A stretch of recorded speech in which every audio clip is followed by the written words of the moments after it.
A service of KIBMradio.com, the Internet's home for an all old-time radio.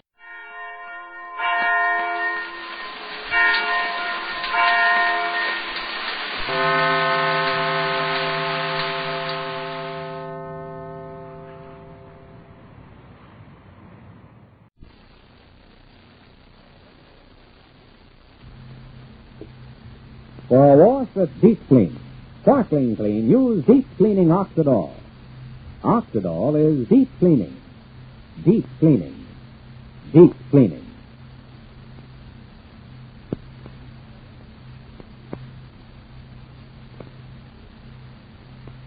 Oxidol's own Ma Perkins.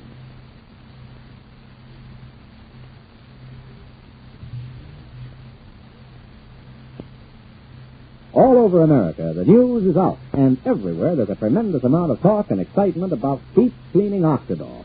Women are getting washes so wonderfully clean and white they can hardly believe it. They're discovering that deep cleaning Oxidol reaches deep down into fabrics and gets out graying dirt. Dirt left enclosed by the leading wash-day suds, the leading short plus suds. Now, this fact was demonstrated to women recently, and I'd like you to hear from Mrs. John Rising of St. Bernard, Ohio, who attended the demonstration. Here's what she saw. In this washing demonstration, they used my clean clothes. At least I thought they were clean because I just washed them with the leading suds to wear your clothes to. Then they washed those clothes over again, this time with deep cleaning Oxidol. You should have seen the dirty wash water come out of those clothes I thought were clean. That dirty wash water showed me that Oxidol really can get out graying dirt left in clothes by those leading short cut suds. Thanks, Mrs. Rising. And ladies, here's something we'd like you to try. Next wash day, use deep cleaning Oxidol and see for yourself how much dirt Oxidol can get out of your clothes. And even more surprising, look at the clothes themselves. When you use deep cleaning Oxidol, your clothes look sparkling white and bright. Your clothes feel soft and fluffy. Your clothes smell sweet, too. Yes, your clothes look clean, feel clean, smell clean, because they are clean with deep cleaning Oxidol. Yet, Oxidol is really safe. Deep clean clothes stay brighter, new looking longer. So to get your clothes deep clean, sparkling clean, use deep cleaning Oxidol. Oxidol is deep cleaning. Deep cleaning. Deep cleaning. Ask your dealer for Oxidol today.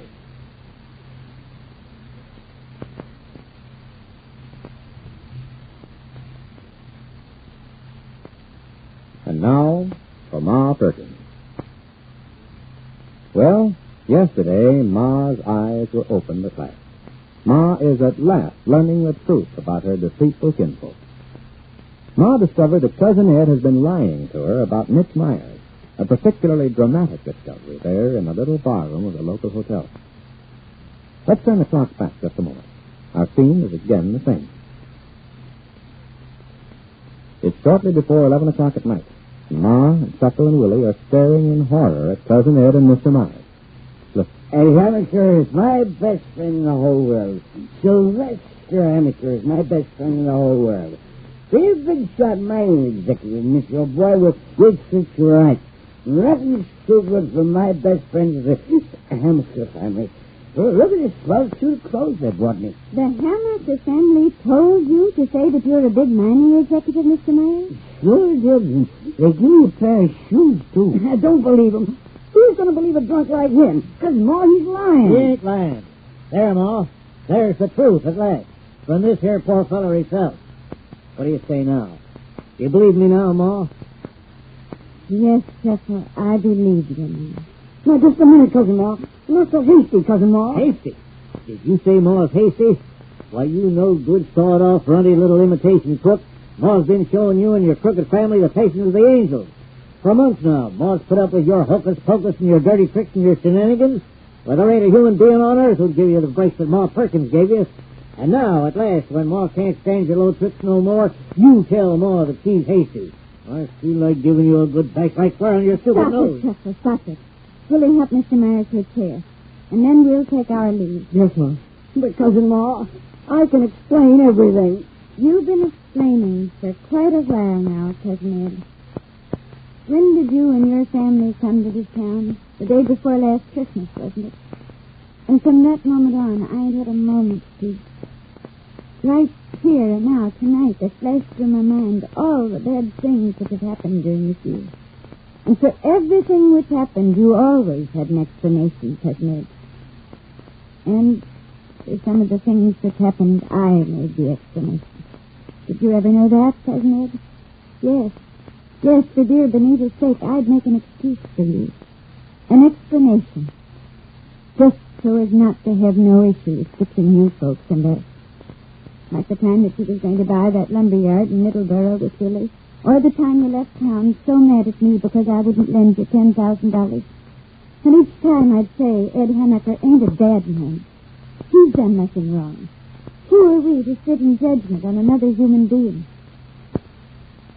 But now, I'm tired, Cousin Ed. I'm tired of having to close my heart against Shuffle. I'm tired of having to worry about Willie. Like Willie having no job. Shuffle and Willie belong with me. I still don't know how you managed to drive them away from me. But I suppose now that the blinders have dropped off my eyes, I'll be able to look back and understand that too. You ain't been nice, Cousin Ed. You ain't been as nice to me and to us as we've been to you. I don't know what my family got to be ashamed of, except that maybe we were fools. If there's anybody who's got to be ashamed, it ain't us. It's you, Ed Hammaker. I don't know what you were figuring to gain, passing off this poor man, Mr. Myers, as some kind of a big executive. But that, too, I guess I'll figure out in the days to come. I tell you to your face, Cousin Ed, that you ain't him nice. That's all I can say. Come along, Shuffle. Willie, I want to go to see Benita. All right, Ma. So you think that it's all over, Ma Perkins? You think that you're such a big shot? You can tell Ed Hammaker off and get away with it, huh?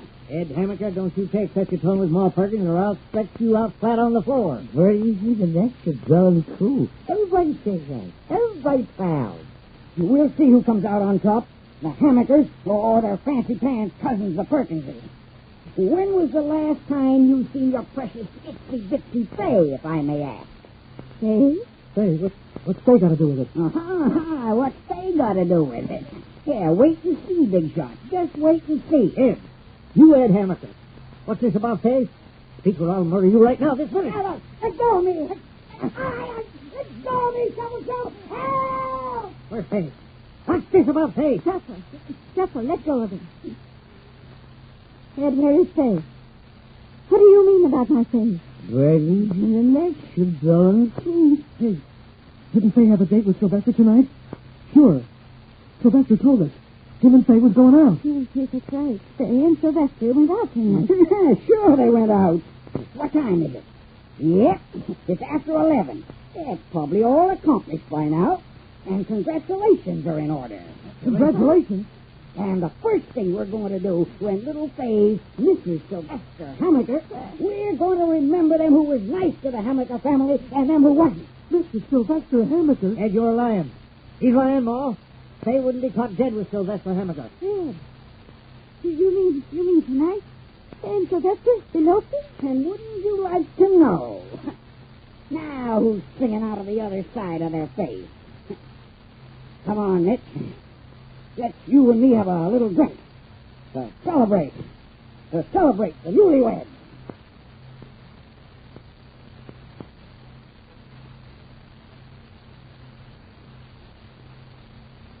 And now our scene changes. Yes, this eventful night is when Sylvester has planned to get Fay to marry him. We know that when Fay left the house for her date with Sylvester, she had no such intention. She thought they were going to a movie. But now we find that Sylvester has driven Fay out into the country, and he's parked the car on a lonely road.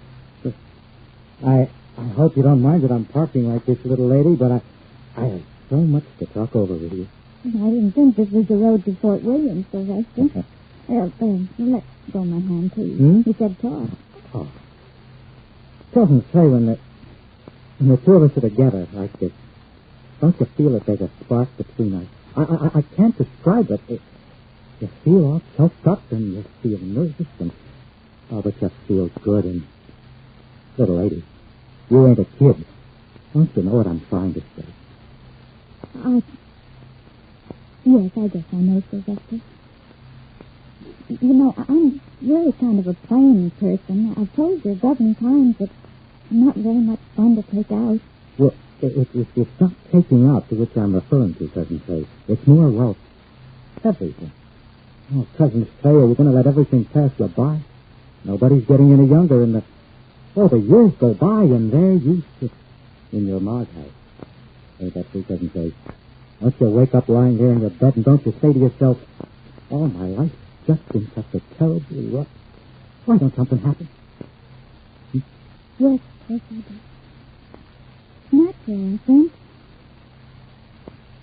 Cousin Sylvester, if you're asking me again to marry you, I still say the same thing.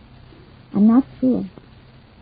I'm terribly sorry. You've been very nice to me, but I just can't give you an answer now. Huh? But, Sarah... Now, there's something else which usually you bear in mind, but I think that now you forgive me. There's the matter of your little girl. Your own dear, sweet little Paulette. Paulette needs a daddy.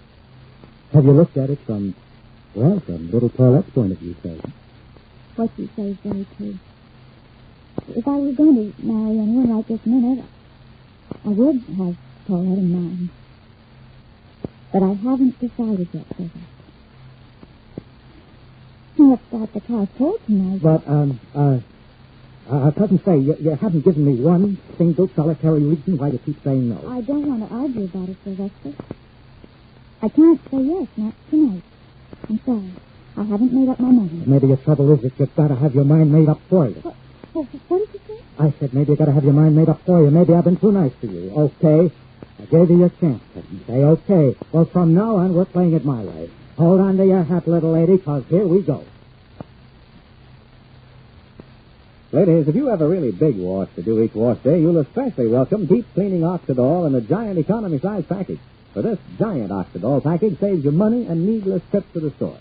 And most important, you'll get a dazzling deep clean wash, and your clothes will stay brighter and new looking longer, because deep cleaning Oxidol reaches deep down, all the way down into fabric, and gets out graying dirt in your clothes. So, for a wash that's deep clean, sparkling clean, get deep cleaning Oxidol today. And save money and time. Be sure to ask your dealer for deep cleaning Oxidol in a giant economy size package that saves you money and needless trips to the store.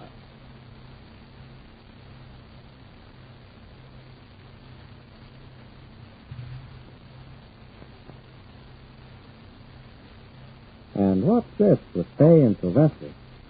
Sylvester doesn't really believe he can force Faye to marry him. But Sylvester will stop at nothing, as Ma learns tomorrow. But now, this is Charlie Warren inviting you to listen again tomorrow to Oxidol's own Ma Perkins. Same time, same station. For a wash that's deep clean, sparkling clean, use deep cleaning Oxidol. Oxidol is deep cleaning. Deep cleaning. Deep cleaning.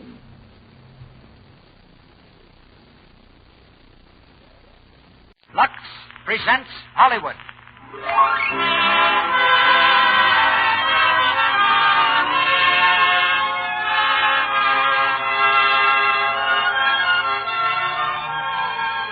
The Lux Radio Theater brings you Barbara Stanwyck, Brian Ahern, and Ida Lupino in Wuthering Heights.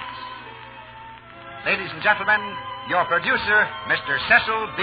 DeMille.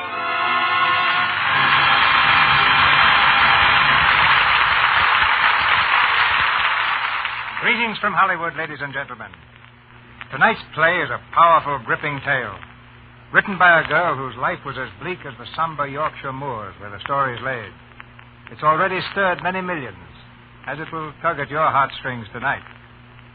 And it's an actual fact that you, our listeners, are producing it, for it was your letters asking for Wuthering Heights that started me in pursuit of it. May I read you one of the many letters requesting Emily Bronte's masterpiece? This letter says, I'm wondering, could you give us Wuthering Heights? If I thought my request could be granted, I should be thrilled to the skies. I think it's one of the greatest love stories that's ever been told, and leaves you with something to think about. Then our fair correspondent adds, with a twinkle in her pen, if Wuthering Heights is staged, I shall use 2 cakes of Lux toilet soap each week instead of 1. It's very gratifying to me that the products behind this theater, Lux toilet soap and Lux Flakes, are of such incomparably high standards that I have no hesitation in asking you to purchase them. And now just a word about how I came to cast tonight's play. The part of Kathy requires great talent in an actress, but above all, it demands sincerity. And that alone was enough to make Barbara Stanwyck our choice. I telephoned Barbara at our ranch to ask if she'd like to do Wuthering Heights, and found she was playing nurse in one of the stables where a blessed event had just taken place. Barbara reported that both mother and son were doing nicely, and gave me a confidential tip that the son looked like a sure winner in the Kentucky Derby of 1942. But of more immediate importance was Barbara's eagerness to do Wuthering Heights. Then we discovered that Brian Ahern had tramped over the Yorkshire moors many times, and that one of his secret ambitions was to play the part of Heathcliff. That solved a very knotty problem, for it's a role that demands rare strength and fire. For the part of Isabella, we selected Ida Lupino, one of Hollywood's rising young dramatic actresses, because she, too, has that emotional power which every character in this play seems to require. From the motion picture cast of Wuthering Heights, we have Sarita Woonton, Douglas Scott, and Rex Downing to play Kathy, Hindley, and Heathcliff as children. Now the players are on the stage, and our drama's about to begin. We raise the curtain on Act 1 of Wuthering Heights, starring Barbara Stanwyck as Kathy, Brian Ahern as Heathcliff, and Ida Lupino as Isabella.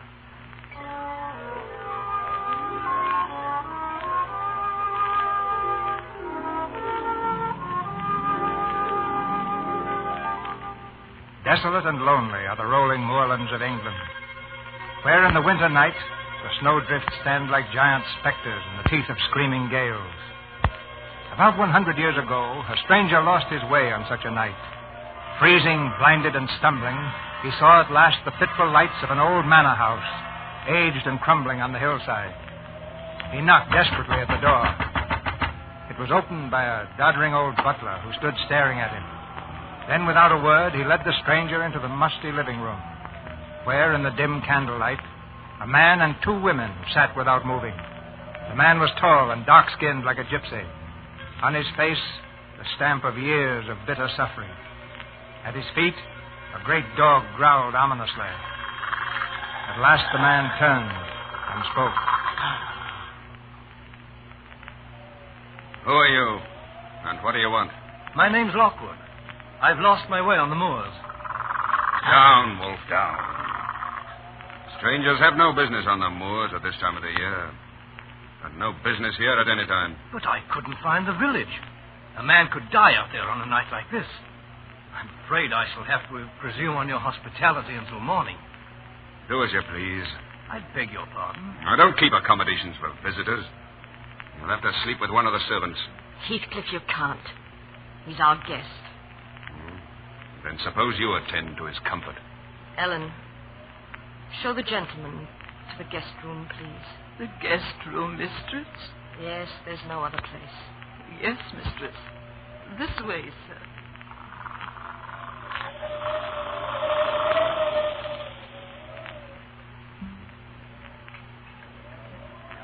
If you'll hold the lamp, sir, while I unlock the door. Of course.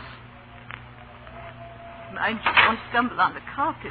It's about falling to pieces, I'm afraid. You call this the guest chamber? It was once. It's a trifle depressing. May I light a fire? No fire will burn in that grate, sir. The chimney's been clogged for years. Must have been a fine old house once. What's it called? This is Wuthering Heights, sir. And the tall chap downstairs with the piercing eyes. That'll be Master Heathcliff, sir. And the once lovely lady who looks at him with fear. That's his wife, Mistress Isabella. Well, good night, sir. If you want anything, there's the bell rope. My name is Ellen. Thank you, Ellen. Good night. Good Lord. The window. The catch broke in the window. Stand back. I'll close it.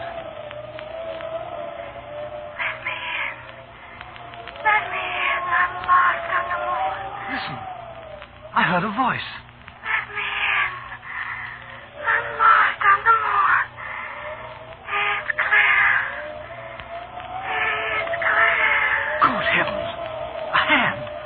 cold hand grabbed my wrist. A hand?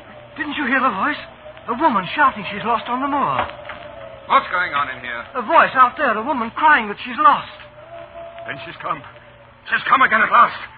Kathy, wait for me. Wait for me. He's not going out there in that storm. I'm coming, Kathy. This is insane. Come back. Close the window, sir. But that man out there. Close the window. Am I mad? Why did he go out there? What was that voice? You heard him call her name. It was Kathy. Kathy? Who's she? Kathy is a girl who died. I don't believe in ghosts, if that's what you mean. I don't believe in phantoms sobbing in the night. You don't believe. Perhaps if I told you her story, you'd change your mind about the dead returning. Tell me her story. It all began the time I came to Wuthering Heights as a servant. That was 50 years ago, in 1790. The place was different then, a sweet, well-kept estate. Mr. Earnshaw was master, a fine man who dearly loved his two children, Kathy and Hindley. One day, Mr. Earnshaw returned from Liverpool with a foundling boy he had picked up, a dark, savage-looking gypsy lad with the most dreadful marks of beatings on his back. Mr. Earnshaw called for me the moment. Give him a good scrubbing, Ellen, and put some of Hindley's clothes on him. Yes, sir. Come with me, lad. Don't touch me. Let me alone. Goodness. Now, son, Ellen won't hurt you. You're safe here. No one will ever beat you again, and you'll always have plenty to eat. Papa's home. Papa's Get out of my way. Hello, Father. Well, Hindley. Well, Kathy. Papa, who's that boy? Yes. Who is he, Father? Children, this little guest will pay us a visit for a time, as long as he wants a home here. He's dirty.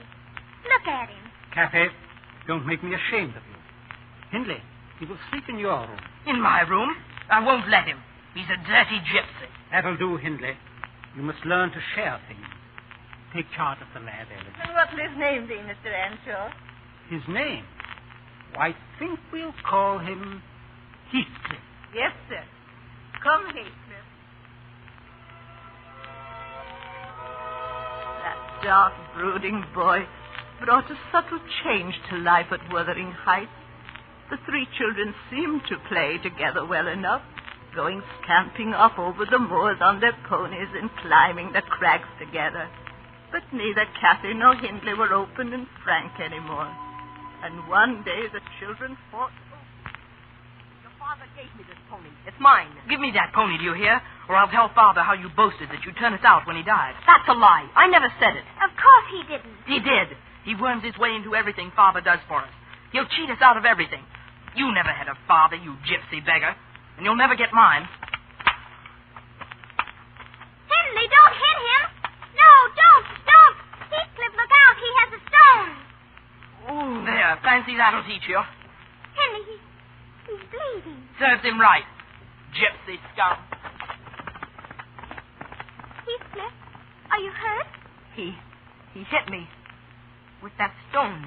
Please, Heathcliff, don't look like that. Why don't you ever cry when you're hurt, like other people? Why should I cry? I'll pay him back someday. I don't care how long I wait. I can only pay him back. Heathcliff, don't say those things. Come, Heathcliff. Now Hindley's gone, we can have our game at the castle again. I don't feel like playing at the castle. Please. You always smile and laugh when we're there. Come on, Heathcliff. We'll play our game.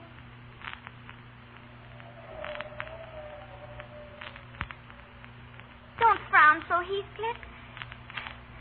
Sit here beside me on the stone, and we'll look out over the moors. This is our castle. Castle? It's Penistone Crag, and you know it. It's not either. This is your castle, and you're a prince in disguise. Tell me about it. Again. It's all true. Cross my heart. Your father was Emperor of China, and your mother, a Queen of India. You were kidnapped by wicked sailors and brought to England. Don't make fun of me, Kathy. I'm not making fun of you. You're a really and truly prince. And I'm your slave. You're not my slave. You're my queen, Kathy. And you'll always be my queen. Nobody else will make you his queen. You hear? Yes, Heathcliff. You're queen. And that's the way they grew up, wild and free, roaming the moors together. But Hindley grew more and more jealous. Kathy was 18 and Hindley past 21 when Mr. Earnshaw died. Good man. He never saw the evil of life and had raised Heathcliff like his own son. But on the very day of his funeral... You're not going into that room to look at my father's body. Why? He loved me more than he did you? He's past your wheedling now. I'm master of Wuthering Heights. If you want to stay here, we've need for a stable boy. A stable boy? That, or get out. And that's what he became. Heathcliff, who had lived under this roof as one of the family, was a stable. Well, give me a hand up to my saddle. Very well. Sir, you gypsy beggar. How many times must I tell you? Sir? That's better. By the time I come back in the morning, I want these stables scrubbed. Scrubbed, you understand? And if they're not, I'll thrash you till my arm drops.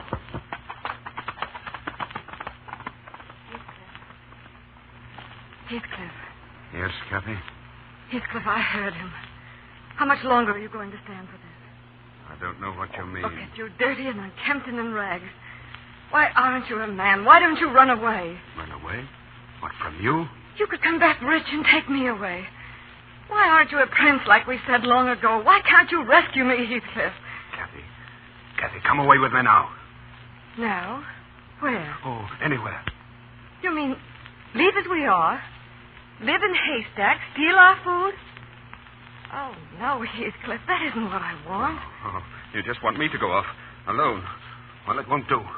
I've stayed here since your father died, been beaten and cursed like a dog, abused and driven mad, just because I could be near you. And like a dog, I'll stay to the end. To the end. Yet Heathcliff did run away. The curses and insults were too much even for his great love, and he disappeared. Kathy found a new world in her first introduction at Linton Manor, with Edgar Linton and his sister Isabella, both Kathy's age. Music and laughter were there, shining eyes and dancing, and it was his escape from Wuthering Heights. Edgar Linton fell madly in love with Kathy. They were constantly together. Then, one evening, Edgar brought Kathy home in the pony cart. As quickly as I could, I tried. My hand down from the cart, Miss Kathy? Thank you, Edgar. Oh, Ellen, we had the most marvelous time. Judge Linton had guests from Liverpool. Kathy, come here. Excuse me, Edgar. Certainly. Something wrong, Ellen? Heathcliff's back. Heathcliff. When did he come? Last night. He looked so strange. Where he is now. Hello, Kathy. Heathcliff.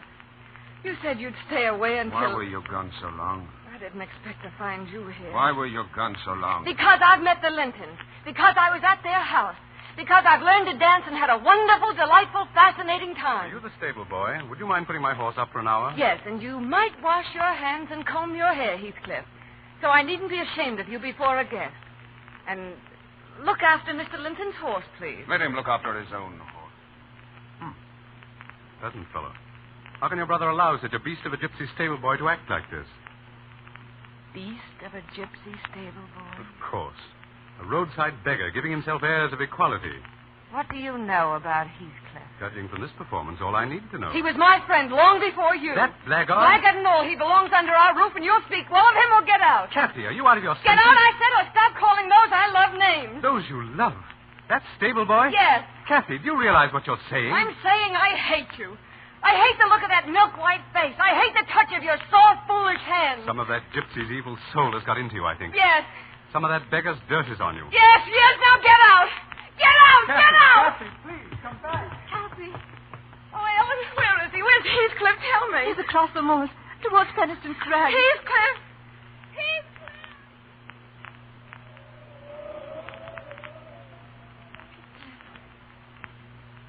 Heathcliff, you've forgiven me.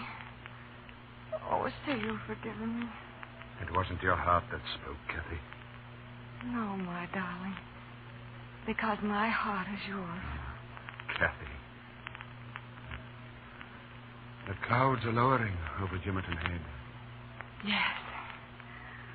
Oh, see how the light is changing. Oh, Kathy, you're such a part of all this.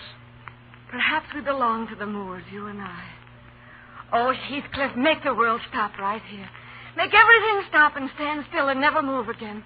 The moors never change. You and I never change. The moors and I will never change. Don't you, Kathy? I can't. No matter what I say or do. This is I forever. Kathy. Oh, smell the heather, Heathcliff. Fill my arms with heather, all they can hold. Kathy, you're not thinking of that other world Oh, now? don't talk, darling, don't talk. All this might disappear.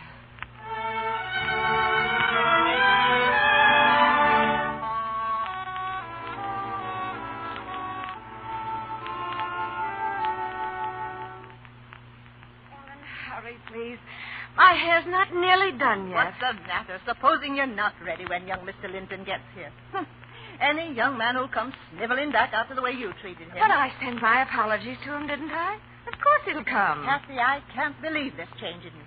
Just yesterday, it seems you were just a stupid, harum, scarum child with dirty hands and a willful heart. That's my other nature, Ellen. I still have it. It used to fly around wild. But now I can coax it into a cage whenever I want to. Heathcliff! Since when are you in the habit of entering my room? I want to talk to you. Get out, Ellen. I will not. I take orders. Get out. Now that we're so happily alone, may I know to what I owe this great honor? He's coming here again. Who? You know who I mean. That stupid fop, Linton. You're unbearable. Utterly unbearable. Why are you dressed in silk? Because gentlefolk dress for dinner. And why are you trying to win his puling flattery? I'm not a child anymore. You can't talk to me that way. I'm not talking to a child. I'm talking to Kathy. My Kathy. Oh. I'm your Kathy. Yes. Am I to take orders from you, a dirty stable boy? Allow you to select what dresses I shall wear and bow humbly to your horrible, wretched tempers? Kathy, where's your heart? You had your chance to be something else. You left here once. Oh, why didn't you stay away? Now let me alone. That's right. The dirty stable boy can't come near you lest he soil your dress. But who soils your heart? Who turns you into a cheap, vain, ambitious fool? Linton does. You let yourself be loved by him because you want to be a fine lady. Because it pleases your stupid, greedy vanity. Does it? Thief or beggar is all you were born to be. Kneeling beside the road begging for favors, not earning them, but whimpering for them with dirty hands. I see. All I am to you now is a pair of dirty hands. Well, have them then. Oh.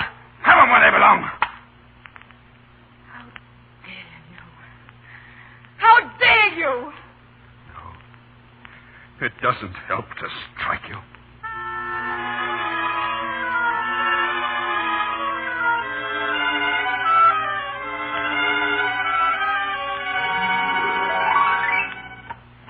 Well, Heathcliff, I'll thank you to stay out in my kitchen.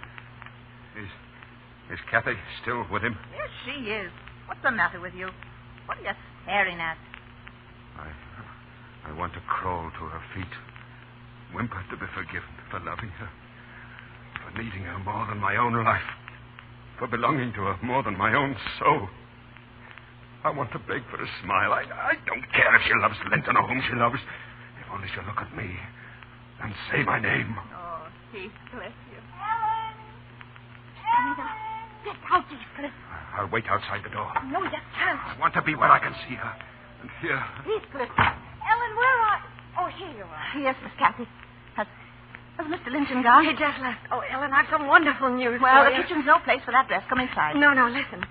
Edgar has asked me to marry him. What did you say? Well, I'm to give him my answer tomorrow. Kathy, do you love him? Of course. Why? Now, isn't that a silly question? Because he's handsome and pleasant to be with. Not enough. Well, then, because he'll be rich someday. And I'll be the finest lady in the county. Oh, Ellen, it would be heaven to escape from here. What about Heathcliff? Heathcliff. Ellen, you know he gets worse every day. It would degrade me to marry him. I wish he'd never come back. What was that? I think... Oh, nothing. The wind, perhaps. Well, my darling, if Master Edgar and his beautiful home mean heaven to you, you'd better enter that heaven and take your place among the Linton angels. The only thing is, I wonder if I belong in heaven. I dreamed once I was there, and I broke my heart with weeping to come back to earth, to the bleak moors. And I awoke, throbbing with joy, on top of Wuthering Heights. And so, you see, Ellen, I suppose I've really no more business marrying Edgar Linton than I'd have in heaven. But, oh, Ellen, what can I do? You're thinking of Heathcliff? Who else? He's sunk so low. He seems to take pleasure in being mean and brutal, and yet he's more myself than I am. Whatever our souls are made of, his and mine are the same. Everything he's suffered, I've suffered too. The little happiness he's known, I've known. If everything else in the world died, and only Heathcliff remained, life would still be full for me. Who was that? Ellen, I heard... Miss Kathy. Miss Kathy. Yes, Joseph. Heathcliff's taken Master Hindley's best horse, and he's gone. Gone? Ellen, did he hear what I said? Yes, Miss Kathy. How much did he hear? Well, I'm not sure, but I think to where you said it would degrade you No. to marry him. No, Heathcliff! Heathcliff, come back! Come back, Heathcliff!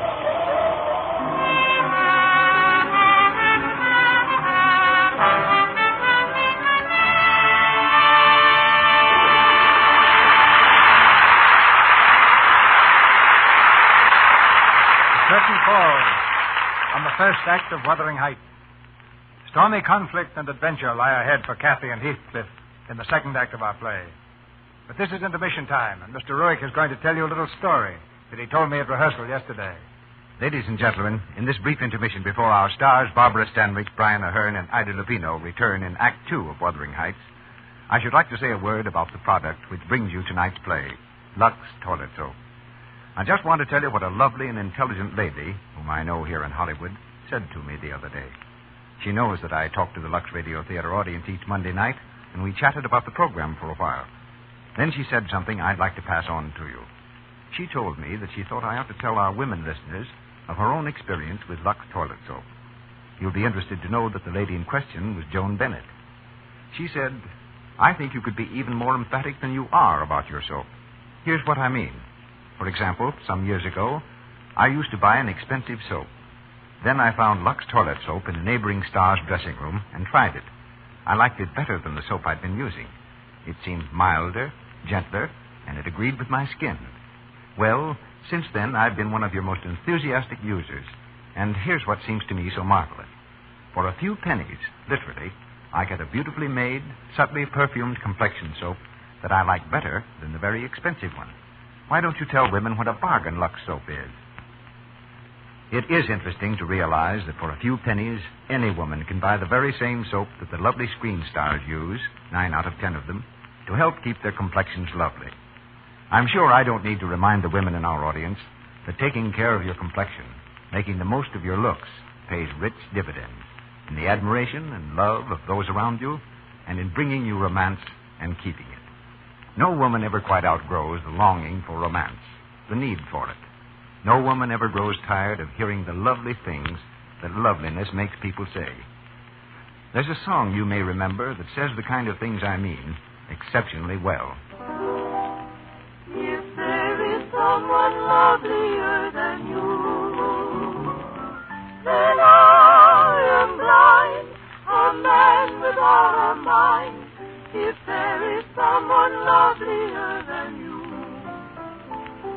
But no, I am not blind. My eyes have traveled everywhere in hope that I might find a creature half so fair. If there is someone lovelier than you. My own as beautiful, such beauty comes true. Our producer, Mr. DeMille. Act 2 of Wuthering Heights, starring Barbara Stanwyck as Kathy, Brian Ahern as Heathcliff, and Ida Lupino as Isabella.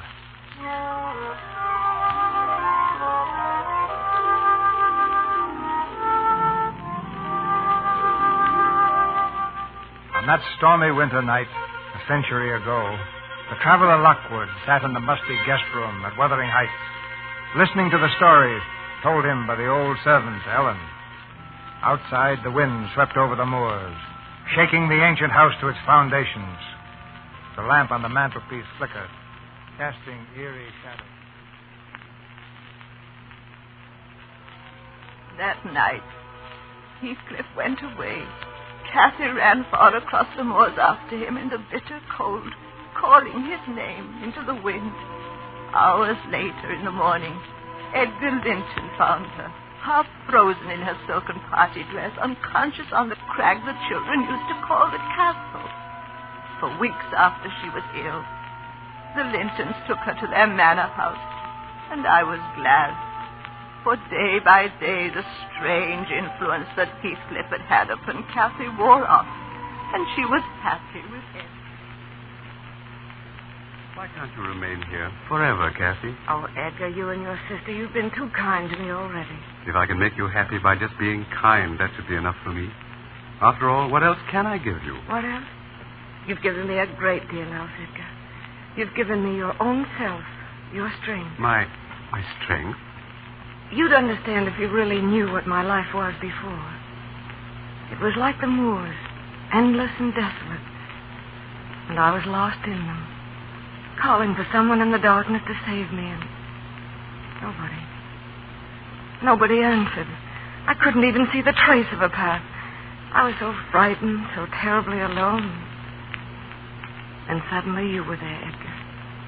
You held out your hand and led me back to a way of living I thought I'd lost forever. What you said long ago is true. There was a curse on me. It kept me from being myself, or at least what I wanted to be. And that kept me from living in heaven. There. Do you understand now? Kathy, my darling, let me take care of you forever. Let me guard you and love you always. Would you? Would you love me always? Always, Kathy. Then let's be married, Edgar. Quickly. Quickly.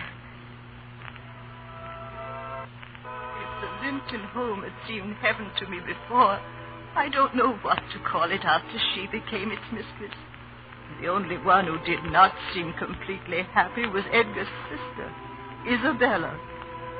A year or two after the marriage, the three of them sat in the drawing room, Edgar reading, Isabella playing the spinet, Kathy quietly doing petty point, when the door knocker sounded. When I saw who it was, I went back into the drawing room. Well, what's the matter? Mistress Kathy. Heathcliff. Let's come back. Heathcliff. Tell him I'm not at home, Ellen. Not at home, darling. To whom? It's Heathcliff. Heathcliff?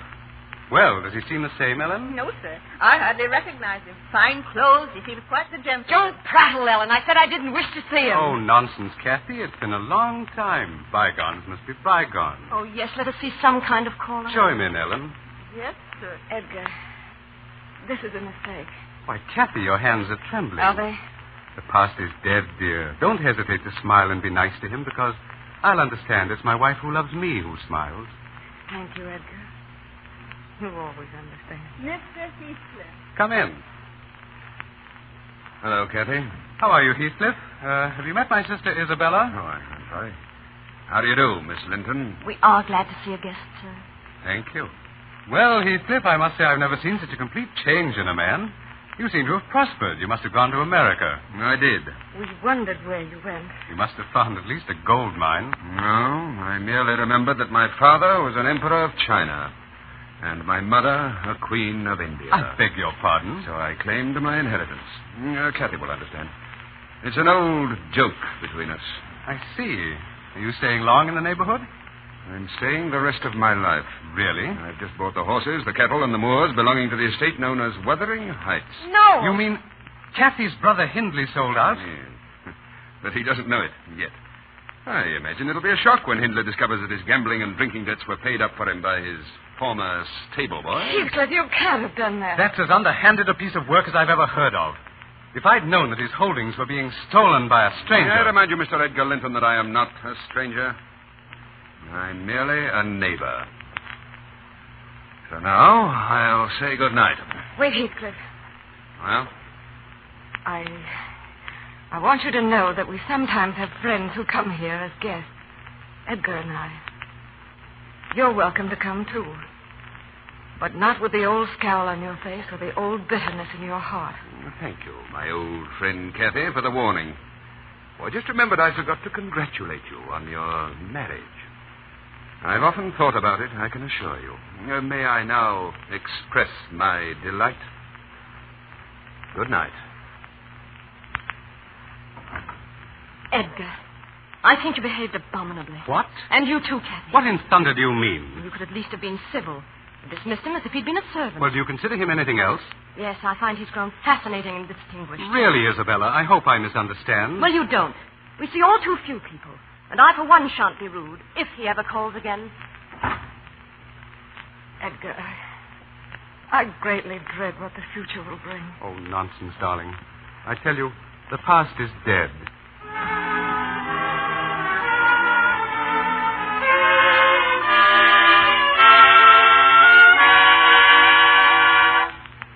That's all, Joseph. You'll stay on, of course. Thank you, sir. Shall I pack Master Hindley's things? Oh, just move him out of the master's bedroom. He'll remain under this roof. Master Hindley, sir? Oh, yes. He gave me a roof once when I needed it. I take it he's drinking a great deal. Yes, sir. Though Dr. Kenneth has ordered him not to. Huh. I'll give him all the drink he wants. Yes, sir. A lady is waiting to see us, sir. A lady? From Linton Manor, sir. Why didn't you tell me? In the future, announce visitors at once. Oh. Miss Linton. Are you disappointed, sir? Oh, not at all. Well, I was passing by and my horse went lame. I see. Mr. Heathcliff, I want to tell you I'm furious with my brother and with Kathy. They received you most shamefully last night. Now, your brother didn't send you with this apology, did he? Oh, no. No, in fact, he's forbidden me to. To speak to me, eh? Well, yes. And Kathy also forbade you? Yes. Ah. Then in all the moorland, you're my only friend. Hmm? Well, I would like to be. Thank you. Miss Linton, I enjoy frankness. You didn't come here to apologize, and your horse didn't go lame. Why? You came because you're lonely, because the house you live in is too heavily weighted for an outsider, and because it's no joy to ride the moors alone. Is that right? Yes. Then you needn't be lonely anymore, my dear. Oh. What, you think it's strange that I should kiss you? Well, I don't know. You hated it? No. Huh. I see you like frankness, too.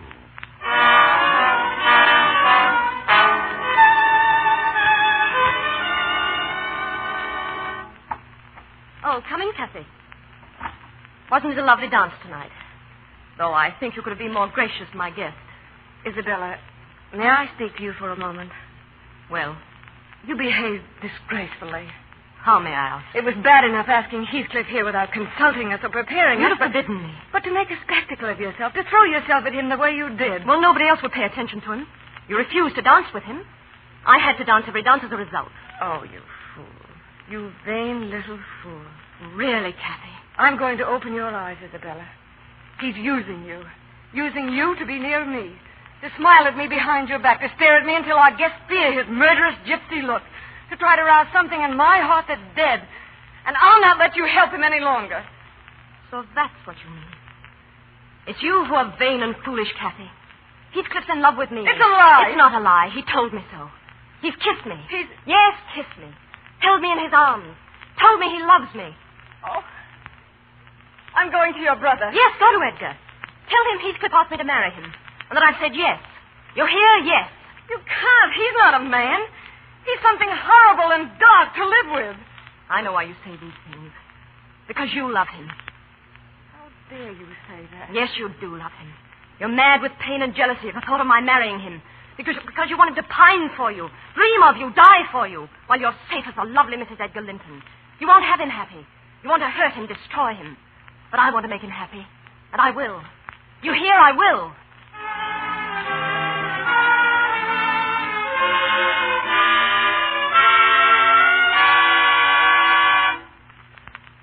Sit down, Kathy.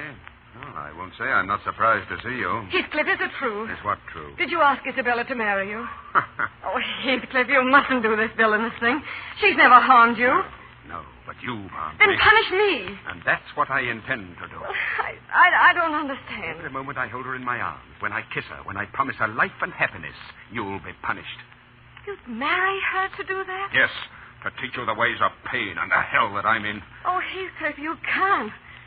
If there's anything human left in you, don't make me a partner to this crime. It's mad, it's stupid. If your heart were only stronger than your dull care for the world and its conventions, I'd live silent and content in your shadow, begging for an occasional word or thought as I used to do. But no! You had to destroy me with that weakness you call virtue. You have to keep me tormented with that cruelty you think so pious. How have I been cruel? You wish to be known as the finest lady in the county. You wanted your luxury and your light. And at the same time, you wanted to keep me your despairing lover. Well, now that I am returned, had you given me the smile of love, I might have been content. But you needn't think of me now as your despairing and foolish lover. You can think of me as Isabella's husband. And be glad for my happiness. As I am for yours.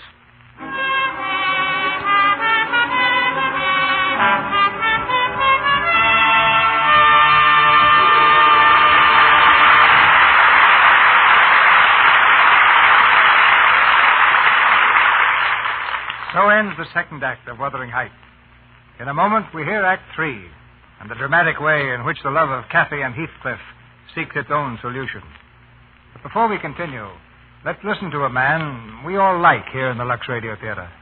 In our brief intermission before Act 3 of Wuthering Heights, starring Barbara Stanwyck, Brian Ahern, and Ida Lupino, I want to remind the women in our audience that keeping as attractive as you possibly can is not only a wise thing to do because it helps you to be more successful, but also because it gives so much pleasure to those who know and love you. However, to make the most of your looks, you must give regular attention to your complexion. Isn't it true, Mr. Ruick, that to really care for your complexion, you must thoroughly cleanse your pores of dust, dirt, and stale cosmetics? For there's danger in imperfect cleansing? Yes, that's very true. Pore choking causes cosmetic skin, the dullness, little blemishes, and enlarged pores. But with regular Lux toilet soap care, you can use cosmetics all you wish, because Lux Toilet Soap's active lather gives your skin the very necessary protection of gentle but thorough cleansing. I'm always impressed, Mr. Ruick, that 9 out of 10 screen stars use Lux toilet soap. They can afford to spend any price on soap, yet almost all of them use Lux toilet soap. It's the highest praise a toilet soap can receive, to have the world's most beautiful women so overwhelmingly prefer Lux toilet soap. And clever women everywhere by the thousands use Lux toilet soap, too, for the same reasons the screen stars do, to help keep their complexions as lovely as possible. So I hope you'll buy at least 3 cakes of Lux toilet soap and begin tomorrow your regular Lux toilet soap care. I promise you that before the 3 cakes have been used, you'll thank me. We pause now for station identification. This is the Columbia Broadcasting System.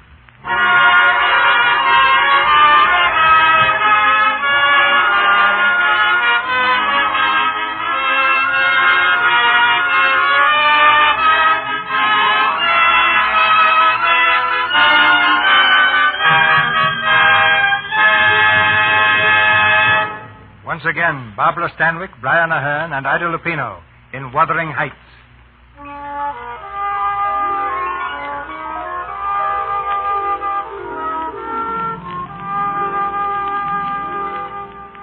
In the crumbling house on Wuthering Heights 100 years ago, the candle burns low in the dreary guest room. There's no sound but the wind outside and the hushed voice of the old maidservant as she tells her story. Then that Isabella Linton came into this house as a bride. Yes, Heathcliff married her out of revenge. The same revenge that made him keep Hindley here. A staggering, broken fool, slowly drinking himself into the grave. Isabella learned the reason for her marriage to Heathcliff, but she was powerless to do anything. Then one day, Dr. Kenneth, an old friend, came to see her. He had come that morning from Linton Manor. Isabella, go back where you belong, to Edgar's house. Edgar disowned me, Dr. Kenneth. I know, but he needs you now. Kathy's gravely ill. Really? Didn't you know? It's a matter of days now, perhaps hours. She can't be dying. Fever, inflammation of the lungs, this intense cold, and something else. Something else? I'd call it the will to die.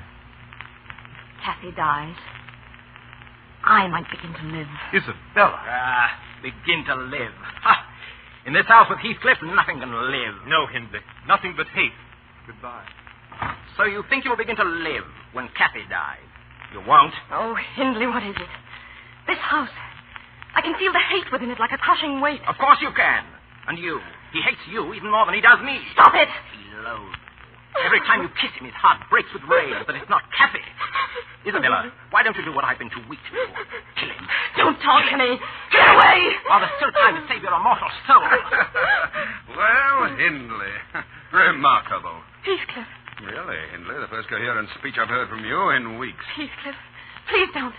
I tried to stop him. Thank you, my dear wife. Your loyalty is touching. Your curses will come home to feed on your own heart.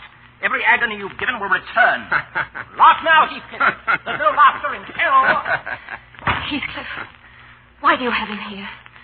I can't breathe with him in this house. Oh, existence would be so much less without my boyhood friend under my roof. Oh, Heathcliff, you poison yourself with paying him back what he gave you. Send him away, and love will come to this house. Kiss me, Heathcliff. Tell me you love me. Tell me, darling. Why isn't there the smell of heather in your hair? Heathcliff, let me come near you, please. You're not as black and horrible as they say. It's just you're full of pain, all twisted inside. I can make you happy, my darling. Let me, please. You'll never regret letting me try. I'll be your slave. I'll bring life to you. Life and sunshine and freshness. Put your arms around me. Look into my eyes. Your eyes are empty. Like Linton's. They aren't empty.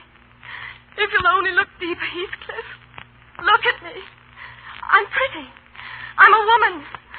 Let your heart see me. Just once. It's no use. Why did God give me life? What is it but hunger and pain? A naked runner in a storm of spears. Mistress Isabella. Ellen. What do you want here, Ellen? I've come from Linton Manor to speak to Mistress Isabella. You'll do so in front of me. Her brother's asking that she come home for a visit. Oh, so he's lost some of his pride, has he? Well, there's none gone in this house. Please, Mistress Isabella. He needs you. Needs her? Now, what is this, Ellen? Why does he need her? Let go of me. Kathy's ill. Yes. She's dying. Tell me the truth. Yes. She's dying. Dying? Joseph! You're not going, Heathcliff. Yes, Master. He's saddle my horse at once. No, she belongs to Edgar. She belongs to me. If she's dying, let her die in his arms where she belongs. Let her die. Let her die. Now, who speaks of hate? Get out of my way. Heathcliff! No!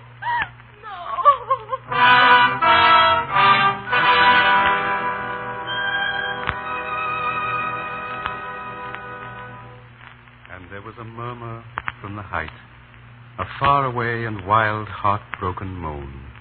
The wings of Lucifer beat on the night. The soul of Lucifer wept, all alone. Shall I read some more, darling? No, Edgar. Will you open the window? Won't it be too cold? Please. Of course, darling. Oh, now I can smell the heather. And Edgar, isn't there a south wind? And isn't the snow almost gone? Yes, quite gone. Oh. Edgar, will you get me something? Anything you wish, my darling. And heather. There's a beautiful patch near the castle. Will you get it from there? What castle, Kathy? The castle on the moors, of course. Bring me some from there. You're in a fever, dear. There's no castle on the moors. Oh, there is. On the little hill beyond Wuthering Heights. You mean Penistone Crag? Yes, please go. Why do you call it a castle? Because I was a queen there once. Will you bring me the heather, darling? If you'll rest while I'm gone and sleep. You're so kind. So good. My darling. You made me the finest lady in the county. Oh, go now, please. Get me the heather so I can have it on my pillow. Sleep, my dear Kathy. I'll be back with the flower you want.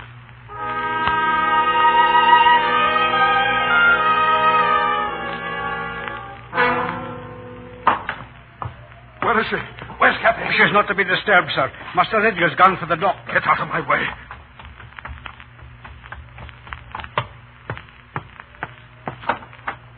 Kathy. Oh, Kathy. Heathcliff.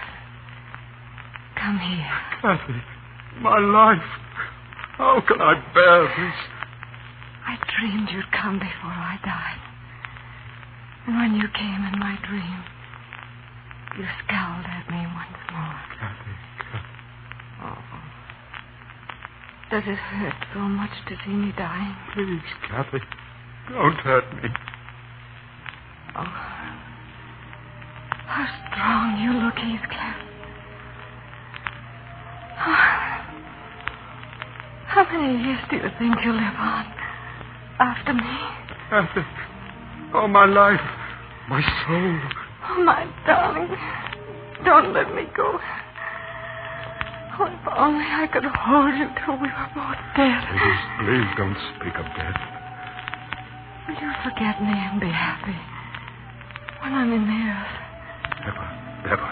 Will you say, this is the grave of Catherine Inshaw. I loved her long ago and wept to lose her. But all is past.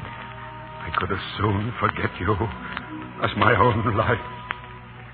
If you die, Kathy, if you die, there'll be no peace for me, ever. Poor Heathcliff. I want to die to escape. Oh, why did you betray your heart? Kathy, you killed yourself. My darling, hold me. Just hold me. No, I'll not comfort you. You deserve this. Heathcliff, don't break my heart. I never broke your heart, Kathy. You broke it. My dears don't love you, Kathy. They blight and damn you. You loved me. What right had you to throw my love away for the poor, pensive thing you felt for him? I found out, Heathcliff. Misery and death and all evil could never have parted us. You did that alone. You wandered off like a greedy child to break your own heart and mine. I know, Heathcliff. Oh, forgive me. Oh, Kathy, your poor, wasted hands. Oh, why didn't someone tell me? I forgive you. I forgive you for what you've done. I love you. I love my murderer. Carry me to the window. Let me look at the moors with you once more. Oh, my darling, once more. Yes.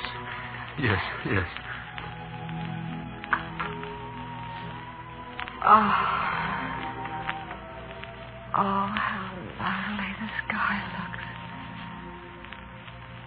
And over there is our castle. Remember? I'll never forget. The castle, Heathcliff. I'll be waiting there until you come. I'll be waiting there. Goodbye, Heathcliff. Kathy? No! Heathcliff, they're coming. Master Edgar. Oh, for heaven's sake, go away and...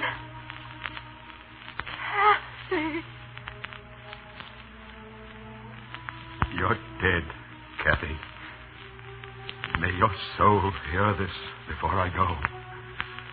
May you not rest so long as I live on. I killed you, then haunt me. Be with me always. Take any form you wish. Only don't leave me when I can't find you.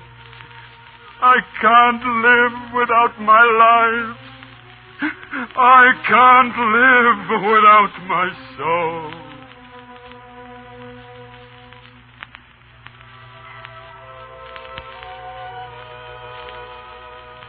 And though that was 20 years ago, I can still hear and see that wild hour, with poor Heathcliff holding the dead body of his beloved, crying out to Cathy's soul to haunt and torment him till he died.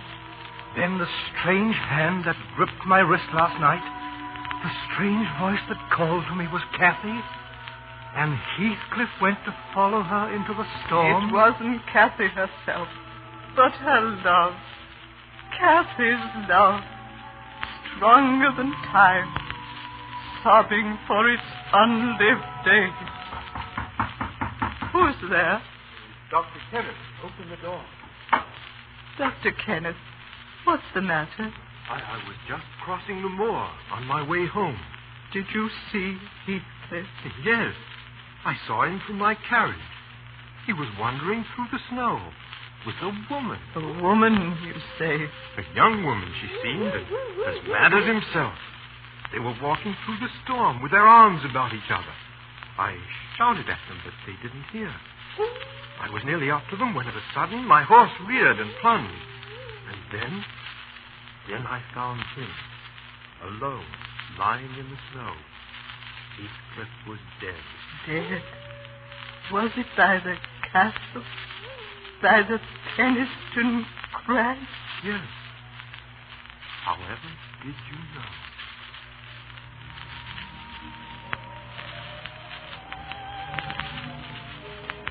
Look down, my Heathcliff. This is our castle really now. All the wild beauty of it. For your father was an emperor of China. Your mother, a queen of India. And this is our land forever. And our love.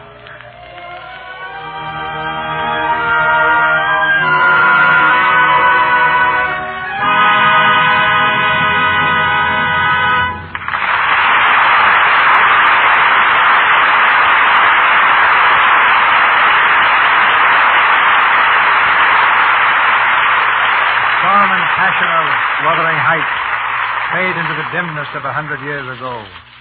We're back in the present, with Barbara Stanwyck, Brian Ahern, and Ida Lupino at our microphone. But it seems to me that they all look just a little bit stirred by the drama they've just brought us. It's a moving play, C.B.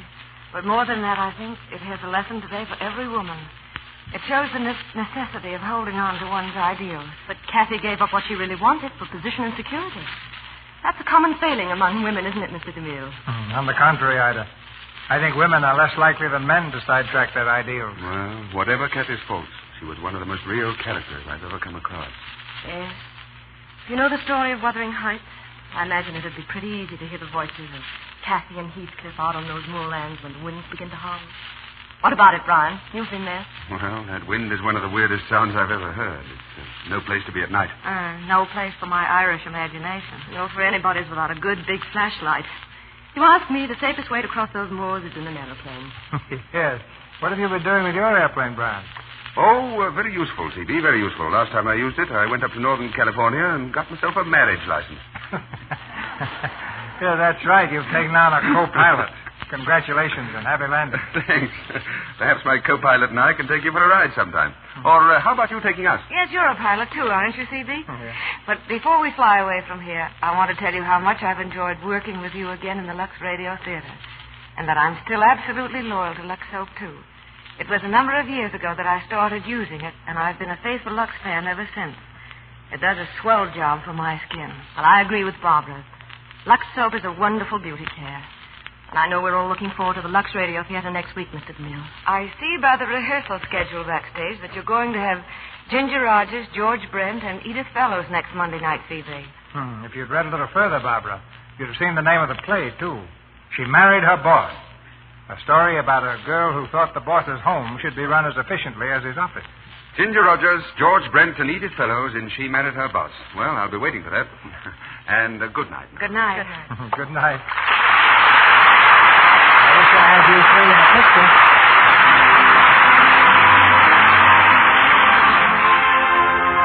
Our sponsors, the makers of Lux Toilet Soap, join me in inviting you to be with us again next Monday night when the Lux Radio Theater stars Ginger Rogers and George Brent with Edith Fellows in She Married Her Boss. This is Cecil B. DeMille saying good night to you from Hollywood. This is Melville Roy asking you to be sure to listen to the Lux daytime radio program, The Life and Love of Dr. Susan.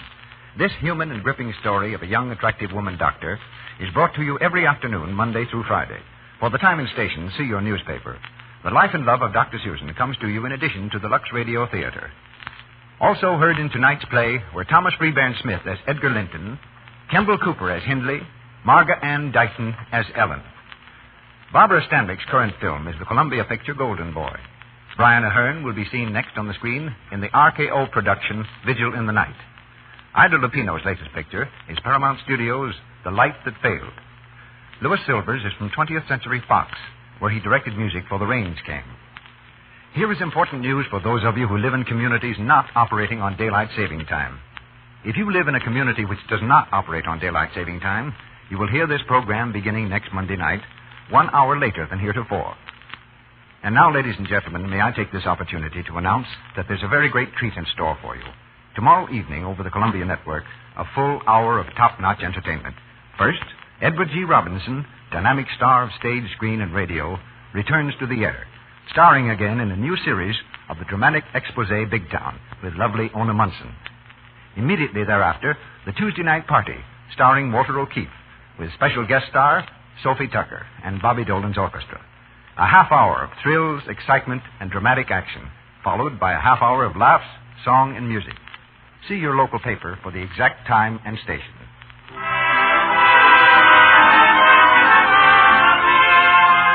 Melville Roy speaking. This is the Columbia Broadcasting System.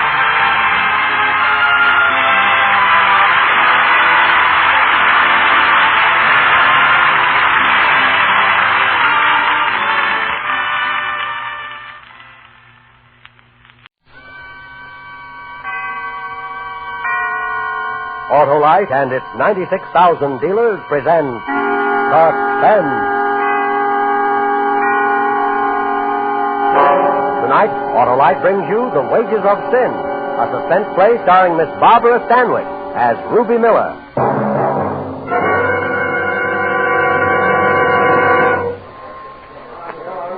You know her, Doris? Yeah, Ruby Miller. Pretty good picture of her. Well, this is her apartment. She's had it for 2 months. What was he doing here? Don't know. He was dating when we got here. Shut within the hour. Hello, Captain. We've been working hard. Hello, Frank. Who is he? Driver's license says his name's David Madlock, age 42, this city. It is Madlock. Hard to recognize him with that kind of shooting. Keep going, Frank. Desk clerk Frank DeMarco saw Madlock come through lobby about 9 o'clock, alone. He got it here a few minutes later. What was Madlock doing here? Don't know. DeMarco and the day clerk say they never saw him in building before. Who reported it? Janitor. Heard the shots. Called downtown, saw nothing. Madlock's got a wife. I sent some boys out to pick her up. Okay. Doc tells me this is Ruby Miller's apartment. That's right. She rented it 2 months ago. Haven't located her yet. Now the tabloids are going to make this look juicy. David Madlock slain in Beauty's apartment. If I know those tabloids we got in this town, that'll be tame. All right, let's find her and get her story. I want an all-points bulletin out for Ruby Miller right away. She finally got herself messed up in something too big to handle.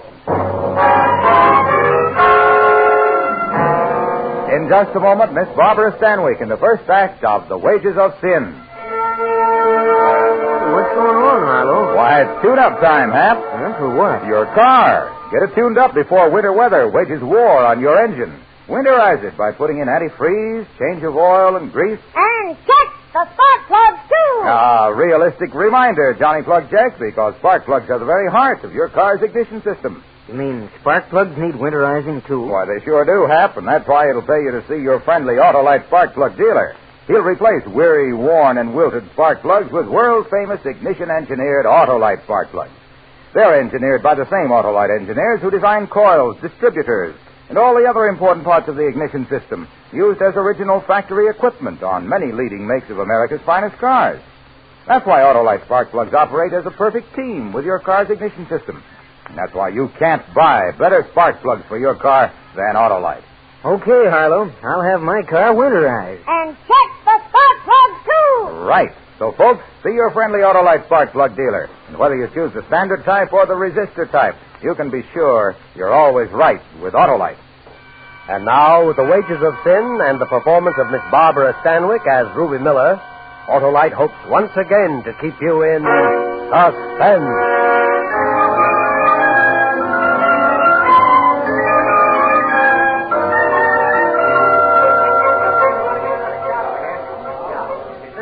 I don't care who you are. Nobody gets in. This is my apartment, Pinhead. Hey, what's going on out here, Sergeant? Who's this? Who are you? Say, what's the idea of all these cops? You holding crime school in my apartment or something? You're Ruby Miller? Yeah, that's right. Come on in. Nice of you. I was just starting out to look for you. What's going on around here, anyhow? I leave for a couple of hours and... My rug! His name is Frank Madlock. Interested? What'd he bleed all over my rug for? Come on, sister. The captain wants to see you. Well, I want to see him. What kind of a police force do we have in this town? A lady can't go out for a drink without coming home to find... Get your hands off me. Inside. When I finish my judo course, I'm going to look you up. Hello, Ruby. Oh. Huh. I draw all the dreamy ones.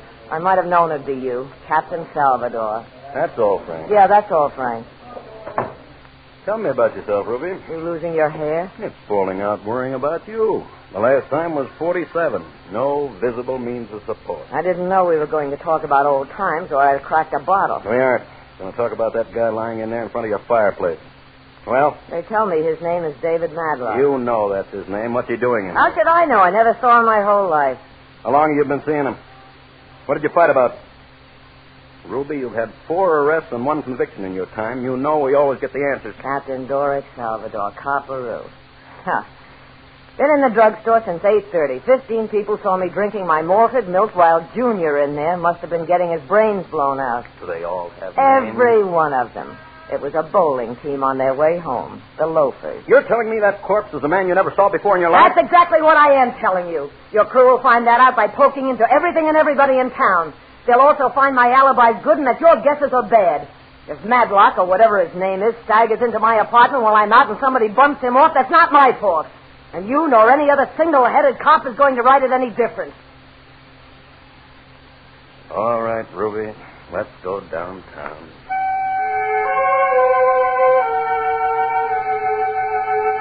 Well, Doric Dream, you booked me as a material witness as expected.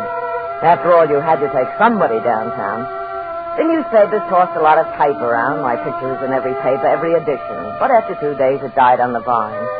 I made 3 inches in the second section after that. Ruby Miller released for lack of evidence.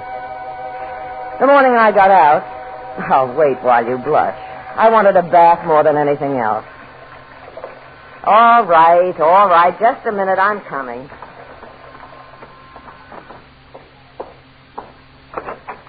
Hello, Ruby.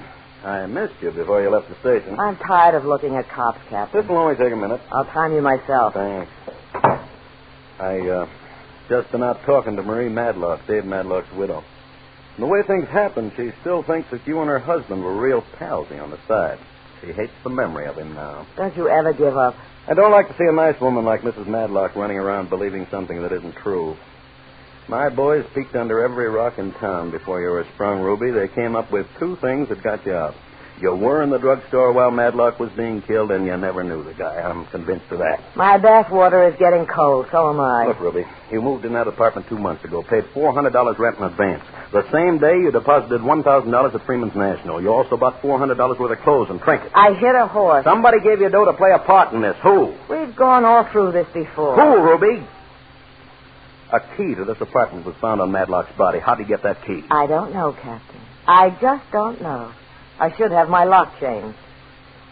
All right, Ruby, I'm leaving. Sorry you didn't have any luck, Captain. You know, whatever you get out of this, they'll take 20 times as much back from you, right down to your soul. Madlock's killing was top-drawer stuff with some big people involved. People who don't care anything about you because you were just background scenery. They might want to change at any time. Aren't you scared, Ruby? You'll never see the day. Okay. Grandissimo Bogliardo. What does that mean? You're a liar, Ruby.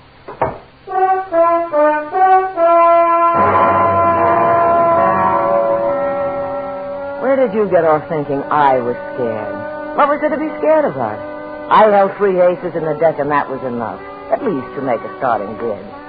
When I looked out my window that night and saw 2 men in overcoats standing across the street from the apartment, I felt extra brave. I wasn't worried one bit. Hello? Ruby Miller? Yes. What are you still doing in town? I'm waiting for a phone call, but it's not from you. You're asking for it, doll. I'll be over. Well, say hello to the 2 cops standing in front of my apartment house. Salvador's got them on me 24 hours a day. Play it smart, doll.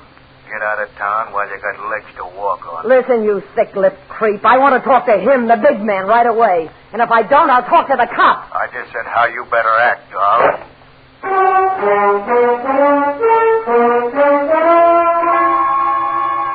Sorry to disappoint you again, Doris, but I wasn't scared that time either. A spook call was always standard operating procedure for those kind of people. It let me down a little, though, having them think I was so square I wasn't expecting it. When I went to bed that night, I was dreaming of a new kind of life, and it started the next day with bells.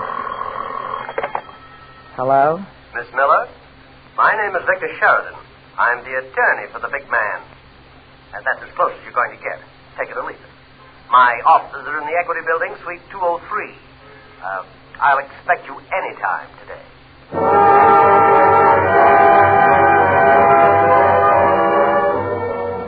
That was the music I was waiting for, Doris. I'll expect you any time. And I made any time an hour later. Salvador's 2 shadows followed me when I left my apartment and went downtown. So I wasn't worried that anybody might interrupt my conversation with Sheridan and Carter, attorneys at law. Call me Sheridan. Sure. My client asked me to speak to you. Speak up. All right. My client has been disturbed by your attitude. Good for him. He wonders why you haven't fulfilled your part of the bargain. After all, you've been well paid. You call that money? A man I never saw before in my life came to me a couple of months ago and made the deal. $1,500. 2 months' rent on a nice apartment, and on a certain night I was to blow town, never come back. You should have done it. I saw a setup a mile off. How dumb do you think I am? That is not the question, Miss Miller. How dumb do you think we are? Dumb enough to know he needed a place to do a killing and someone with a rep like mine to throw the cops off. I know who he is, where he is, how he did it, and why he did it. Tell the client I want a payoff to keep quiet. Lots of payoff. Or I can tell a whole lot of cops something that will keep them absolutely spellbound. I see. Well? Will this be enough to start with, Miss Miller? $1,000? Look, Sonny, this is the major league. I want 10 to start with. I haven't had much money in the office. You can get it. There's a bank downstairs. You're playing a very dangerous game, Miss Miller. I've got built-in police protection at all times. All you have to worry about is coming through. That protection may not last forever. Let me worry about that. Miss Miller, it's not up to me to decide the outcome of this affair, but somewhere, someplace, sometime, you'll be alone on a dark street. And I wouldn't want to say what might happen to you. Well, don't you worry, Buster. I'm going to be burning money to keep all those dark streets bright. Now call the bank.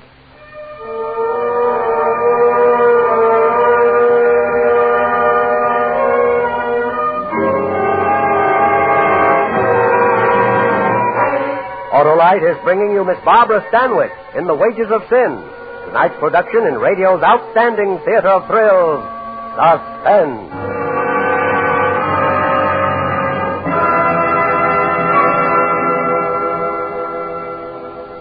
Check the spark plugs, too! Check the spark plugs, too! Hey, that Johnny Johnny Plugcheck's persistent, isn't he? Sure, Hap. Johnny knows it's necessary now to get your car made ready for dependable motoring during the cold days ahead. Check the spark plugs, too! You see, spark plugs are the very heart of the car's ignition system. And when they're right, your chances of starting, even in the coldest weather, are better than ever. So it'll pay you to replace worn-out spark plugs with Autolite spark plugs.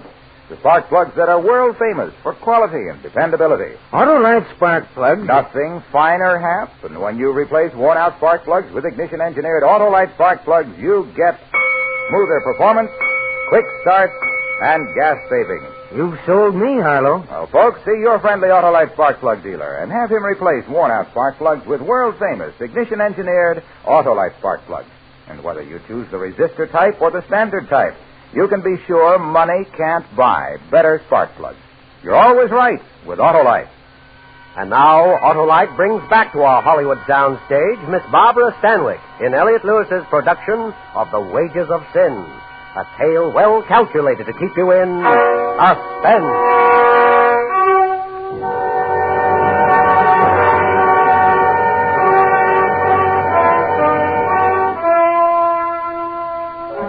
Don't think those next few months weren't great, Captain Salvador. They were the last days of Pompeii with Christmas and a Polish wedding thrown in. I picked up my checks regularly from Victor Sheridan, and I spent them regularly on Ruby Miller. I never could understand why the two men you always had shadowing me didn't pick up Victor Sheridan. But why look a gift horse in the mouth? I was busy enough being the belle of the boulevard, the girl most likely to succeed. Clothes all over the place. Money any place there were in clothes. Nightclubs, I was a bigger attraction than the chorus girls. Men, like flies in a sugar bowl. And don't think I ever got tired of it. Why, I even got tapped by the 400. Of course, I was sort of a late starter, but so were Broker's Tip and the Yankees. Now, let's see. There was Douglas Elwood Tisdale, who had the mink ranches. Clayton Dashiell, who made governors. Hamilton Moore, who was in shipping and polo. And Talbot G. Cooper, whose taste ran to women. Ruby, I've known girls from Bombay to Hunter. Well, don't tell me about them. I hear Kinsey's in town. No, what I was going to say was that you're the most exciting of them all. Oh, Coop, squash head. I don't come from Bombay or Hunter, so I don't have to follow the rules. Go get yourself some new material. No, I mean it. If I were conning you, I'd do it in another place, not here. Oh, cut it off. I came here for laughs. Say, who are those two people over by the window? Don't you know? Look stupid. Didn't you ever read anything but Noel Coward? If I knew who they were, I wouldn't have asked. Well, come on. I'll introduce you. The distinguished-looking man lives on an inheritance, and the distinguished-looking woman lives on, memories, I guess. Hello, Coop. Nice to see you. Hello, Clint. Marie. May I present Miss Ruby Miller, Mr. Clinton Fisher. How do you do, Mr. Fisher? And Mrs. David Madlock.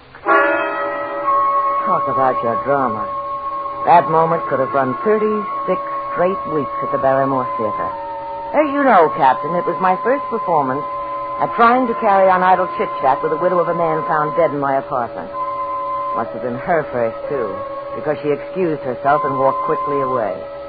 The guy who staged the scene, Cooper the Coward, also took a powder. By natural selection, I guess we're left alone, Miss Miller. What's she complaining about? I wasn't found dead in his apartment. Well, you couldn't exactly expect her to carry on tea-time conversation with you. Look, is she a friend of yours? I know her. Well, tell her the next husband she gets, keep him home. That means keeping him happy, if she isn't too chilled to find time. Now, if you'll excuse me, Mr. Fisher, I'll go have a drink. Allow me to join you, Miss Miller. Why? Frankly, I like you. If anybody tells you men over 50 don't have charm, put salt in her coffee. Clint Fisher was as charming as they made them. And the thought came to me that this was my chance to move from the phony money to the real stuff. And he was said to have more connections than the plumbing at the Waldorf. I intended someday to use them. And my chance came sooner than I thought. Yes, ma'am. Captain Doric Salvador wants to see me. You mean Lieutenant Salvador? He got a bust. Good. He was too arrogant. Third door on the left, lady. Don't look so mad, Sergeant. Maybe if you work hard, you'll be busted, too, someday. Hello, Lieutenant. Yeah. Sit down. What did you do? Kick the mayor's mother? No, the commissioner got a little mad because I didn't bring anybody in for David Madlock. What did you call me down here for, a wait? The commissioner's dropping the case. What do you mean? He called us off. Madlock will be under M in the file. I'll be on another case. Yeah, but that means that I... Starting tomorrow, where you go alone. What is this? You pulling off my protection? Ruby, we had those men on you to see if anybody made a move towards you, not for protection. I got a right to protect you. You forfeited every right you had when you threw in with the wrong people. In my opinion, Ruby, you sold your soul for a fur muff and a filet mignon. Don't talk to me like that, you lousy failure. Shut up! I played your game long enough. This is the end. You don't even know what I'm talking about. You'll never know. All dames like you got at your sex. You wouldn't know a good piece of music if you heard it. You've never read anything longer than a menu in your life. You couldn't tell me two intelligent things about the history of the people you came from or the name of the man who wrote the Declaration of Independence. All you got is a 75-word vocabulary and 112 pounds of flesh that could have been put to better use in a hand. You listen to me, flathead. Where do you get off telling me how worthless I am? Just because I went out and made myself a few bucks the hard way? Well, I took nerve and I've got it. It didn't take any to sit behind that desk and get demoted from captain to lieutenant. You picked your way of life yourself, and because everybody isn't like you can't stomach them. Your kind doesn't send your sons to college so they'll know a good piece of music when they hear it. You send them to learn how to make money. And you don't dress your daughters in the best clothes you can buy because they know who wrote the Constitution. You do it so they'll marry into money. You're cheaper on your level than I am on mine because you lie about what you really want, and I don't. I'm honest. I say what I want right out, and I get it. Are you through? No. Why did the commissioner call off the case? It was costing too much. I can smell a fix 20 miles off. You're going to set me up for a kill. I'm not setting you up for anything. They called me off the case. That's all I know. Yeah? Well, if the commissioner's been fixed, he can be unfixed. I know some pretty big people now. I hope they can help you. They will. Don't worry. I'll have my protection back. And while I'm at it, I think I'll have you busted down to sergeant.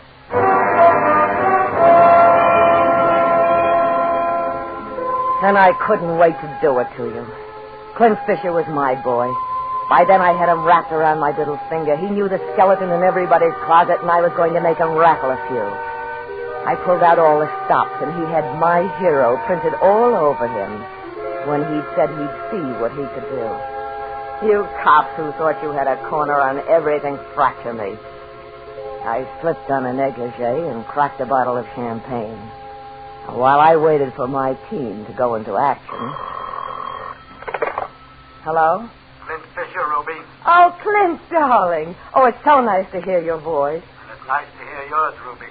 Are you all right? Oh, yes, of course. Don't worry about me. Well, Ruby... everything's going to be fixed, Clint? Not exactly. That's why I called you. I've tried everybody in town, and I hate to say this, but there's nothing I can do for you. Absolutely nothing. Clint, you don't mean that. I'm afraid, honey, you're on your own.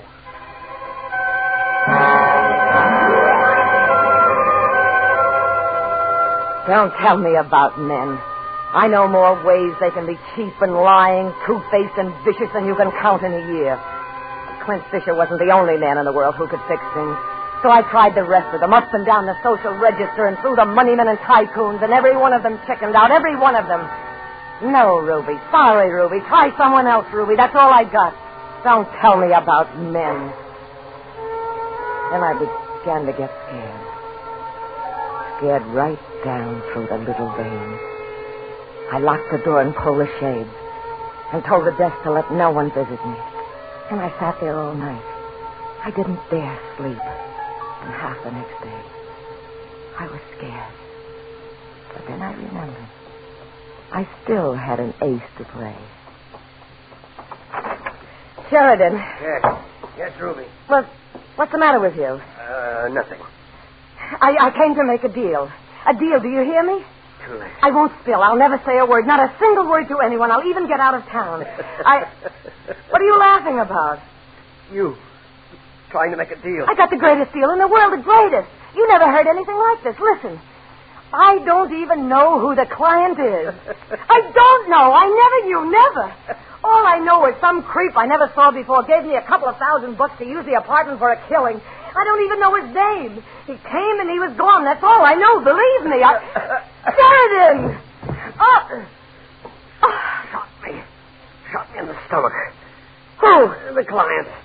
He killed Madlock because he wanted Mrs. Madlock. She found out last night. Committed suicide. He went crazy. Thought I told her. But after shooting, I said it was you. And you don't even know him. Who is the client, Sheridan? He'll kill me. I've got to tell the police. Tell me, who is he? Oh, don't die. Tell me. I ran out of that office as fast as I could make it. I didn't know where to go, what to do. I couldn't end up like Sheridan. I couldn't. Then I decided to go to my apartment, get my money, and try to get out of town. I ran up the stairs, locked the door, and stood there trying to pull myself together. And I got an idea. Salvatore. Captain, listen to me. Listen carefully. Who is it? Ruby Miller. Now listen to me. The client's after me. I know he is. The client? The man who killed David Madlock. It's just the way you said. I take everything back I ever said to you. I'm sorry. Really, truly sorry. I suppose you want protection. Oh, yes. Please send somebody. Come yourself. Take care of me. I'm in my apartment. I'm afraid to leave it. Ruby, you're a great girl for deals. We had 2 men following you and 3 men following Sheridan. We didn't find out a thing. Tell me who this client is. We'll go out and pick him up. Oh, that's just it. I don't know. I don't know. I really don't. It was all a bluff. They thought I knew, but I didn't. I don't know a thing. I played it for what I could get, and it worked. Now, you don't expect me to believe that. You've got to believe it. You've got to. I don't know who he is or where he's coming from, but I know I'll be killed. You're lying, Ruby. When you're ready, tell me the truth. I'll give you what you want. Goodbye. Don't hang up. Don't, please. I'll be killed.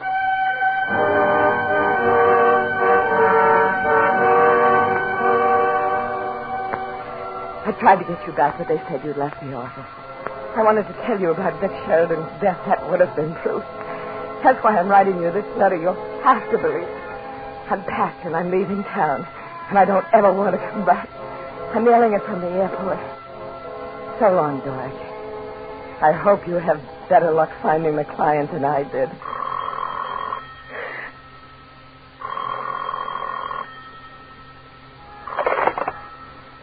Hello? Are you all right, Mrs. Salvatore? Oh, yes. We just found Vic Sheridan. I'm sorry, Ruby. Sometimes my personal opinion of people gets in the way of my badge. We'll be over there in a couple of minutes. Oh, thank you.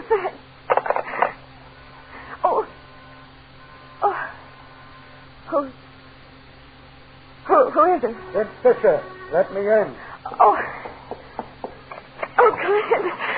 Clint, I'm so glad you came. Nobody cared. Nobody would do anything. Now, Ruby, you'll be all Somebody's right. after me, Clint. They'll get me. They will.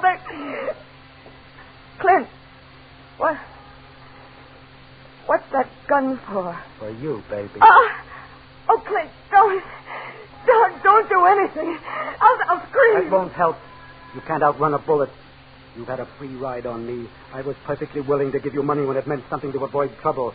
But now you're going to pay it all back. I'll do anything in the world. Don't close your eyes because it's going to hurt. They'll get you, Clint. The police will get you. I know, but I'll get it quick. You'll get it the hard way. Oh, Clint, please don't.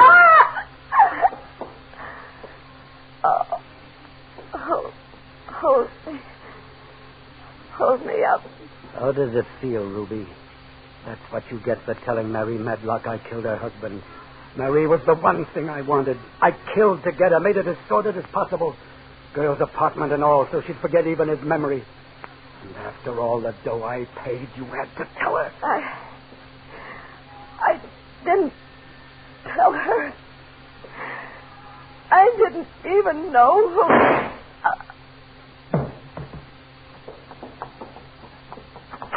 All right, you stand where you are. With your hands in the air. Come and get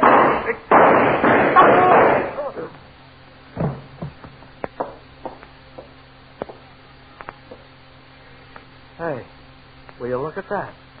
They're lying on the same spot where Madlock was killed. Yeah. The wages of sin.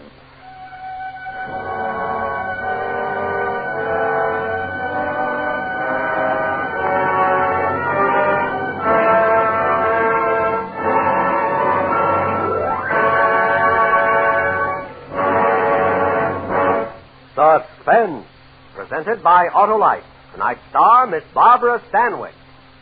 The north wind does blow, and we shall have snow. And then what will old Wilcox do? He'll sit in his car and drive near and far in winter-long comfort. Will you? Well, you will if you have your car tuned up and winterized by your neighborhood Autolite spark plug dealer. And remember, Autolite makes more than 400 products for cars, trucks, planes, and boats in 28 plants coast to coast. These include complete electrical systems used as original equipment on many of America's finest cars. Generators, coils, distributors, voltage regulators, wire and cable, starting motors, and electric windshield wipers. All engineered to work together perfectly as part of the Autolite team. All engineered to give you unexcelled Autolite service. Don't accept electrical parts supposed to be as good. Ask for and insist on Autolite original factory parts at your neighborhood service station, car dealer, garage, or repair shop. Remember, you're always right with Autolite. Next week on Suspense, Mr. Richard Widmark, as star of Too Hot to Live. And in weeks to come, you will hear such famous stars as Herbert Marshall and William Holden, appearing in tales well calculated to keep you in suspense. Tonight's Suspense play was produced and directed by Elliott Lewis, with music composed by Lucien Morawek and conducted by Lud Gluskin. The Wages of Sin was written for Suspense by E. Jack Newman and John Michael Hayes. Miss Stanwyck may currently be seen in the MGM picture To Please a Lady. And remember, next week on Suspense, Mr. Richard Widmark in Too Hot to Live. You can buy world-famous Autolite resistor or standard spark plugs, Autolite big full batteries, Autolite electrical parts at your neighborhood Autolite dealers. Switch to Autolite. Good night. Motorists, be prepared to stop in time to save a child's life. When driving through school zones, watch out for youngsters at play. Save a life by expecting the unexpected from children. This is CBS, the Columbia Broadcasting System.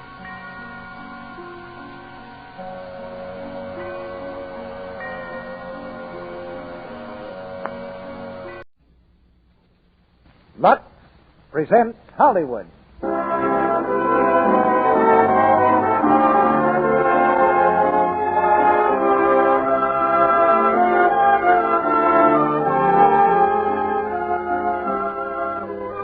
The Lux Radio Theater brings you Barbara Stanwyck, Ray Milland, and Charles Coburn in The Lady Eve.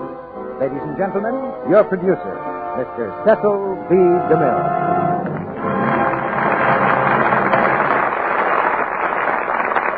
Greetings from Hollywood, ladies and gentlemen. Tonight, the Lux Radio Theater will be curtailed to 45 minutes so that we may all hear the President of the United States, Vice President Wallace, and Secretary of Agriculture Rickard. Keep tuned to this station, and you'll be sure to hear them.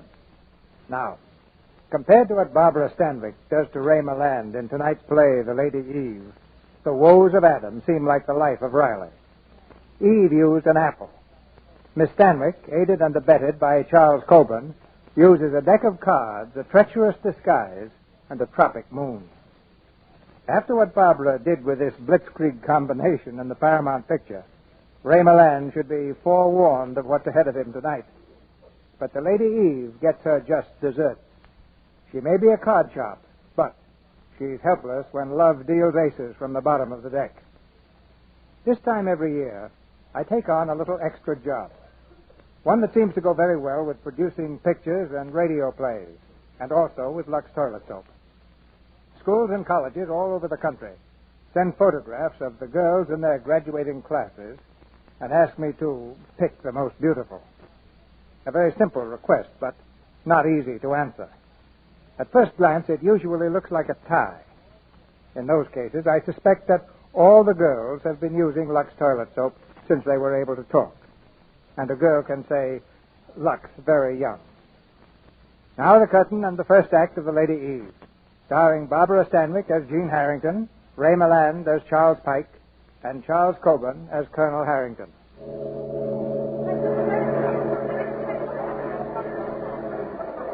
He's coming on board now, Charles Pike. There he is, Myrtle, Charles Pike himself. Who's he, Mama? What do you care? He's worth a fortune and he's single. Go put on your shorts. The catch of the season is just coming aboard the steamship Southern Queen, anchored at the mouth of the Amazon. Returning from a scientific expedition in the Brazilian jungle, young and single Charles Pike climbs the ship's ladder, and every mother with an eligible daughter gives him a sickening smile. At the rail of the boat are Colonel Harrington and his daughter, Jean. The Colonel and Jean, however, are not interested in marrying the Pike fortune. They have a better way to get it. A very likely prospect, my dear. Yeah, I hope he thinks he's a wizard at cards. My fingers are itching already.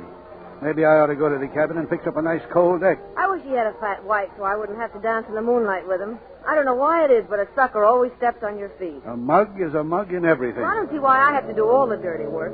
There must be plenty of rich old dames just waiting for you to push them around. Don't be vulgar, Jean. Let us be crooked, but never common. Ah, here's Gerald. Gerald! Oh, there you are, sir. Well, Gerald, did you get the lowdown on him? Oh, yes, sir, I did. Come on, Gerald, forget the butler act. Is the sucker rich? As the purser so picturesquely put it, the sucker is dripping with dough. Good. What does he own, Pike's Peak? Oh, no. Pike's Pale, the ale that won for Yale.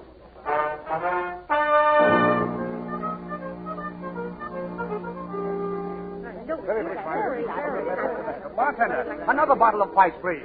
Pike's ale, please. 2 more Pike's ale. Straighten your seams, darling. Oh, why, of course. Ready. Look at them ordering ale. Every dame at the bar is going to pass out with galloping hiccoughs. They don't seem to be making much of an impression on Mr. Pike.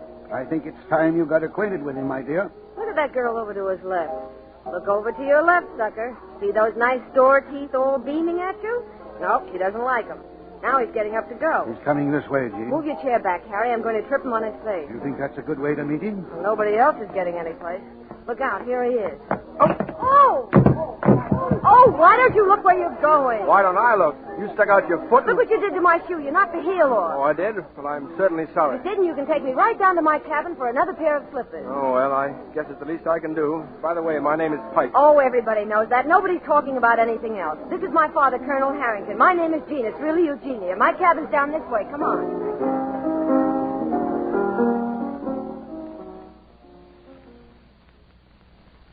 All right, you can come in.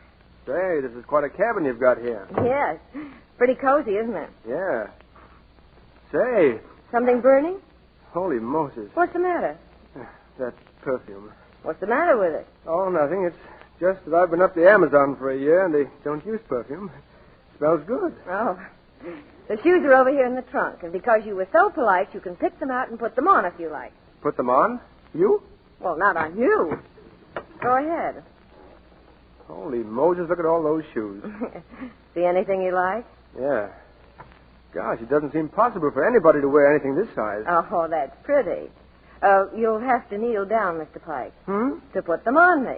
Oh, sure. That's right. You know, you should have been a shoe salesman. Don't you feel well? Oh, I'm all right. Tell me, what were you doing up the Amazon? Looking for snakes. I'm an ophiologist. I thought you were in the beer business. Beer? Ale. What's the difference? Between beer and ale? Yes. Listen, my father would burst a blood vessel if he heard you say that. There's a big difference. Ale sort of fermented on the top or something, and beer's fermented on the bottom, or maybe it's the other way around. Anyway, there's no similarity at all. Oh. You know, it's funny to be kneeling here at your feet talking about beer. You've probably heard a lot about it. Yes, all my life. Ever since I was 6 years old, the kids called me Hopsy. Hopsy Pike. Hello, Hopsy. Oh, make it Charlie, will you, please? All right. But there's something kind of cute about Hopsy. All finished? Yes. You know, maybe you were right about the shoe business. I never realized before how lovely it could be. Oh, thank you. Well, Well? We'd better get back now. Yes, I guess so. You see, where I've been, I mean, up the Amazon, I mean, we haven't seen a girl in a long time. Something about that perfume. Don't you like my perfume? Like it? I'm cockeyed on it. Why, Hopsy, you ought to be kept in a cage. Come along, Hopsy. There you are, my dear. Well, it certainly took you long enough to get back in the same dress. Mr. Pike wanted to hold hands. He's been up a river for a year. Oh, now, look, I am sorry if Pay no attention to my daughter's ribaldry. It always comes out in the women of our family. The men are all missionaries, with the exception of myself. And what an exception. Won't you sit down, Mr. Pike? I've just been amusing myself with a little solitaire. Oh, cards. Oh, well, by the way, haven't you seen this one? Now you see the card, and now you don't. Oh, he does card tricks. Well, bless my soul. Do that again, will you? Certainly. Now you see it, Now you don't. Amazing. Wonderful. See, you palm it in this hand. Of course, it takes a good deal of practice. Oh, I can well imagine it might. It's a good thing I know who you are, or I wouldn't play cards with you. Huh? Well, you know what they say, my boy. Gamblers on boats. Oh. Oh, you don't really think that it is... Oh, of course not, silly. You look as honest as we do. Oh, thanks. Not at all. Just joshing you, my boy. How about a rubber of bridge right now? Oh, I'd like to. Oh, you're probably much too good for us, Mr. Pike. Well, I don't have to play my bet. Well, aren't you sweet? Who will we get for a fourth? Isn't there a three-handed game? I seem vaguely to remember having... Of course there is. Then it'll be much cozier. Will you shuffle? Well, I'll try. Now, let's see. I am not very good at this.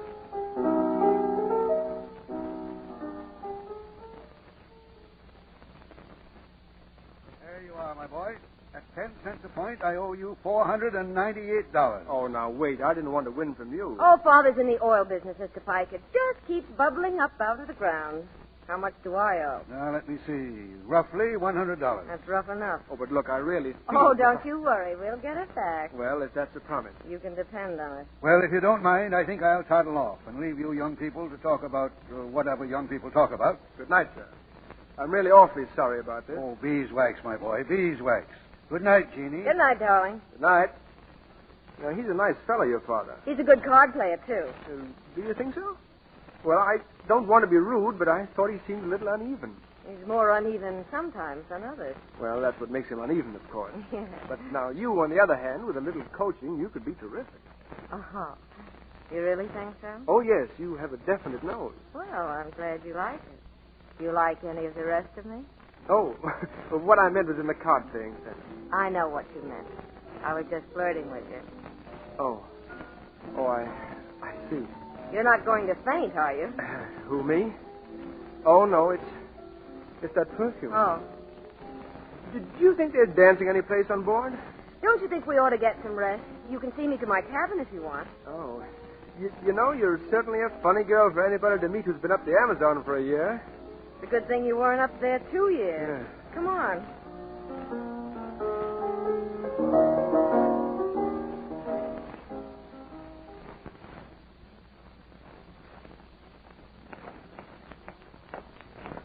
Say, I'm afraid you're on the wrong deck. Well, isn't that a coincidence? Well, for heaven's sake, here's my cabin. Fantastic. Would you care to come in and see Emma? That's a new one, isn't it? All right, why not? I don't want to wake her up. Wake who up? Emma. Emma? Who's Emma? I thought that was just a gag. Well, technically, she's a Columbrina martizia, a rare type of Brazilian glass snake. A snake? Say, she's gotten out of a box. She's out! No, don't worry. She's around here someplace. Oh! Be careful where you step. Oh, let me out of Now, here! wait, listen. She's as playful as a kitten. Oh, come back!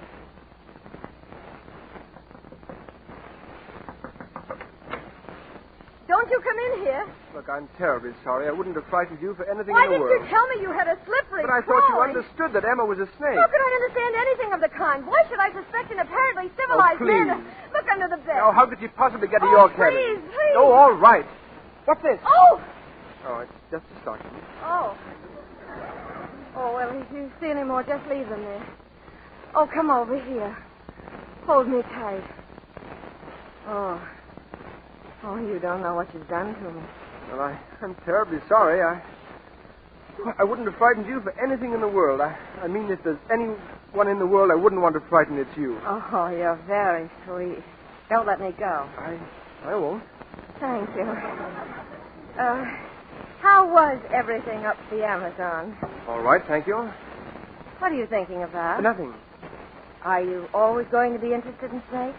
Well, snakes are my life in a way. What a life.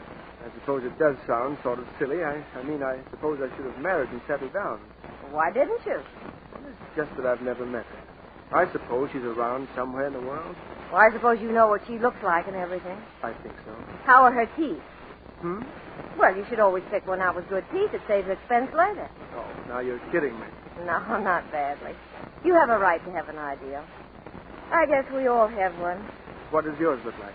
He's a little short guy with lots of money. Why short? What does it matter if he's rich? It's so he'll look up to me, so I'll be his ideal. Funny kind of reasoning. Yeah, well, look who's reasoning. And when he takes me out to dinner, he'll never add up the check, and he won't smoke greasy cigars or use grease on his hair, and, oh, yes, he won't do card tricks. Oh. Well, I shouldn't think your kind of ideal was so difficult to find. Oh, he isn't. That's why he's my ideal. What's the use of having one if you can't ever find him? But when I marry, it's going to be somebody I've never seen before. I won't know what he looks like or where he'll come from or what he'll do. I want him to sort of take me by surprise. Like a burglar. Yes, that's right. And the night will be heavy with perfume, and I'll hear a step behind me and somebody breathing heavily. And then What's the matter? You're looking sick again. Oh, no. I'm not. It's just you. Being so near you, I'd like to be near you always. Why, huh? Are you proposing to me so soon? Oh, no, of course not. Well, then you ought to be more careful. People have been sued for much less. Well, not by girls like you. Oh. Don't you know it's dangerous to trust people you don't know very well? But I know you very well. No, I mean people you haven't known very long. I've known you a long time, in a way. Jeannie. Good night. Huh? Oh, you better go. I think I can sleep peacefully now. Oh, I wish I could say the same. Why, Hopsy!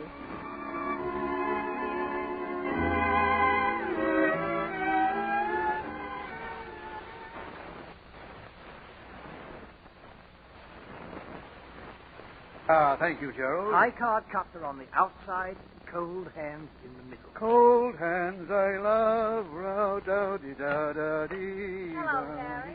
Hello, Gerald. Hello, Jane. Greetings, my little minx. I hope I find you well, and that your little pal hasn't fallen overboard. He's all right. He's just going to dress for dinner. Then I think, my dear, you'd better do the same, because we are going to play a little cards tonight, and I don't mean old maid. Harry, I think Charles is in love with me. No. Of course he's in love with you. Who is he not to be in love with you? No, I mean on the level, Harry. Are you suggesting that the others were on the bias? Oh, stop kidding. You see, I like him, too. Well, why shouldn't you like him? There's as fine a specimen of the sucker sapiens as I've ever seen. I think he's going to ask me to marry him. No. Yes. But that's wonderful, Jean. We shall play high card tonight. He won't know an ace from a deuce. You weren't thinking of taking him, Harry. Well, what were you thinking of? Oh, I don't think you understand. This is on the up and up. I'm in love with the poor fish. And I want to be exactly the way he thinks I am, the way he'd like me to be. I'm sure that's very noble, Jean. And I wish you all the happiness in the world. And you'll go straight, too, won't you, Harry? Straight to where? You know what I mean. You can come and live with us. Think how peaceful you can be. Playing cribbage with Gerald? I can just see myself. You tend to your knitting. I'll play the cards. Not with him. Do you happen to remember that sucker has $600 of ours in his pocket? Well, I suppose you could take that back. You bet I could, and a little dividend along with it. Oh, no. Oh, yes. Oh, no. Yes. No. And that settles it. Children don't respect their parents anymore.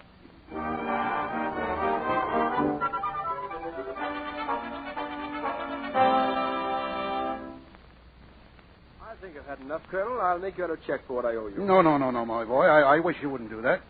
Here, we'll cut the cards once more. Double or nothing. No, thanks. I'd rather pay $32,000 than lose a really large amount. Well, now, this is very embarrassing. Make it out to cash. It could even be more embarrassing. $32,000 and no cents.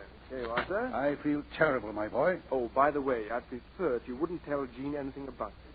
You may depend upon it. You certainly may. Jean. My sweet. Charles, you promised me you wouldn't play anymore. Well, we didn't play anymore, Jean. We were just wiping out my lot. You need a keeper. And now, Father, that you've taught Charles not to play double or nothing, what are you going to do with that check? Just this, my pretty child. I shall tear it up. You mean it was just a joke? Of course. You don't actually think I'd bleed my own daughter's friend, do you? Perish the thought. Come on, Charles. You can take me for a walk on deck.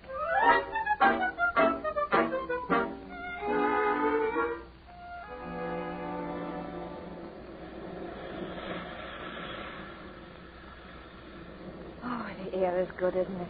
It makes you feel all clean inside and nice. Yes. Jean, don't move. What is it? You know, I've just understood something. Yes? It came over me all of a sudden. I'm in love with you, Jean. I've never loved anyone but you. I know that sounds as dull as a drugstore novel, but it's what I feel. I wish we were married and on our honeymoon right now. Oh, so do I. But it isn't as simple as all that, Hopsy. I'm terribly in love, and you seem to be too, so one of us has to think and try and keep things clear. Maybe I can do that better than you can.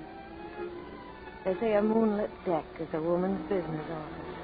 I'm going to kiss you, Jean. Of course you are, darling.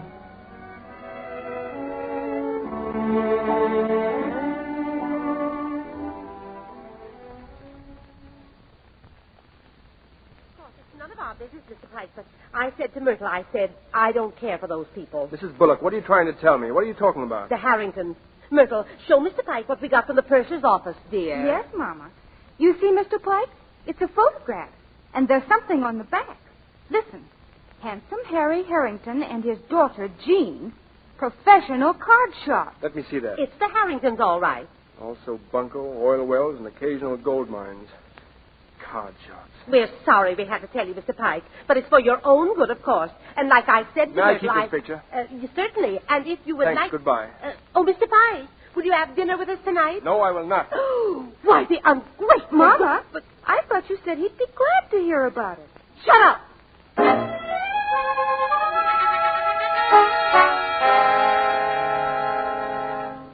Straight Scotch, double. Yes, sir. Why, Hopsy, what are you doing at the bar at this hour? Good morning. Good morning, darling. You look like the last grave over near the willow. Are you worried about something? Should I be? Of course you should, falling in love with an adventuress on the high seas. Are you an adventuress? Of course I am. All women are. If you waited for a man to propose to you from natural causes, you'd die of old maidenhood. Jean. Yes, darling? You'd better take a look at this photograph. Oh. It's a rotten likeness, isn't it? I never did care for that picture. I can understand that. Oh, please don't look so upset, darling. I was going to tell you when we got to New York. I would have told you last night only. Well, you never know how a person will take a thing like that. And, well, maybe I wanted you to love me a little more, too. You believe me, don't you? All right. Anyway, I'm glad you got the picture this morning instead of last night. You thought you were having a lot of fun with me, didn't you? Oh, I was having a lot of fun with you, Hopsy. More fun than I've ever had with anybody. You were certainly very funny showing Harry how to palm a card. You were pretty funny yourself. When? Trying to play me for a sucker when they told me who you were the morning after I met you. Who told you? Never mind who told me. You mean you were playing me for a sucker? I don't believe it. But if you were just trying to make me feel cheap and hurt me, you succeeded handsomely. You ought to be very proud of yourself, Mr. Pike. Very proud of yourself.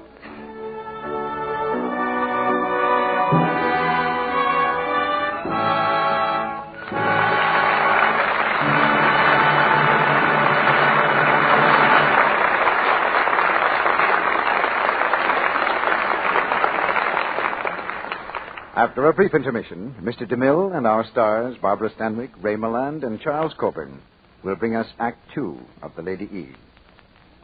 And now we place our imaginary microphones on a rehearsal stage over at Columbia Studios, where two young extras are just finishing a dance routine.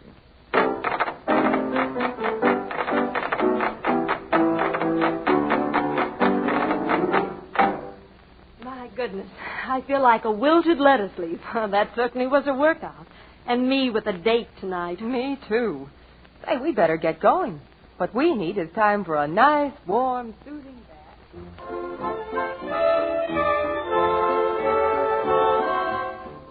Mary, isn't that Rita Hayworth over there? Boy, she looks like a million, doesn't she? She sure does.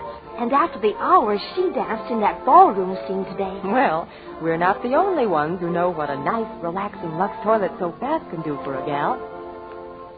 Yes, lovely Rita Hayworth and other Hollywood stars use their complexion soap, gentle white Lux toilet soap, for their daily beauty bath, too. Try this Hollywood beauty bath, and you'll see why. You'll find Lux soap's creamy, active lather is soothing and gentle, and thorough, too. That rich, caressing lather just floats away every trace of dust and dirt, leaves you feeling exquisitely fresh from head to foot. And most important of all, you'll find, as screen stars do, that this beauty bath makes daintiness sure. Lovely Rita Hayworth says, "A daily Lux soap beauty bath protects daintiness. It leaves skin really fresh and sweet, fragrant, too, with a delicate, clinging perfume." Why not take Hollywood's tip? Make this fine white soap with its flower-like fragrance your daily bath soap. It's a luxury that any woman can afford. For Lux toilet soap costs but a few cents a cake. Buy it the economical 3 cakes at a time way. It's thrifty. We pause now for station identification. This is the Columbia Broadcasting System.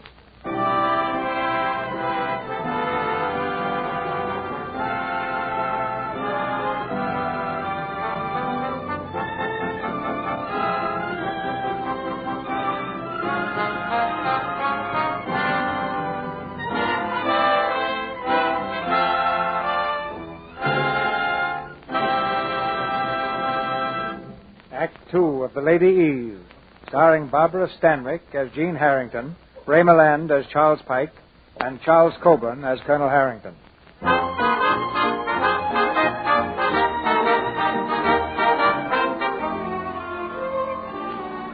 Jean is not the kind of girl to grieve over a blighted romance, but she still thinks occasionally of Charles Pike. It's 2 months later, and her father at the racetrack. Jean imagines that she sees Charles in the crowd. Here you are, my sweet. We grabbed down and each 700 on the last counter, Jean. Jean, I'm talking to you. Oh, I'm sorry. I thought that was that Pike fellow over there. Now, let me see. What do you like in the next one? Pardon me, is this seat taken? Well, for the love of... Well, bless my soul, handsome Harry. William at the moment. William, of course. I'm enchanted to see you again. And you, Jean, as pretty as a bag of aces. Hello, Pearlie. Sir Alfred at the moment, my child. Sir Alfred McLennan Keith, at your service. How do you do, Sir Alfred? Well, you're certainly a sight to lame peepers. You know, I haven't seen anybody of our set since the boat stopped running. What's your pitch, Pearlie? I have a little nest on the edge of a town called Bridgefield. A town full of millionaires in the heart of the contract bridge belt. Bridgefield, Connecticut? Precisely. Wonderful pickings. Tell me, do you know the Pikes? Do I know them? I positively swill in their ale. Good old Horace. Oh, what a card player. Do you know Charles, the son? Is he the tall backward boy who's always toying with toads? Yes, I think I've seen him skulking about. He isn't backward, he's a scientist. Oh, is that what it is? I knew he was peculiar. Pearlie, could I visit you sometime as your niece? As my niece? My dear girl, there's only one thing. You have to be English. Well, I've been English before. I shall be as English as necessary. Why don't you stop talking nonsense? Because I want to see that Pike guy. I've got some unfinished business with him. Can I come, Pearlie? Of course, my dear, if you think you can get away with it. You can't, Jean. That snake charmer will spot you in a minute. No, he won't. He may suspect, but he'll never know. Get me a name, Pearlie, but British. As a matter of fact, I've mentioned a niece. One Lady Eve Sidwich. Lady Eve Sidwich. Oh, I can see her in the Pike's drawing room now. Old Bridgefield at her feet. Lady Eve Sidwich. Boy, will that ring the bell.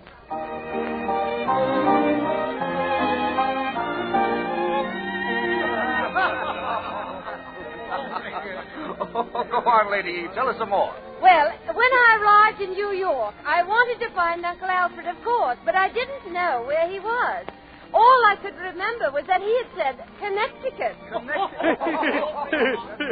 Good evening, Sir Alfred. Oh, Horace, old boy, I want you to meet my niece, Lady Eve Sidwich. How are you, Lady Sidwich? This is Mr. Pike, Eve.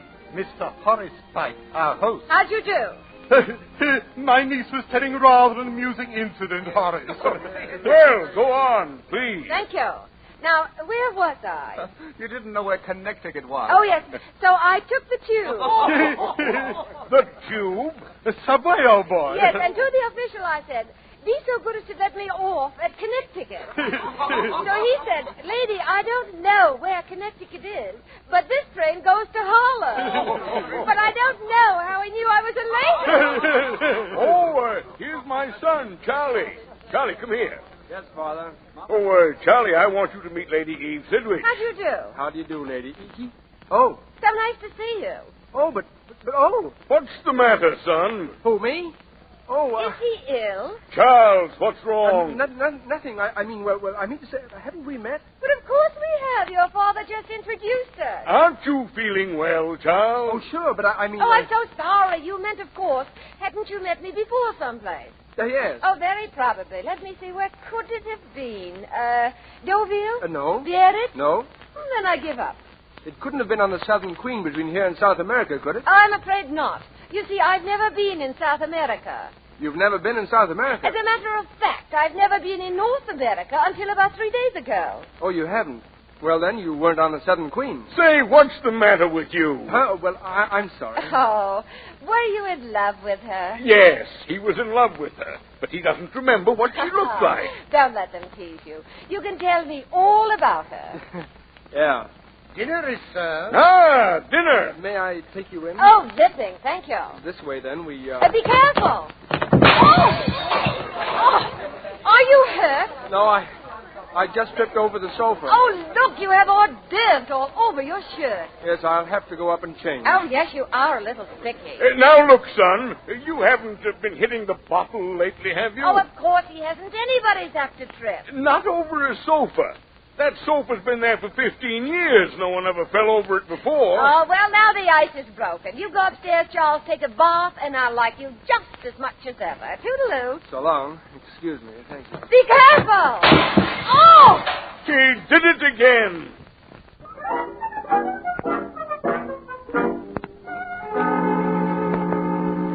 Entirely disgraceful. I've never seen such a farce in a respectable house. If I didn't hate him so much, I would have felt sorry for him last night. Do you know why he didn't recognize me? Yeah, I think so. No, you don't. I hardly recognized him myself. He seems shorter and bonier. It's because we don't love each other anymore. On the boat, I saw him as very tall and very handsome. And he probably thought I had big melting eyes and a rosebud mouth and a figure like Miss Longbeach. And so you have, for that matter. Well, now that you've got him, what you going to do with him? Finish what I started. I'm going to dine with him, dance with him, swim with him, laugh at his joke, canoodle with him. And then one day, about 6 weeks from now, he'll propose. But you won't accept. Oh, yes. That's part of the plan. Gee. I know just how it will happen. We'll be out riding, and we'll come to a view that will be so gorgeous we'll have to get off our horses to admire it. I think that's when he'll kiss me.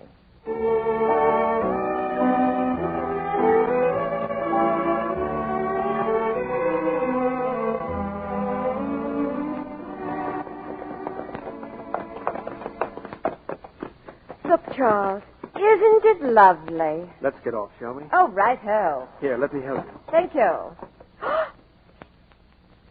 Why, Charles, you kissed me. Yes, I did. Eve. Yes, Charles? Eve, I suppose you know what I'm thinking about? I have an idea.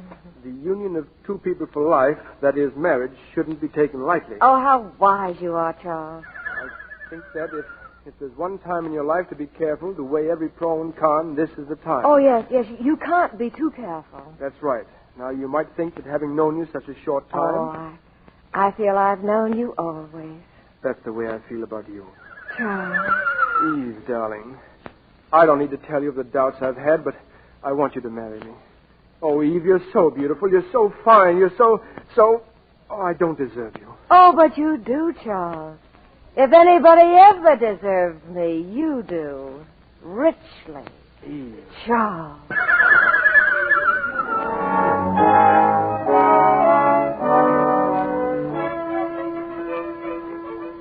Here's a telegram, Gerald. I have caught the sucker Sapien, leaving for Miami on honeymoon tonight. I still despise him. Love, Jean. If she hates him, why did she marry him? Teach him a lesson or something? I don't know. Maybe she's going to shoot the beggar.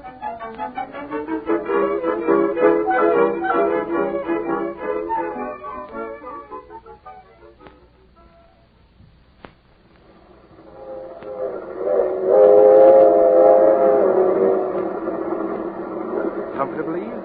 Oh, yes. Oh, darling. What are you laughing at? Oh, it's nothing. It's just that it's so different. It reminds me of that other time. Oh, what time was that? Oh, goodness. I must be a little bit hysterical.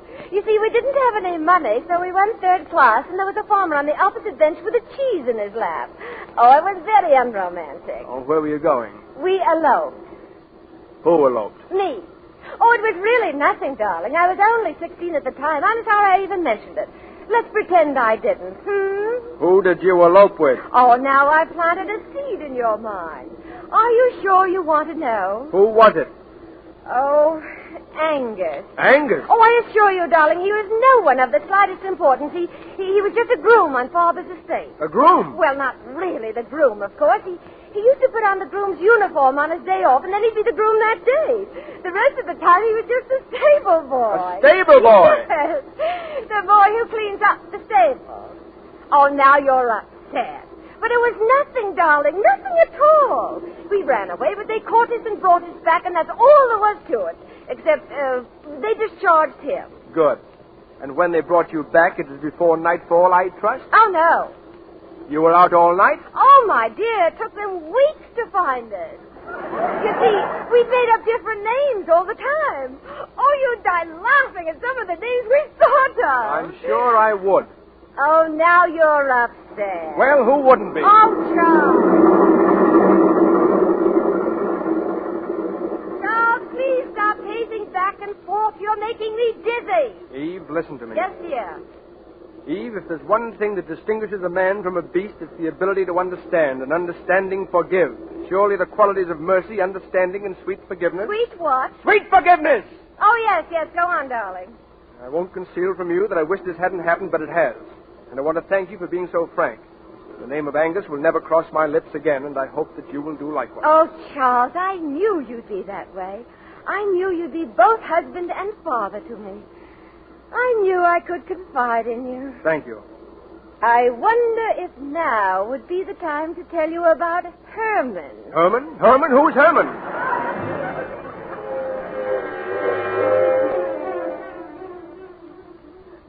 And that's all. I said goodbye to Vernon the next day. Vernon? I thought you said Herman. Vernon was Herman's friend. What a friend.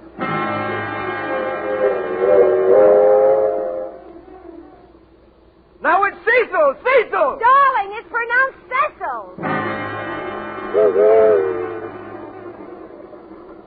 What did you say, dear? I said, which one are you talking about now, Hubert or Herbert? Well, I'm not sure. You see, they were John's twin cousins. John, who in the name of... Let me out of here!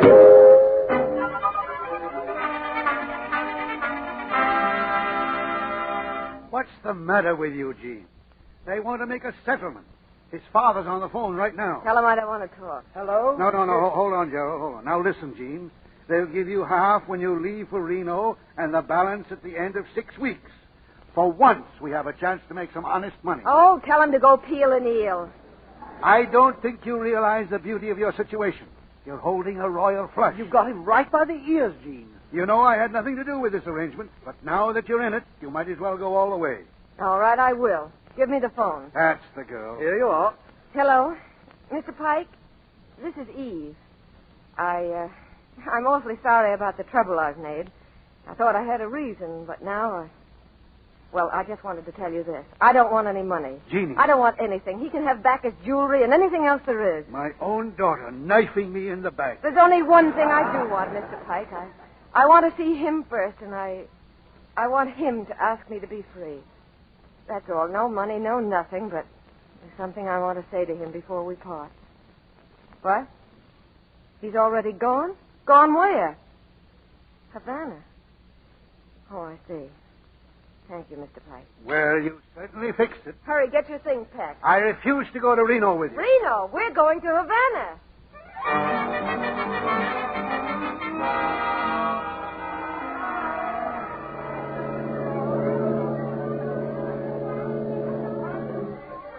I don't see him, my dear. Do you suppose he missed the boat? He didn't miss it. There he is at the bar. Well, oh, yeah. Now he's turning away. He's coming over here. Do you suppose he's seen us? He will in a minute. Stick out your foot, my dear.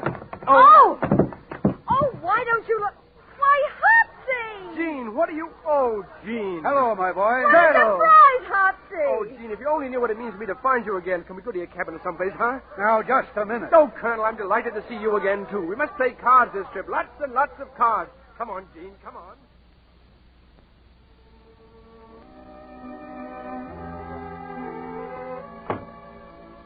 Hopsy.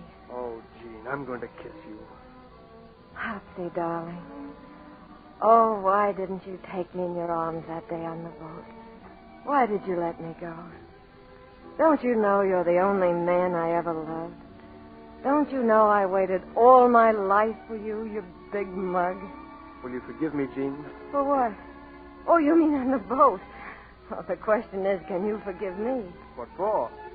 Oh, you still don't understand, do you? We'll have to have a long talk. I don't want to understand. I don't want to know. Whatever it is, keep it to yourself. All I know is I adore you.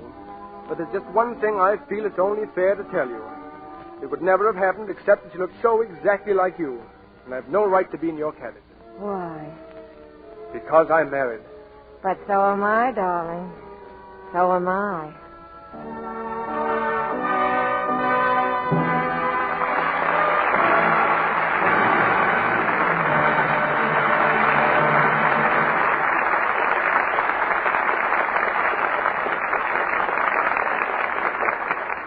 In a moment, our stars will return for their curtain call. And after that, the president will be on the air.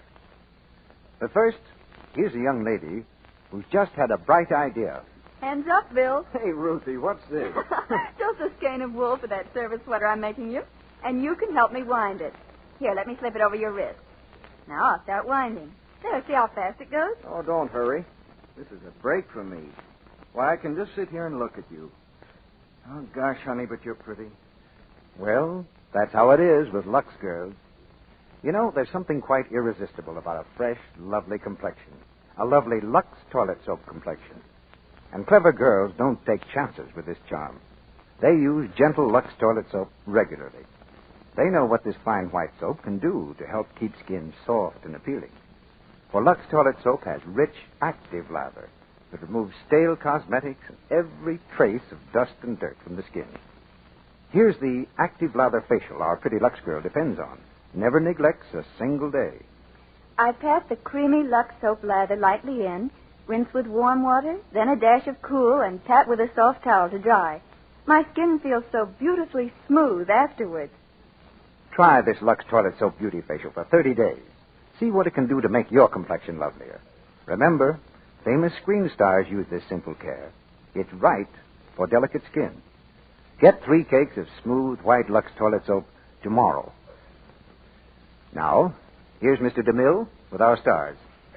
We've said goodbye to the Lady Eve, but here come Barbara Stanwyck, Ray Milland, and Charles Coburn for a curtain call. Thank you, C.B. It's grand being back again. You know, I was rather glad to see Ray getting that rough treatment tonight. There's a pal for you. What did I ever do to you, C.B.? Well, I just thought that after you had spanked Paulette Goddard, thrown her overboard, and put her through a hurricane and reaped the wild wind, you had a little punishment coming from the fair sex. The heroine really seems to take a beating in all those DeMille pictures, Barbara. I should know, Charles. I went through it once. I never had a lady in my life until I worked for him, Barbara. Well, don't make it a habit, Ray. It isn't something women are sure to enjoy like Lux soap, for instance. I may have said this before, C.B., but it'll stand repeating.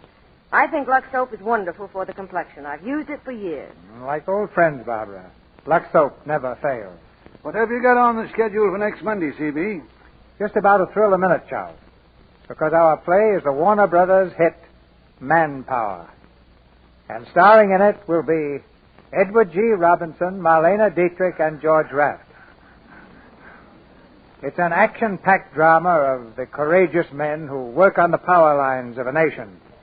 A story of the manpower behind the electric power and the woman power behind the manpower. The high-tension cast is headed by Marlena Dietrich, George Raft, and Edward G. Robinson. That should mean standing room only, C.B. I certainly won't miss it. And it's just about time for President Roosevelt, Vice President Wallace, and Secretary Wickard to speak now. So we better get a comfortable seat and get ready to hear them. Good night, everyone. Good night. Good night. Good night. Good night. And a slight red apple for the Lady Eve.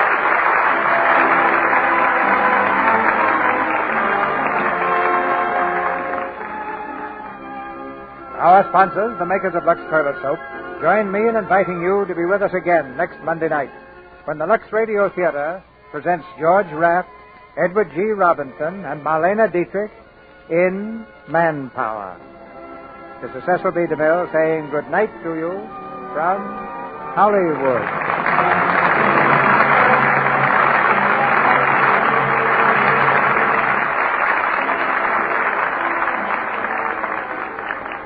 Barbara Stanwyck will soon be seen in the Paramount picture, The Great Man's Lady, and Ray Milland in The Lady Has Plans.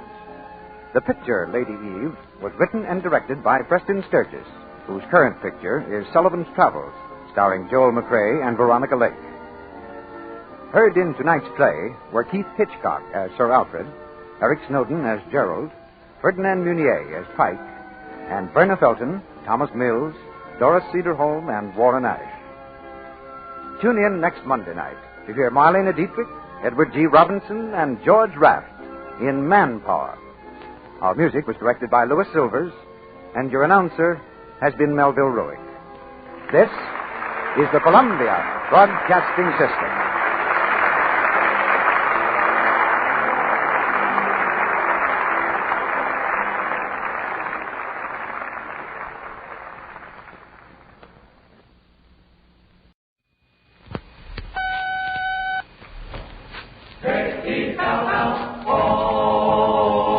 The Jell-O program starring Jack Benny with Mary Livingston.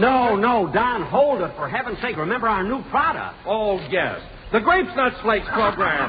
That's Grape Nuts Flakes. Great. The Grape Nuts Flakes program starring Jack Benny with Mary Livingston, Phil Harris, Dennis A. Rochester, and yours truly, Don Wilson. Coming to you from the Army Air Base at Santa Ana, California.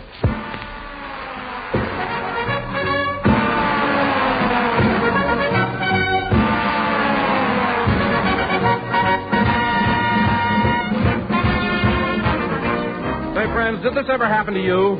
You dash out of bed, stub your toe on the alarm clock, nick your face while you're shaking, get the shirt missing a button, plump downstairs wearing your before-breakfast blitzkrieg look, and right there on the table sits a great, big, tempting bowl full of Grape Nuts Flakes. And what happens now? Well, you sample that outstanding Grape Nuts Flakes flavor. It's your same favorite Grape Nuts flavor in toasty brown flakes, salty, rich, and sweet as a nut. So you look at your wife and you actually beam, for there's plenty of satisfaction in that grand goodness, the flavor that's made Grape Nuts Flakes America's fastest-growing cereal. That's because Grape Nuts Flakes are made in a different way. They're a blend of two luscious grains, sun-ripened wheat and malted barley, toasted golden brown and crisp and delicate, tempting flakes. So for smooth-tasting, smooth-tempered breakfast that baby your budget, ask for delicious, thrifty Grape Nuts Flakes in the big 12-ounce package.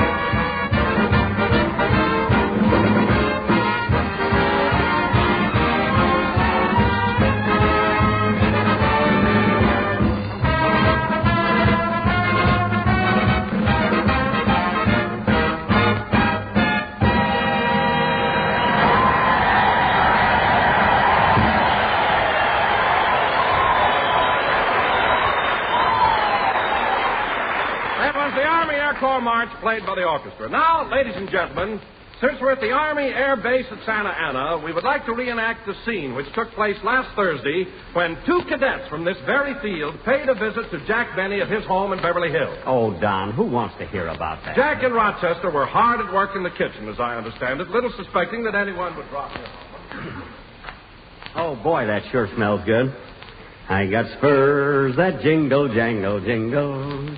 As I go riding. See, what else? Tomatoes, vinegar, onions. Oh, Rochester, did you cut up those onions like I told you to? Rochester, did you cut up those onions?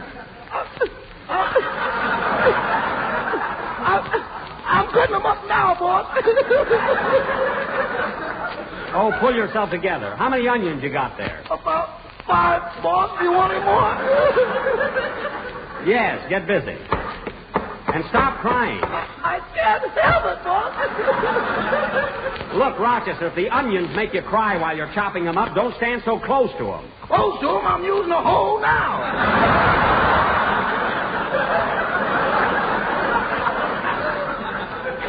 All right, I'll do the onions. And you get these jars ready. Have you got the labels? Here they are. Mother Benny's old-fashioned homemade chili sauce. Hey, they're pretty fancy, aren't they? Yeah, and I like our new slogan. Our chili is hot on rump roaster pot. Yeah, that ought to get us plenty of customers. Well, I might as well finish these onions myself. This sauce don't look just right. You know, boss, I don't think we got enough tomatoes in here. I said I don't think we got enough tomatoes in here. Shall I put some more tomatoes in, Mr. Benny? There's plenty of tomatoes in there. All the recipe calls for. Well, the onions are ready. Dump them in, Rochester. Okay. I want to get all this stuff cooked and bottled before Miss Livingston gets here. I promised to take her shopping. It's only 10:30, boss. 10:30? Oh, my goodness. Tune in the radio, Rochester. Tune it in. What's the matter? It's time for that program. Tune in the radio. Oh, yes. Yes! Sally Sutton. I don't want to miss today's episode. Here's the station, boss. Thank heaven. And so, chin up, but with tear-dimmed eyes, Sally Sutton has given up hope of a reconciliation with her husband, Paul, and decided on the most drastic of all steps, a divorce. Well, her husband has been playing around, Rochester. That's all she can do. Hasn't she got a razor? No. Now listen. As we fade in on the Sutton cottage, a cottage that was once a happy American home, we find Sally in conference with her friend and advisor, old Judge Hooper. Sally is speaking. I can't go on, Judge Hooper. I can't go on like this. It's too much. There now, Sally.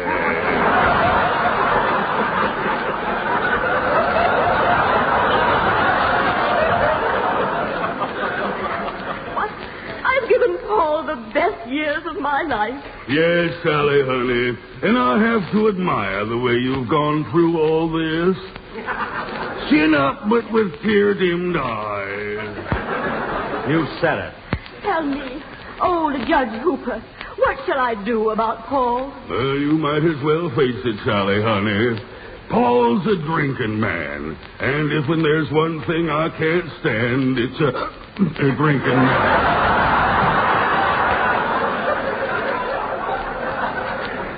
Well, what's that? I think the old judge is loaded. Oh, he couldn't be. And your advice, Judge? You just got to get a divorce, Sally, honey. Open up, quick. Oh, my goodness.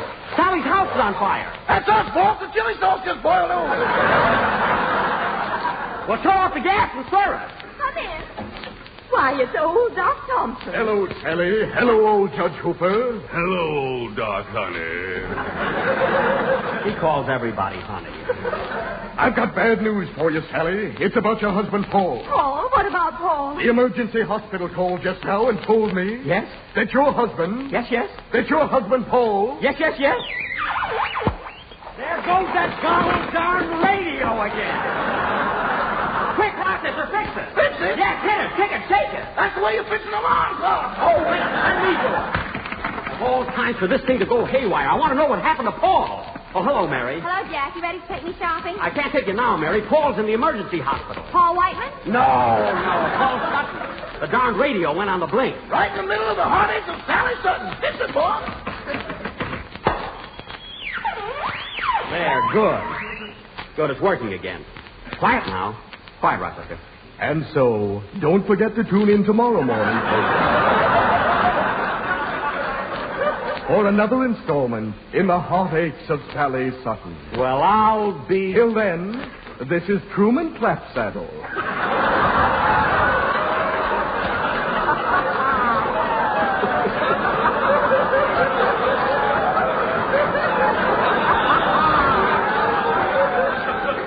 Saying au revoir. Wait a minute, what happened to Paul? Oh, shut up.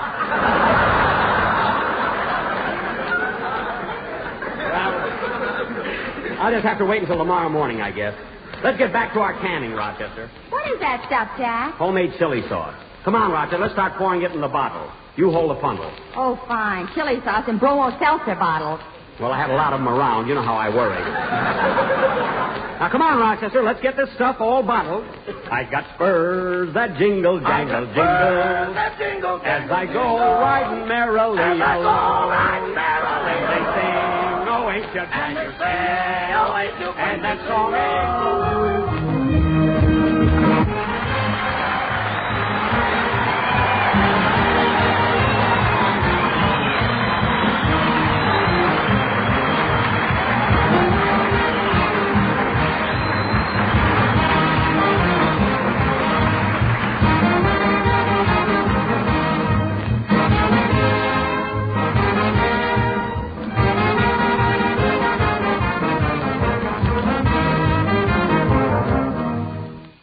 And now, ladies and gentlemen, let us continue with our story of what happened when the two cadets from Santa Ana visited Jack's home. As you remember, Jack, Mary, and Rochester were bottling chili sauce in the kitchen. As I go riding merrily. There, that's that. Now, how many bottles did we get out of this batch, Rochester? 3 dozen, not counting the 2 that blew up. Blew up? I didn't hear any of them blow up. Look for yourself, boss. That ain't a sunset on the ceiling.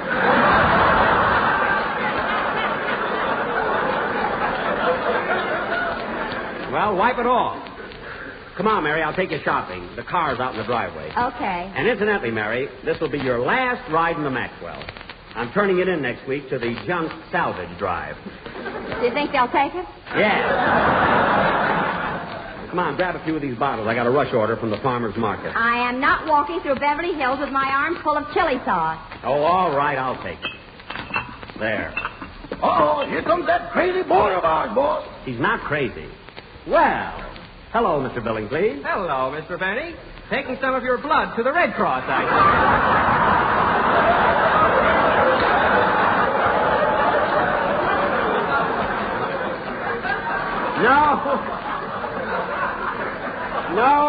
No, Mr. Billingsley. This is chili sauce.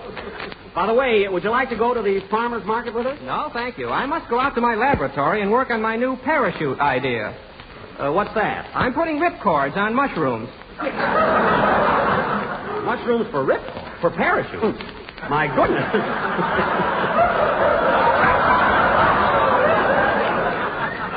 My goodness, isn't that dangerous? Oh, yes. You might get a toadstool.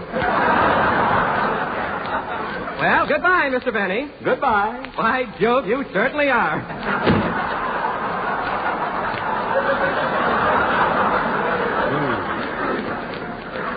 Now it's parachute.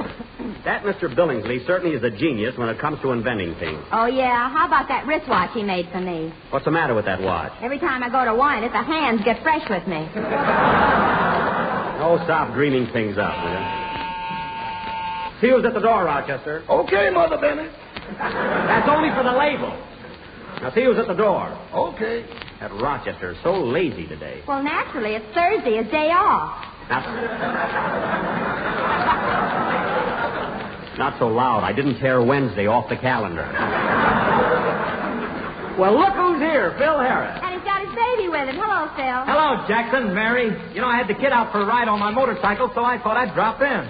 What? You brought a 5-month-old baby all the way from Encino on a motorcycle? We only made one stop, Jackson. Changed oil and diapers. That kid's probably scared to death. Ah, Jackson, she loves it.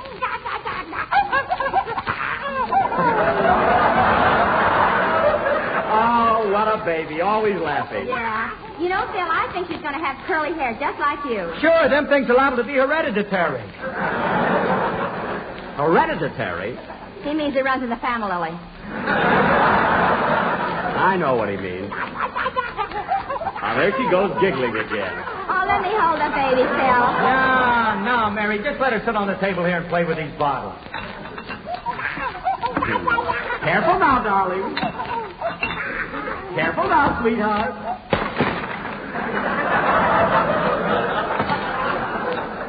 Make a note of that, Rochester. 1 bottle of chili sauce to Mr. Harris, 15 cents. Sorry, Phil. Wait a minute now. I ain't responsible for nothing my kid does. This baby's a minor. I don't care if she's John L. Lewis. You're paying for that.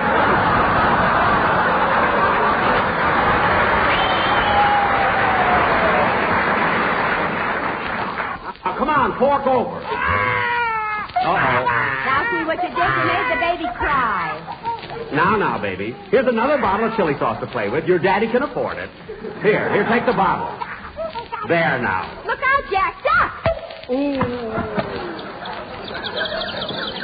Holy smoke, she knocked him out. Quick, Rochester, get some water. Mr. Benny's unconscious. Let him lay there. He ain't been getting much sleep lately. Oh, he's coming to. Jack, speak to me. Oh, where am I? Sorry, Jackson, but my baby conked you with a bottle. Did the bottle break? Absolutely not. No sale, Jack. Oh, my head. Listen, Phil. It's all right for you and your baby to come over and pay me a friendly visit. But when that kid of yours deliberately picks up a bottle of Mother Benny's old-fashioned homemade chili sauce and cocks her old Uncle Jack on the head with it, that's what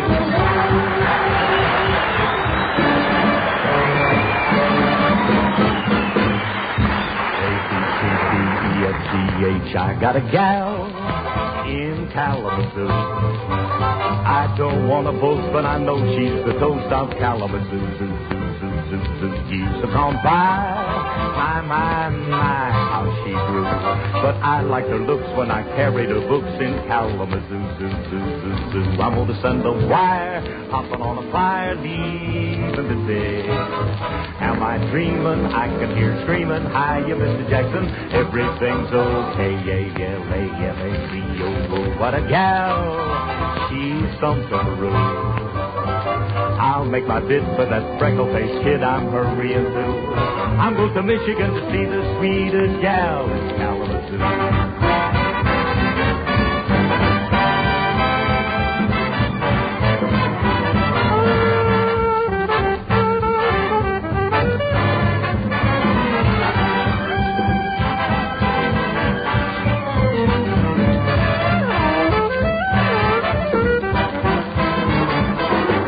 Send a wire, hopping on a flyer, leaving today. Am I dreaming? I can hear screaming, hiya, Jackson, everything's okay. Yeah, L-A-M-A-Z-O-O, what a gal, she's some pepperoo. I'll make my bid for that freckle-faced kid I'm hurrying to. I'm going to Michigan to see the sweetest gal in Kalamazoo.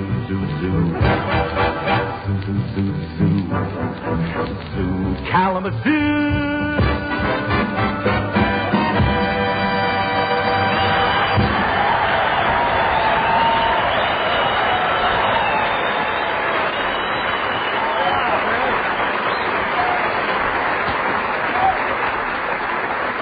I Got a Gal in Kalamazoo, played by Phil Harris and the orchestra.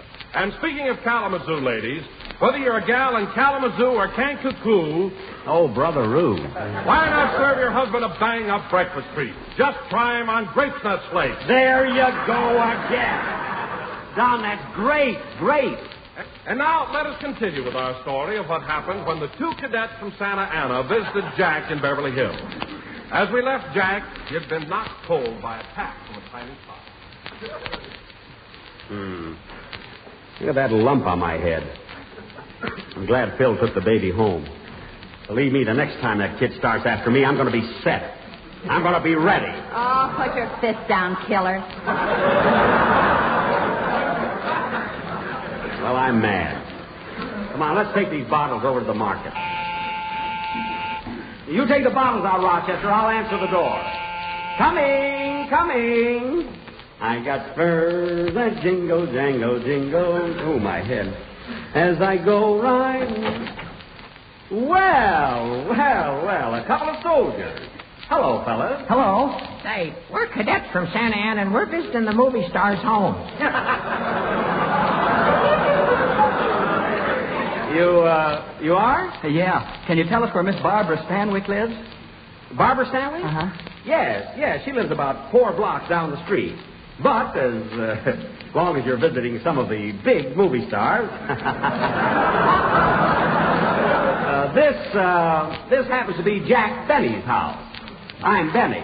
Oh, is your son at home?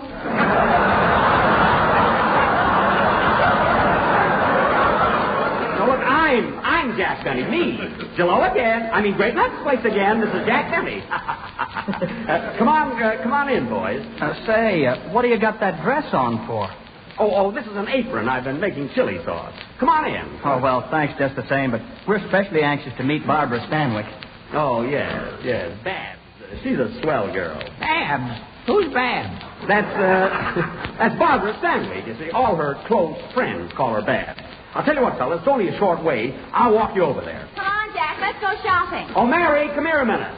I want you fellas to meet Mary Livingston. She's a stooge on my program. What was that? Don't sneak up on me. Mary, these boys are cadets from Santa Ana. Oh, hello, fellas. Gee, Mary Livingston. Wow, a woman.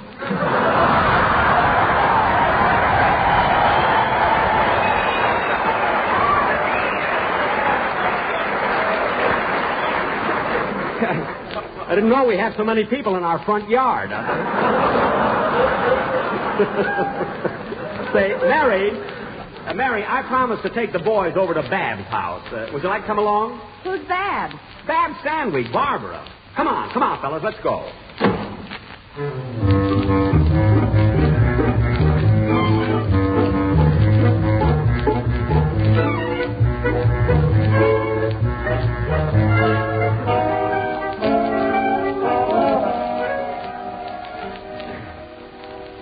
Well, here we are. I hope Babs is home. I got spurs that jingle, jangle, jingle. Are you excited, boys? Oh, we sure are. Good afternoon. I'm Jack Benny. These two cadets would like to meet Miss Stanwyck. Come on, fellas, let's go in. Just a moment, please. Miss Stanwyck is taking a bath. Oh, then I'll wait. You certainly will.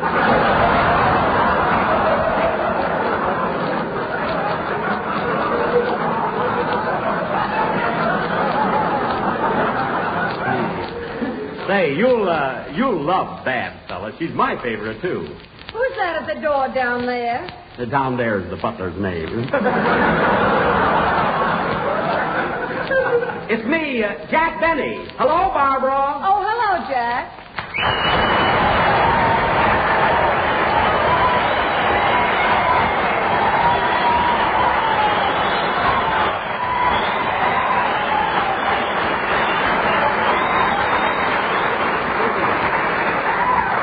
A lot of people in her house, too. Say, Barbara, can you come down a minute? I've got something I want to see you about. Jack, I told you yesterday. I've got enough chili sauce to last me 6 years. Oh, it's not about chili sauce. I got a couple of cadets from Santa Ana with me. They want to meet you. Oh, then I'll be right down. Won't you step in and wait, folks? Thank you. By Jove, you certainly are.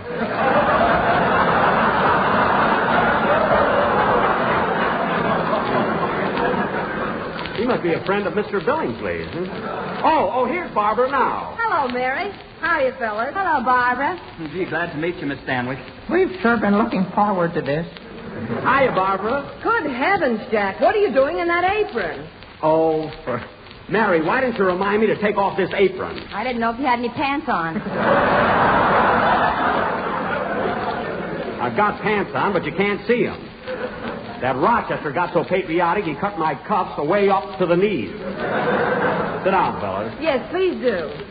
You know, the boys were over at my house, but they were a little impatient. They were just dying to meet Babs. Babs? Who's that? You. All your close friends call you Babs. Well, I'll be darned. Oh, by the way, would you boys care for a sandwich or something? Oh, no, thank you, Miss Stanwyck. Just looking at you is enough. Well, how about your buddy? Would you like a sandwich? I'm looking at Miss Livingston.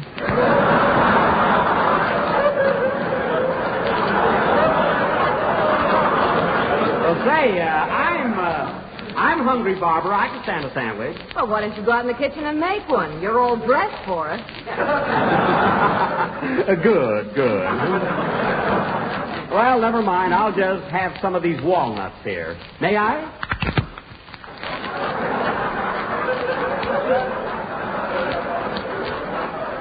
Go right ahead if I'm not too late. Thanks. So you boys are cadets from Santa Ana, huh? Mm-hmm. My name is Bill Orr, and I'm going to be a bombardier. My buddy here, Peter Hayes, he's studying to be a navigator. Well, that's wonderful. A bombardier and a navigator. I'd like to be a pilot. That's for me.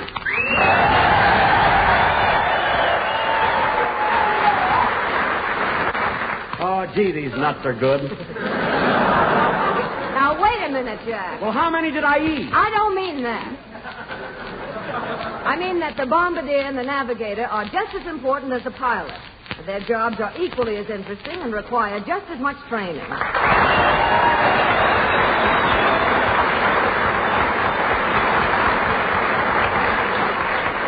All right.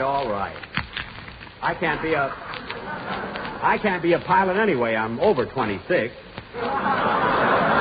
Or did they raise the age limit to 36?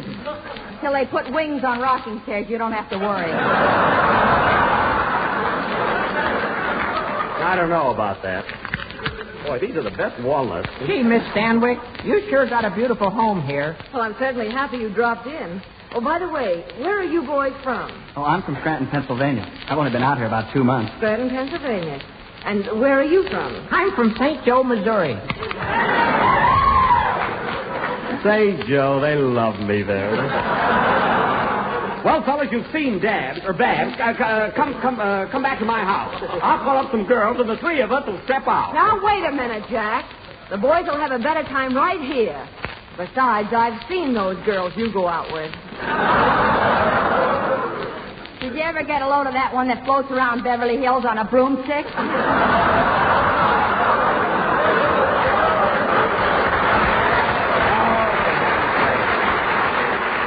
Quiet.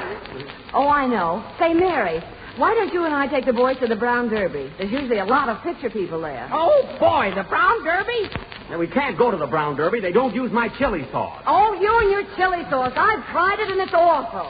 Oh, yeah? Have you ever tried it on lobster? Yes, and the lobster thumbed his feelers at me. Well, naturally, a lobster has to be boiled. Boiled or sober. He didn't like it. Well, then I guess I better tear up that testimonial I signed your name to. Say, I've got an idea. Why can't we all go over to Bob Murphy? Now, look, Jack, you're not coming with us. Barbara and I are going to have lunch with the two boys alone. Yes, and later this evening we'll go dancing at the Macambo. I can't go dancing. Nobody asked you to go. Oh, they didn't, eh? Well, let me tell you something. These boys came all the way to Beverly Hills to see me, and I'm going along. If you do, you'll pay the check. We'll see about that, sister.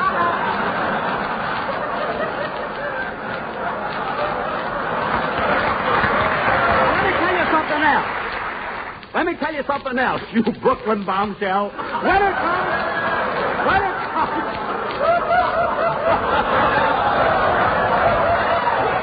Let me tell you something else. When it comes to showing these cadets a good time, I know the hot spots, too. I didn't get these bags under my eyes for nothing. And that, ladies and gentlemen, is what happened when two cadets from Santa Ana came to visit Barbara Stanwyck at her home in Beverly Hills. They came to visit me, Playfield. Gee, these nuts are good.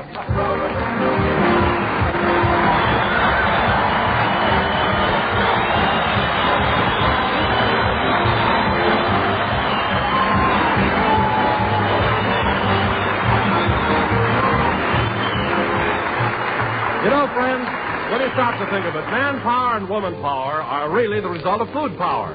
That's why it's so very important for every man and woman in America to eat nourishing food in this war emergency, especially the vital protective foods, foods such as whole grain cereals. And that's why it's important to see the Grape Nuts Flakes appear regularly at your breakfast table.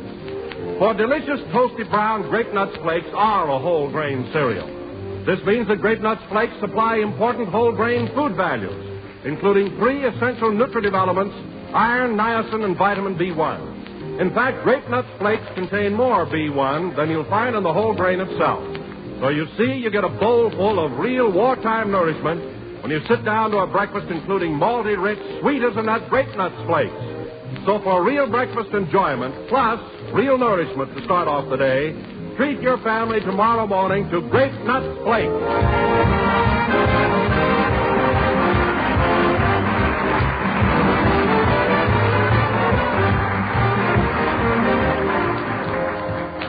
That was the last number in the second program of the new Grape Nut Flakes program. Grape Nut Flakes. And we're with you at the same time next Sunday. I want to thank Barbara Stanwyck for coming over here to Santa Ana with us. Thanks, Barbara. Oh, you can call me Babs. Well, you see, folks, and she loves my chili sauce, too. Good night, everybody.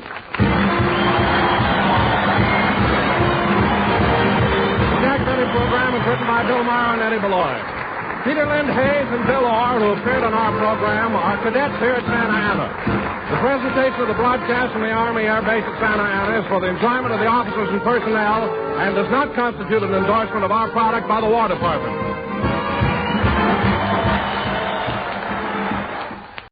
Lux presents Hollywood.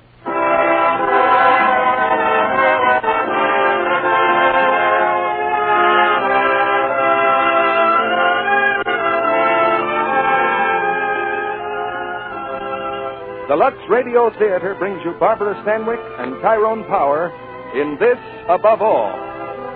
Ladies and gentlemen, your producer, Mr. Cecil B. DeMille.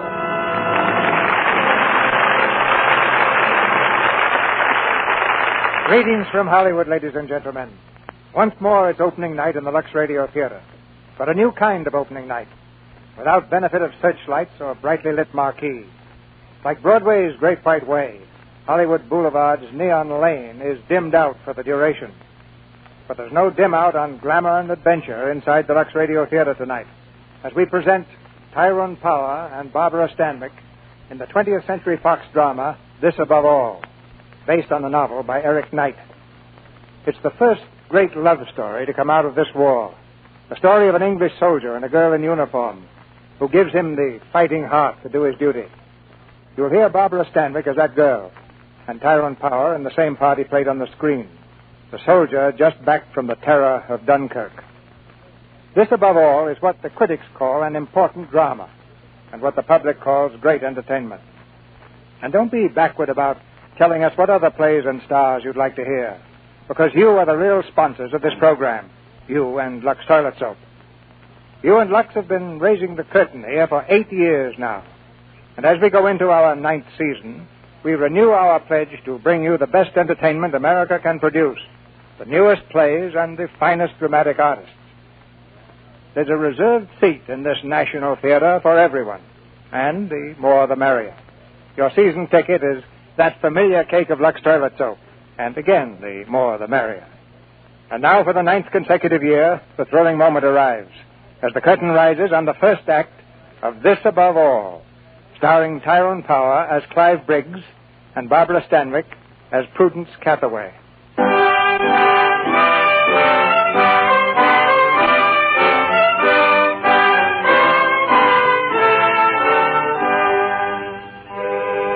This is the story of two people, a man and a woman from different worlds.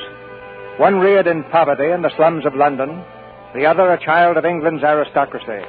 It's also a story of England today, an England in which social barriers are forgotten in the united effort of all her people to fight this war. At 6:50 this evening in the forest of Compiègne, an armistice was signed between France and Germany. The resistance of France has ended, her fall complete. In Berlin tonight, a government spokesman declared that the conquest of Britain by the end of September is now definitely assured. Well, there's one good thing about the wireless. You can always turn it off. Yes, it's that announcer fellow that annoys me, Harris. Talks as if he's got a mouthful of golf balls. Excuse me, sir. Dr. Roger is here. Oh, Roger, come in. I'm sorry. Have I kept you all waiting? Oh, it's all right, Roger.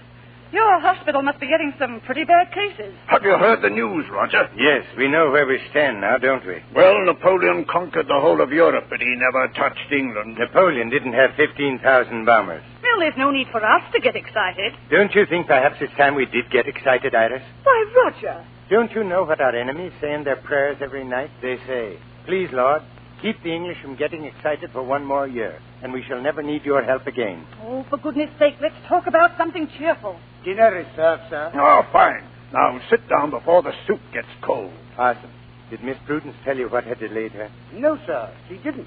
I wonder where she is. Roger, you're Prudence's father, and it's no concern of mine. But if you want my opinion, she's not behaving in a manner befitting her position. Really? Yesterday afternoon, she took Bert Higgins, the gardener, for a drive in her car, instead of attending Lord Evesham's charity party. Iris, Bert Higgins is convalescing. I took his appendix out last month. Well, that doesn't confer special privileges. I'm not against equality, Roger. Hello, but, everyone. Well, Prudence. High time, I'd say, my Hello, girl. Grandfather. Well, young lady, you are late. Yes, I know. Aunt Iris, I'm terribly sorry. Parsons, bring Miss Prudence her dinner. Well, what have you been up to? Oh, Father, I got delayed in Garsley. I had so many things to do. Some shopping, and I had my hair cut, and, well, I joined the WAF. The WAF, the Women's Auxiliary Air Force. Well, we hadn't even heard that you'd applied for a commission. I didn't apply for a commission, Grandfather. I joined the ranks. Oh, but my dear Prudence, I could have arranged for you to be an officer. I don't want to be an officer till I've learned to be a private. Are you aware that Annie Smith, who scrubs the schoolhouse floors, has joined the WAF as a private? Yes, Aunt Iris. I told her she ought to. Well, Prudence, for generations the Cathaways have been leaders, not followers. In joining this woman's army, you're deliberately throwing aside certain, shall I say, tradition. Quite possibly she's thinking of something else. What exactly are you suggesting, Aunt Iris? I'm suggesting nothing, my dear.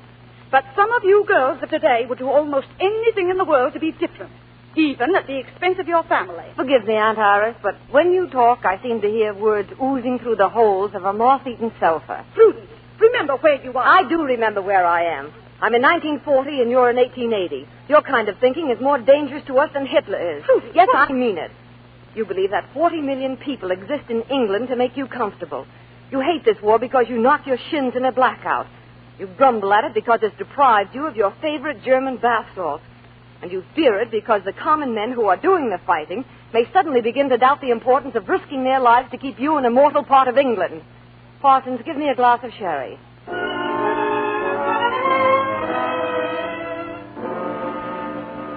Jane Lindsay. Here, Sergeant. Rose Johnson. Here, Sergeant. Prudence Cathaway. Here, Sergeant. Violet Worthing. Here, Sergeant. Company dismissed.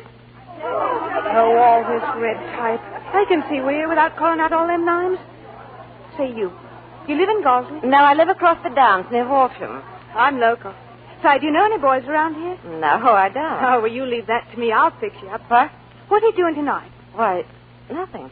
Well, my boyfriend, Joe, he called me up this morning. He's joining the Navy tomorrow, and tonight's the last chance he's got to propose to me. Well, perhaps he'll propose tonight. I'm sure he will. I've never got so close as I did the other night. He started putting grass down my neck, like he always does when he's on the point of something. He'd just begin to ask me when the air raid's driving with. Well, there's still tonight. Oh, there ain't a hope. Unless we do something. He called me up this morning to say he's bringing a chum with him. Say, come out with me tonight. Come out and take your chum away, please. But I don't even know... Violet, you're on duty in the mess hut. Come in. 8 o'clock tonight. Now, you won't let me down, will you? Oh, I know you won't. Say, what did you say your name was? Prudence. Prudence Cathaway.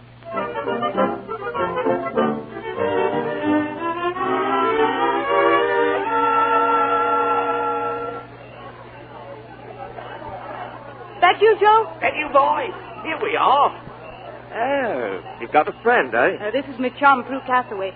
Prue thought she'd like to take a walk. Well, it's fine. This is my chum, Clive Briggs. Oh, pleased to meet you, Mr. Briggs. How do you do? Good evening. Well, shall we have a stroll? Come on, Joe. This ain't a cook's tour, all trooping around in a bunch. See you back here at 10 o'clock. Now, be good, you two. Yeah, see you right here. 10 o'clock. Well, we're stranded. And in the dark, too.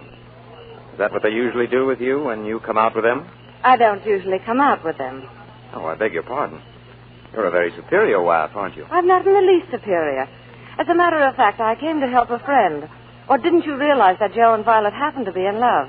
I didn't. And to be honest with you, I'm not in the least interested in Joe or Violet. Listen. They're bombing Dover. It may be Canterbury. Oh, it's farther north, over the Thames estuary. They're going right through to London. They'll be bombing our camp one of these days. Don't worry, they're not going to waste bombs on a WAF camp. Why not? My dear girl, don't you realize that a big bomb costs £1,000? We could go around the world on the price of one bomb. We'd need a bomb each to do it well. Waste, doesn't it? Bang goes another trip around the world. Cigarette? Thanks. Hey, tell me, what's the English aristocracy doing in the ranks of the WAFs? I don't know what you mean. You didn't sound like the rest of the girls here. Have you any objection to my being in the ranks of the WAF? I don't object. I was only thinking the ranks might. Oh. Well, they're quite broad-minded, you know. In fact, they're a fine lot of girls. Yes, they're all right, I suppose. And putting them into uniform doesn't transform them into Joan of Arc, you know. You don't believe in girls in uniform. You don't believe in very much, do you? I believe in people who know what they're doing and where they're going. You're bitter about something, aren't you? Better be moving on.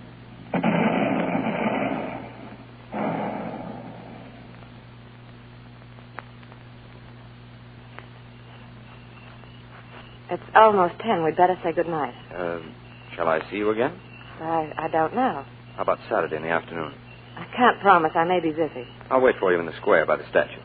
Suppose I can't come. You can't? It won't make any difference. Well, at least you tell the truth. Good night.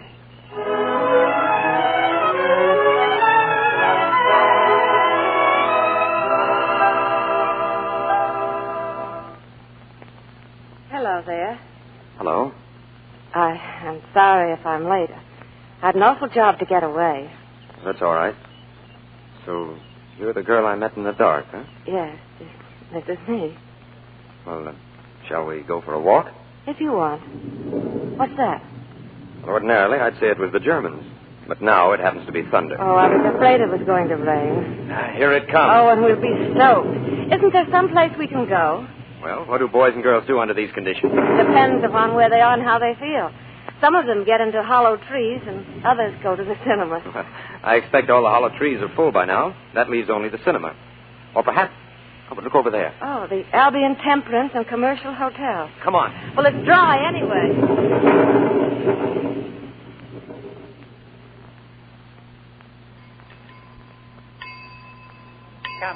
Come in. What is it? We want a room, please. Yes? Yes, we want a room where we can have a fire lit to dry these things and have some tea sent up. We don't have no room. No, but we only I get... say we don't have no room. This ain't the sort of place you want. I got my reputation to keep up. Reputation? I'll say you have, you dirty little pipsqueak. The first thing you need to do is open the windows and let the smell out. Then open your mind and let the smell out of that. Clyde, let's go. Gladly. People think they can get away with anything today. Well, this is a different kind of hotel.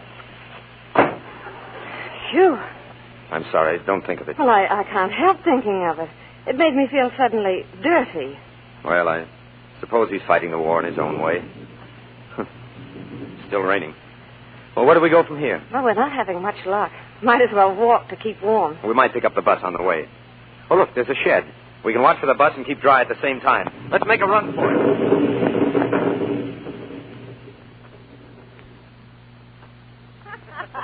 Well, it's cozy enough in here. It's dry anyway. I think it's lovely. Well, we may as well sit down and wait till the rain stops. It's been a great day, hasn't it? I know, Clive. We'll have to try some other time. Hey, you're shivering. No, I'm all right. Here, I've got something that'll fix you up. Blends neatly with the weather, too. What is it? Whiskey. You like some? Never touch it. Go on, it'll do you good. Oh, here. Always take the cork out of a bottle when you hand it to a lady. Especially when the lady is a novice at drinking. But no, thank you. Well, here's to you. Good? Tell me, did you ever get stinko? Blind, unconscious stinko? No, have you? 2 nights ago. Blind, blotto, out. Why? Why not? Oh, people generally have good reasons for going blind, blotto, out, don't they? I suppose so. You know, when I met you the other night, I couldn't really see anything, and yet somehow I knew exactly what you would look like in the daylight. Well, how do I look? Oh, you're quite good-looking, really. The nose a little too fine, the mouth a little on the big side, and one of your ears sticks out a little bit more than the other. Did you know your face was slightly lopsided? Now, that'll do. Wait a minute. But your eyes are good. Yes, a nice deep brown. A bit tired-looking. Late hours, perhaps. Well, you're better than a smack in the lug yourself. What's a smack in the lug? Oh, a friend of mine called Monty. If he says you're better than a smack in the lug, it means you're all right.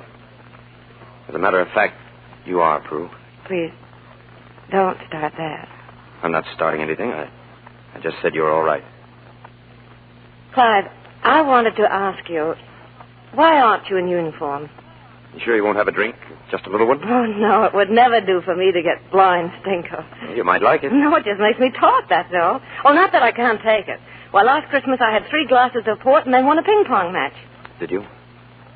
Don't look at me like that. Prue, I'm going to kiss you.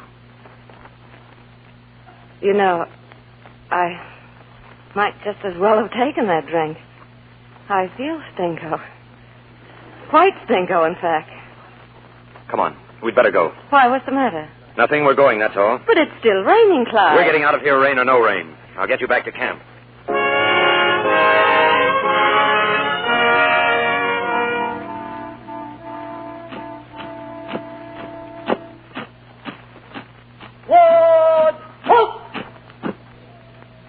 The bus will be here in a few minutes.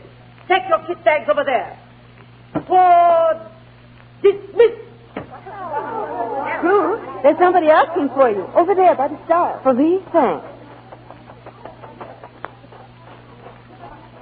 Clyde. I heard you were leaving today. Yes, we're going to Boxgrove. Oh, when will I see you again? Oh, there's the bus. I must go. How long will you be away? 3 weeks.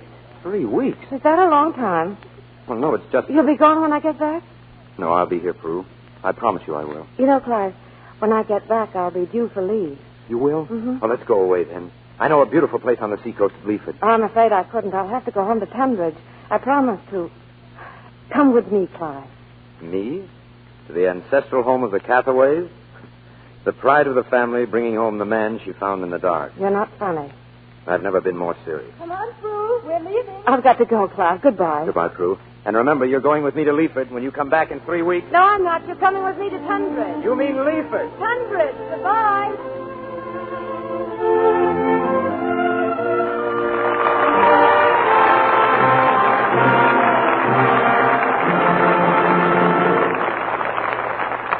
In just a few moments, Mr. DeMille and our stars, Barbara Stanwyck and Tyrone Power, will bring us Act Two of This Above All.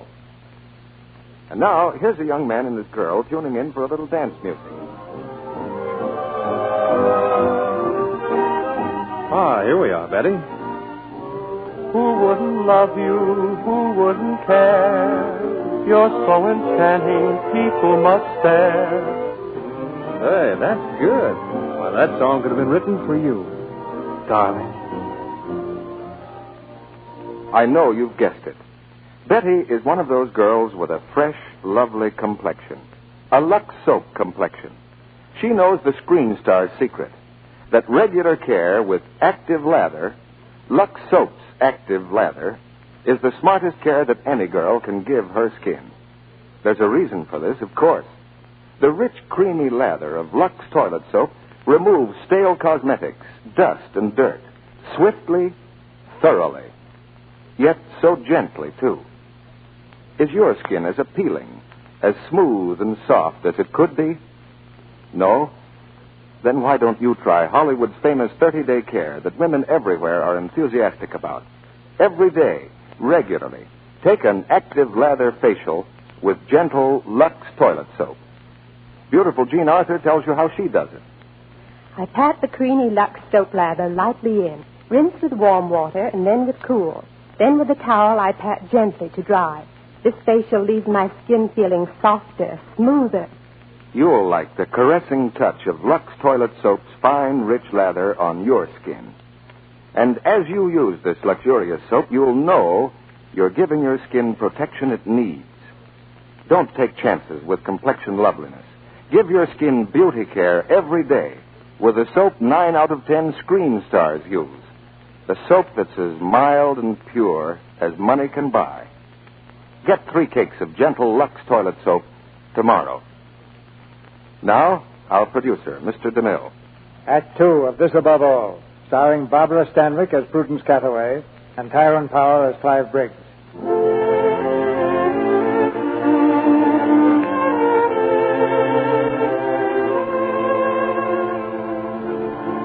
It's Prudence Cathaway's first leave. Over and over she's told herself that she must go home, but her family's waiting. And now, almost against her will, she finds herself on a train going in the opposite direction with a man she hardly knows.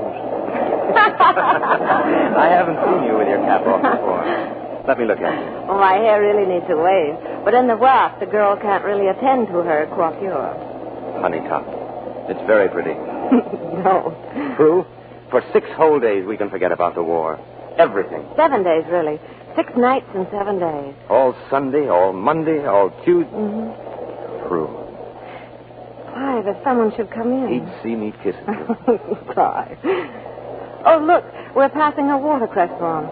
We used to have one when I was a little girl, and I adored it. Did you know you could grow mustard and cress on old pieces of flannel? One of our gardeners used to do it. One of your gardeners? Mm-hmm. How many gardeners precisely do you have? Well, we had 5. 5? And when you were a child, you had 6 nurses and 10 rocking horses, I suppose. What on earth did you want 5 gardeners for? We didn't want them. The garden did. 5 gardeners? Oh, you talk like one of those Hyde Park tub thumpers.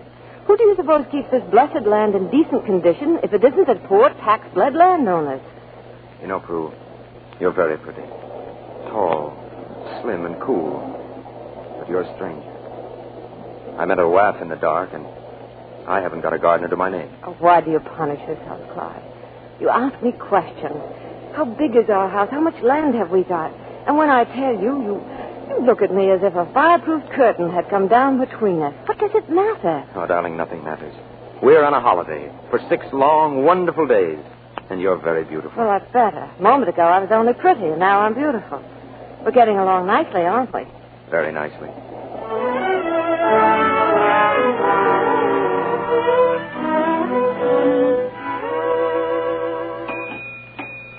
Coming, sir, coming. Oh, we want 2 rooms, please. Have you 2 good ones? The best, sir. 114 and 116, both facing the sea. Oh, fine, we'll take them. Excuse me, Prue, I'll pay off the cab. I'll wait here for you. You have my forwarding address, I suppose. Yes, we have it. We're sorry you're leaving, Lady Catherway. Porter, my bags. Aunt Iris. Well, Prudence, what are you doing? Are you on leave? Yes, I am. I wrote to Father. Prue, I'll be a few minutes yet. Why don't you go on upstairs? Oh, I see. Aunt Iris. Porter, will you bring my bags? At once. Well, darling, how do you like your room? It's, very nice. Sea air, moonlight. It's sure to be fine tomorrow, and we shall have a clear view of the Germans in Calais. What more can man desire? Are you tired, Prue? Oh, I'm all right, thanks. What's the matter? Nothing. Now, look here. If you've suddenly changed your mind, say so. You're free to do exactly as you like. I'm perfectly aware of that. What's happened, Prue? You were happy enough on the train. I know. I just didn't realize. You want to go back tonight? Well, you wanted me to come here. Well, here I am. So please stop asking me what I want to do. I'll tell them that we won't need the room. No, Clive, don't, please. I understand. No, you don't. The fact is, I ran into my Aunt Iris in the lobby. Your Aunt who? Aunt Iris, while you were paying the cabman. Funny how romantic a thing like this can be when nobody knows about it. But the romance goes when an Aunt Iris appears, doesn't it? Suddenly it all appears quite sordid and shabby. Oh, Clive, you know that's not true. Of course it's true. You're leaving because of your Aunt Iris, aren't you? Well, perhaps it was a little silly of me, Look but here, Prue. Do you feel you're doing anything wrong being here with me? No. We're not doing anything to be ashamed of. Then your only reason for leaving is because of what this aunt of yours might think. Well, You're the one that decides. Shall I ring for the porter to take the bags? Or do we send for supper? I am famished. So am I. Supper it is.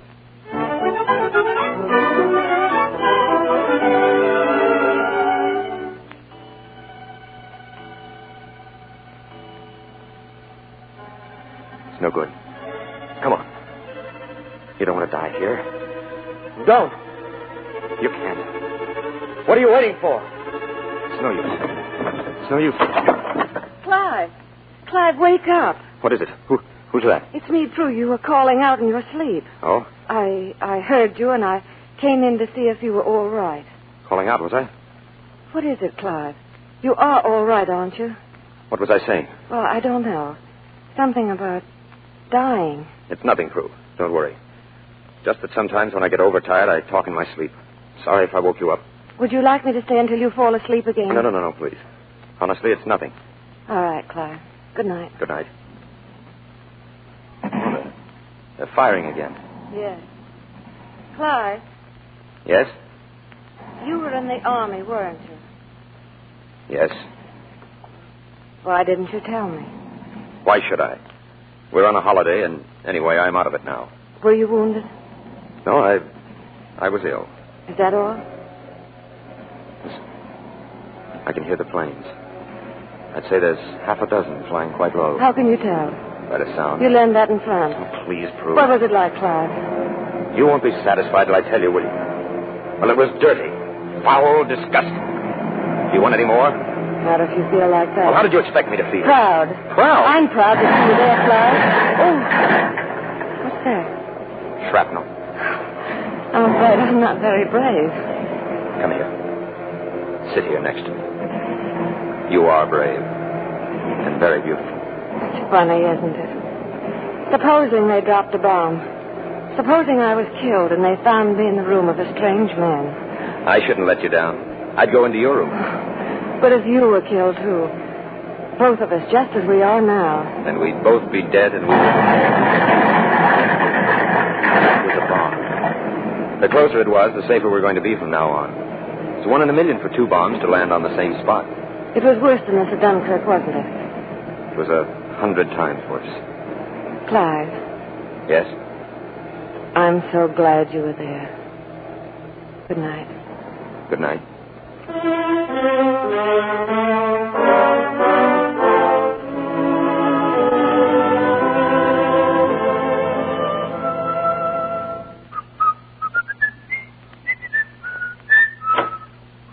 Breakfast, sir. May I come in? Oh, good morning. Prue, breakfast. Coming. Well, what happened? Much damage last night? A direct hit on the old skating rink, sir. But as the town council was going to pull it down this winter, the Luftwaffe saved the taxpayers £100. Mind the coffee pot, sir. Breakfast. Oh, Clive, it looks so good. Good morning. Feeling better this morning? Mm-hmm. Are you? Oh, I slept like a top, finally. Sit down. Oh, soldiers never die. Listen. Never die. That'll be Monty. I'd know that voice anywhere. Your friend? I'll go back to my room. What, Jimmy, old cockspatter? Hello, Monty. Oh, sorry, Nipper. I didn't know you had company. Why, I didn't expect to see you, Monty. Yes, I got leave, and then I heard you were here, and this is Prudence Cathaway, my friend Monty. Pleased to meet you, miss. Good morning. Won't you sit down, Mr... Oh, might as well call me Monty, miss. Everybody else does. Well, you'll want to be dressing, Prue. Oh, don't you mind me, miss. Look here, Monty. As a matter of fact, this is her room. Oh, sorry, miss. My error. Now, would you like to come along and see where I sleep? Yeah. What made you come here? Oh, just down for a binge, Nipper. In here. Oh, sorry, Nipper. Put my foot right in it that time. Did you bring her here with you, or did you find her down here? She came with me, of course. Oh, ought to have guessed that. Accidents like this don't happen quite so neat. She's a nice girl. Oh, of course she is. Well, she is. I said so, didn't I? How long is your leave, Monty? 24 hours. First train up in the morning. Well, come on. We'll have a drink. Wait a minute, Nipper. We've got things to talk about. How much does she know? About you, I mean. Look, Monty, you said you'd come for a binge. All right, we'll have a binge. Now come and have a drink on me. Okay. On one condition. Dinner tonight's on me.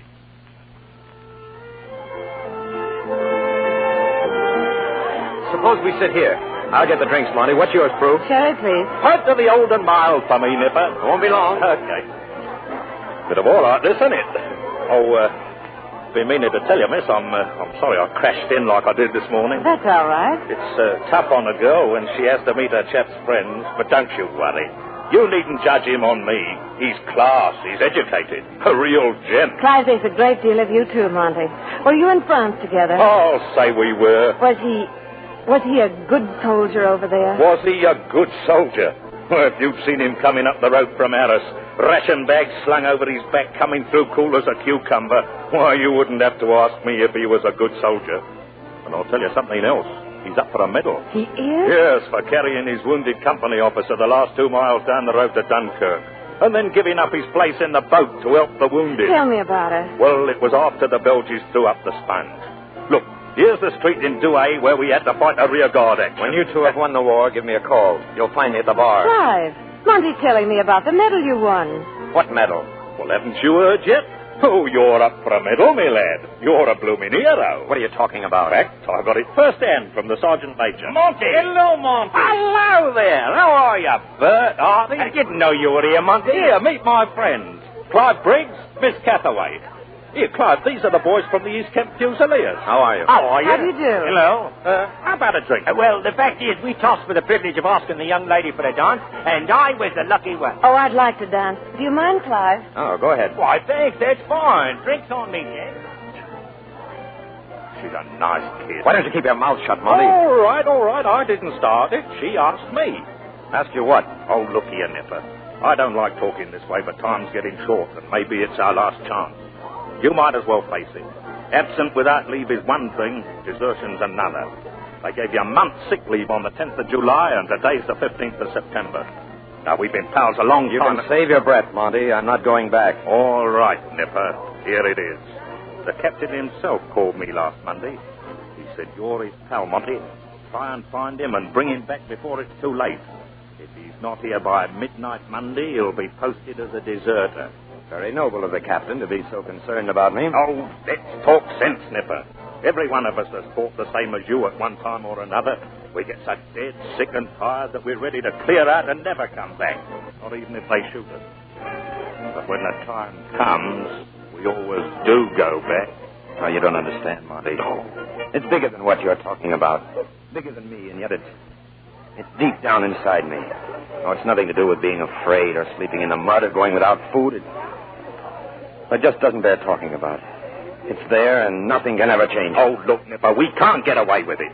Every day it gets tougher, with them military police stopping everybody for their papers. As sure as I'm sitting here, they'll pick you up. Here you are. She's a fine dancer, gent. Thank you, I enjoyed The it. pleasure's on my side. See you later, gent. What was that you were saying, Monty? We'll pick him up. Why, these motorists on the road, you know, if a man's in uniform, they'll always pick him up and give him a lift. Oh, yes. The war's made people more generous somehow. Has it? Never die. Old soldiers never die. They simply fade away. Come on, Clive, join in. Not tonight, Monty. Oh, why, I've heard you sing that song 100 times. 100 times, miss.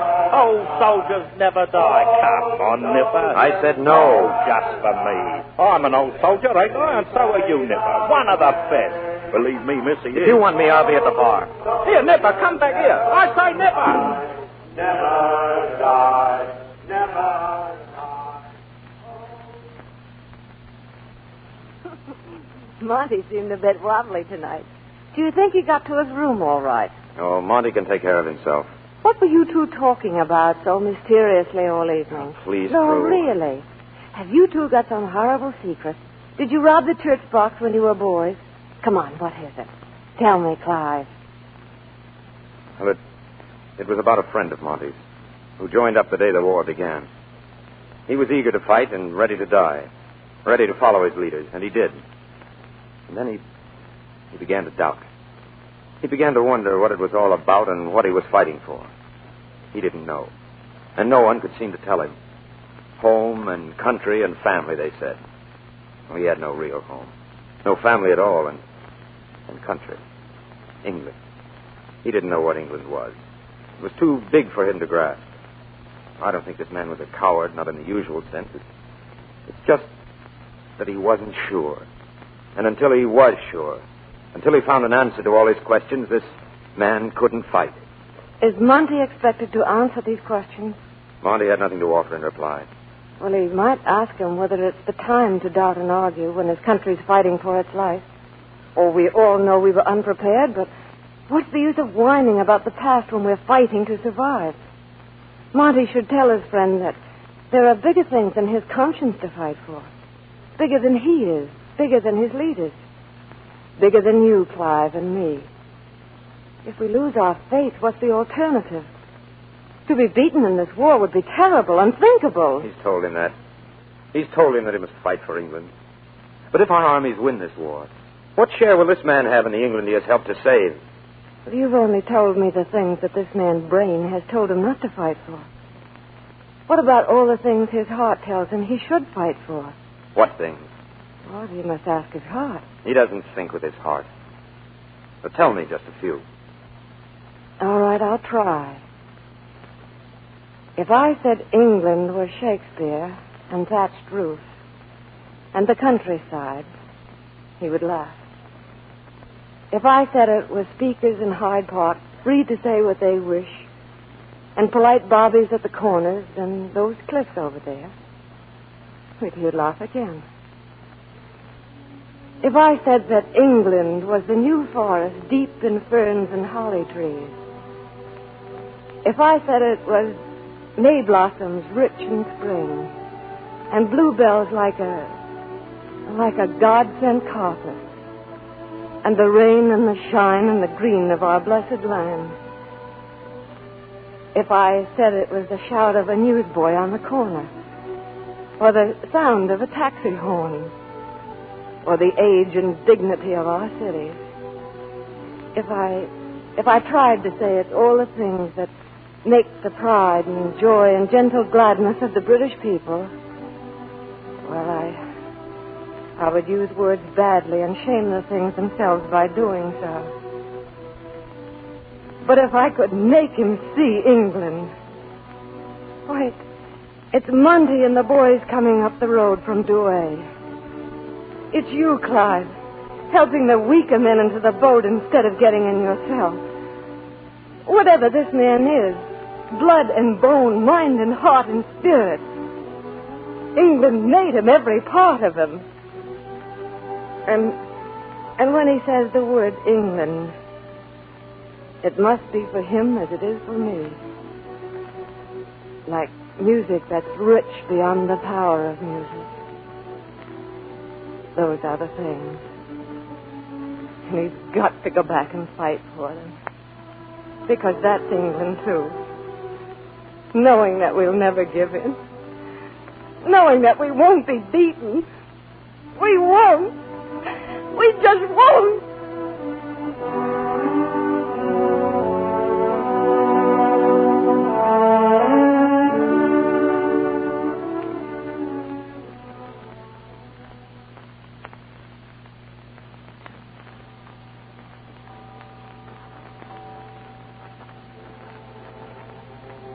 My dear Prue, I would no more attempt to destroy what you believe than I would tell a child that Father Christmas did not exist. I am going away.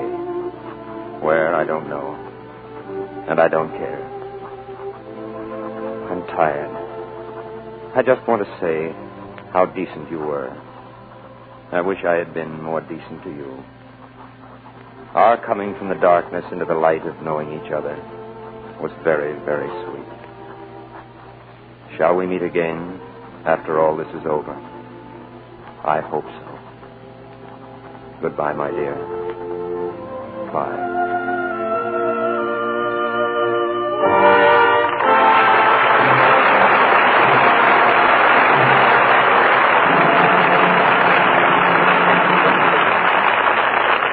Pause now for station identification. This is the Columbia Broadcasting System.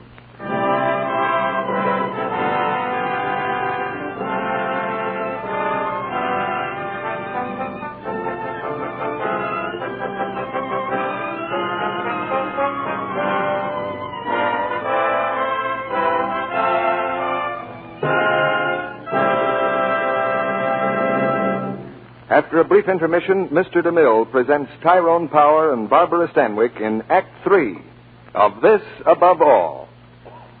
And now here's our Hollywood reporter, Libby Collins. Welcome back to our Lux Radio Theater, Libby. I suppose you're just as busy as ever keeping up with the stars. Well, just keeping up is a full-time job these days. Now take Rosalind Russell, for instance. Any day, Libby. She's one of my favorite stars. You have millions agreeing with you there. Well, at present, Rosalind's making a picture in which she plays the part of a girl flyer on a secret mission in the pre-war Pacific. Sounds like a pretty exciting role, Libby. Yes. And when she's finished the picture, there's another thrilling job waiting for her. And that is? Well, she's been asked to resume entertaining at the Army and Navy post, and she may even tour the Pacific in reality, just as she does in make-believe in her picture. Well, Libby, that would be something. Wouldn't she be a heartwarming sight to our boys out there?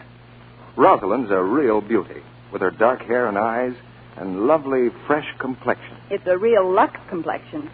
Rosalind says she always uses Lux toilet soap for daily beauty care. And I know some cakes of smooth white Lux soap will go with her on that tour.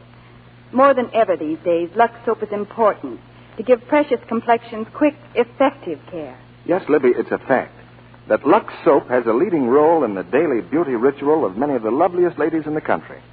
Screen stars love Lux toilet soap's rich, creamy lather, active lather, that removes stale cosmetics, every trace of dust and dirt, in a twinkling. And does it so gently, too. Delicate skin needs gentle, cherishing care. And 9 out of 10 Hollywood stars use Lux toilet soap.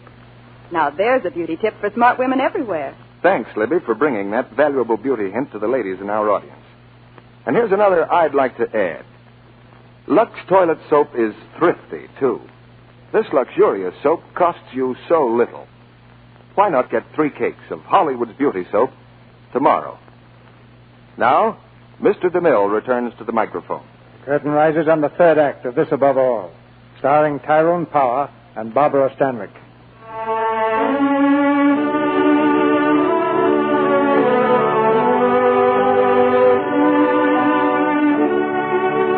Clive has gone, turning his back on Prue's burning image of an embattled England. An England that needed him, that was fighting for its very existence. A fugitive, wanted by the military police, forever in flight, and tortured by the conflict in his own heart, Clive is a man without a country, an outcast in his own land. Here, what's all this? Are you? Wake up! What are you doing here? What? What are you doing in my barn? Oh, I slept here. I'm on a walking trip. Walking, eh? Where's your haversack? You can go for a walking trip without a haversack, can't you? You'd better come along and explain yourself. There's a spy loose around here. Oh, don't be silly. You're coming with me, do you hear? Let go, you fool. No, you don't, you dirty spy. There you go. Let's go with that pitchfork. Out!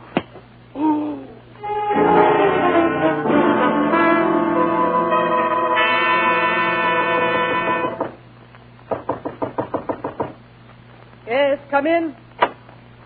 Oh, I'm sorry to trouble you, ma'am. I've had a slight accident. I don't think it's much, but it doesn't seem to stop bleeding. I wondered if you'd be kind enough to bind it up. Come in. Thank you. Silly thing. I took a fall from my motorbike. You really ought to have it stitched. I'm only the district nurse. They would have done it much better at the hospital. I know, but I hadn't time to find the hospital. I'm in rather a hurry. Where did you say you left your motorbike? At a garage. They're putting it right. On the Midhurst Road? Yes.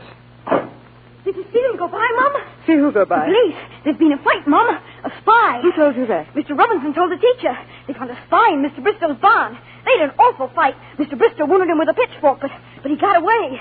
Go and get your lunch, Jackie. Oh, okay. I'd like to meet a spy. I'd show him. You hadn't time to find the hospital? No.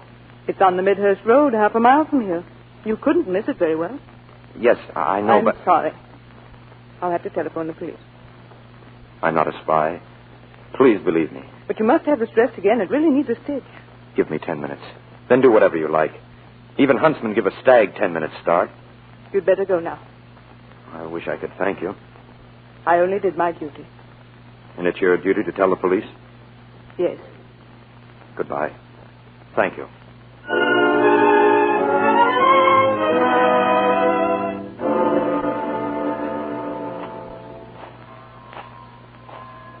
Morning, Rector. Morning, Officer Tompkins. Lovely head you have this year, Rector. Thank you, Tompkins.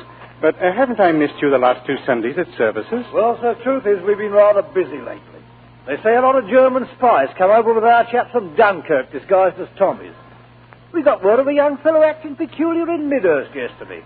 But all they had against him was a wounded hand. Well, goodbye, sir. Don't forget the police concert. I'll be there. Goodbye. It's a long way to Tipperary. Don't be frightened, Rector. I'm not a German spy. You can search me for weapons if you like. What are you doing here? Hiding. If you're not a spy, may I ask why you're hiding? I'm a deserter. You look tired. I'm going to have my tea. Would you care to join me? Well, thank you. I would like a cup of tea. This way.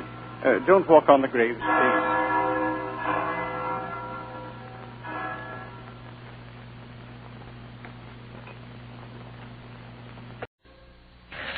The Grape Nuts and Grape Nuts Flakes program, starring Jack Benny, with Mary Livingston, Phil Harris, Dennis Day, and yours truly, Don Wilson.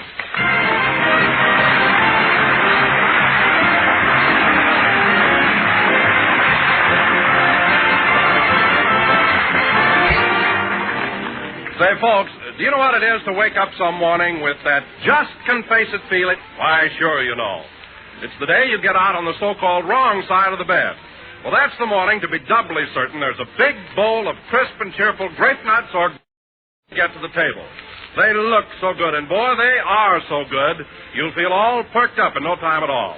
Yes, and you'll keep right on feeling perked up all morning long because both grape nuts and grape nuts flakes are cram full of sustaining, energy-giving, whole-grain nourishment, iron, niacin, vitamin B1, plus proteins, too. And don't forget cereals with whole-grain nourishment, like grape nuts and grape nuts flakes, are a must for that adequate breakfast you should eat. Remember, you haven't had a thing to eat for 10 or 12 hours. That's why doctors and dietitians say you should get at least 1/4 of the entire day's nourishment in the morning. So eat a good breakfast featuring grape nuts or grape nuts flakes. Do a better job.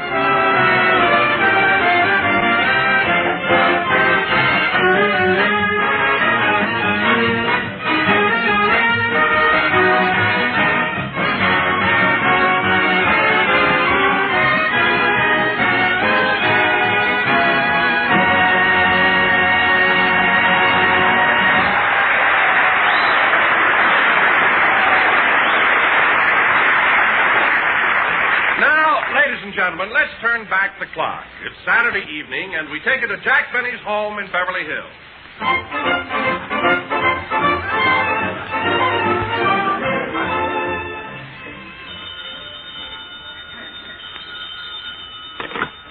Mr. Benny's residence. Star of stage, screen, radio, television, and violin recitals at ridiculously low prices. Hello? Is Mr. Benny in? Do you want to complain about his camel? Well, no, I don't. Is Mr. Benny in? How much does he owe you? He doesn't owe me a cent. I'd like to speak to Mr. Benny. How much do you want to borrow? I don't want to borrow anything. Well, congratulations. You have met the necessary requirements. You are 1A on Mr. Benny's receiving list. Oh, boss! Boss! Coming, Rochester. Mr. Benny, you wanted on the phone. Oh. Who is it? I don't know, but it's safe. Oh. Hello? Hello, Mr. Benny. This is Walter Wanger of the Academy Award Committee. Oh, Mr. Wanger. Yes. Are you calling on official business for the committee? Well, yes, I am, Mr. Benny. And I want you to know that we did exactly as you requested. You did? Yes, we counted and recounted those ballots 20 times. And Paul Lucas is still the winner. Goodbye.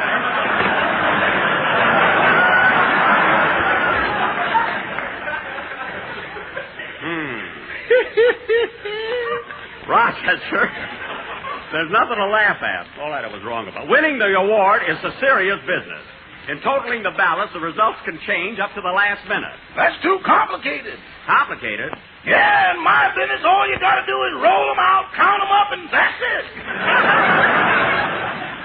Well, I'm not interested in your business. Besides, I'm taking Miss Livingston to a movie, so get out my razor and give me a shave. Oh, boss, why don't you shave yourself? After all, yesterday I gave you a haircut. What are you talking about? I wasn't even home yesterday. What's that got to do with your hair?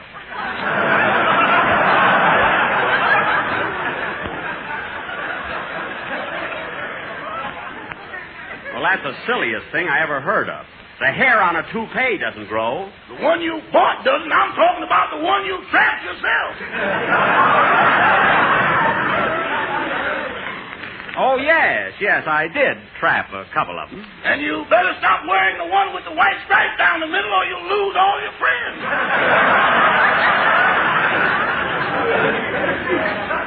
Rochester, stop being silly and give me a shave. Okay, but boss, do me a favor this time and break the monotony.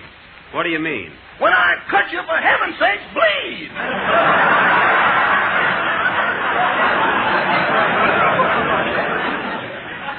Okay, start shaving. When you cut me, nudge me, and I'll force myself.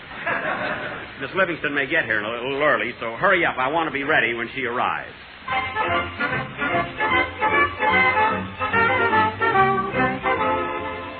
Oh, Butterfly. Yes, Miss Livingston? Butterfly, I can't find my lipstick. Have you seen it? No, ma'am. How about my mascara? I haven't seen that either. Oh, that's funny. Have you seen my false eyelashes? No, ma'am. My goodness, I can't even find my false fingernails. Butterfly, what are you laughing at? You certainly are lost, aren't you? Butterfly, a lot of girls wear false eyelashes and things to make them look prettier. But, Miss Livingston, you don't need any of those things. I think you're very pretty. Oh, Butterfly, you're just saying that. Oh, no, Miss Livingston. And another thing, I heard that Dorothy Lamour wishes she had something that you have. Really? What is it? Me. Help is hard to get, you know. I guess you're right. Now, Butterfly, help me button up my dress. I've got to hurry over to meet Mr. Benny. He's taking me to a movie. He is? Yes, that's why I'm going to his house. Mr. Benny's taking me to the Cameo Theater, and it's in that neighborhood. Gee, the Cameo Theater? Yes, Butterfly. Have you been there? Not since they raised the price to 15 cents.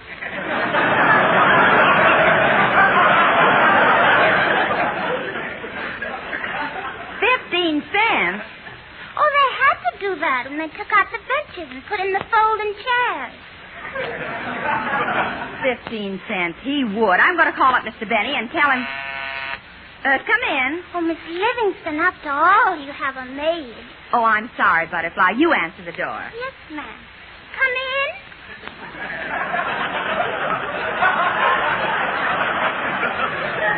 Oh, fine. Butterfly, please go to the door. Yes, ma'am.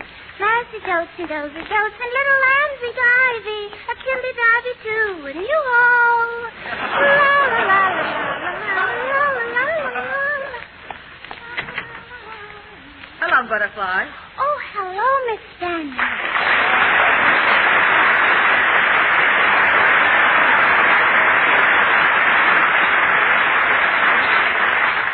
Is Miss Livingston in? Yes, here she comes now. Hello, Mary. Well, hello, Barbara. Gee, I'm glad to see you. How's Bob? He's fine. I just heard from him that... Say, Mary, am I intruding? You look like you're going out. Oh, if you want to call it that. Jack's taking me to a movie, and I just found out it's a 15-cent one. I'll bet it's the Cameo Theater.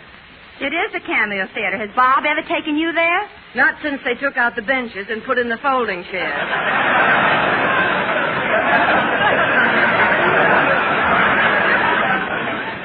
Oh, for heaven's sake, I didn't know Bob was cheap, too. Well, he wasn't always, Mary, but he started running around with Jack, and he got some of it on him.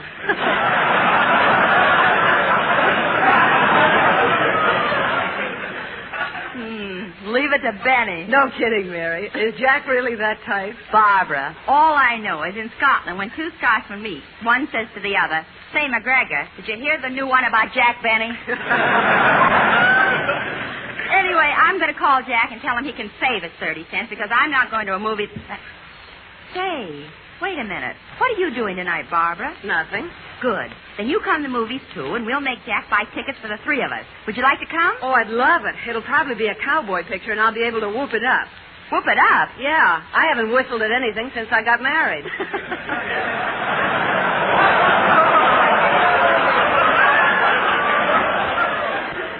Well, all right, let's go. Oh, boy, will Jack be sore.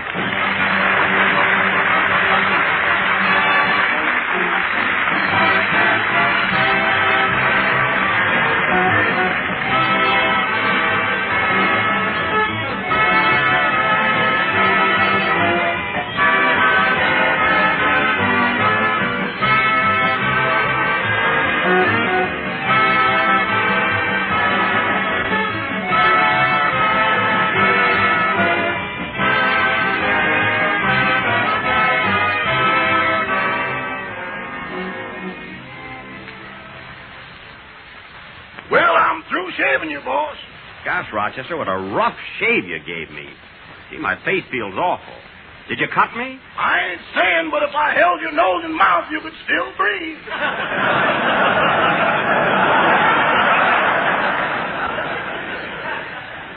Well, it's the last time you're going to shave me. It almost was. You can say that again. Well, that must be Mary now. Come in. Oh. Hello, Dennis. Hello, Mr. Benny. What are you doing here, kid? I had to see you because I'm still having trouble about my income tax.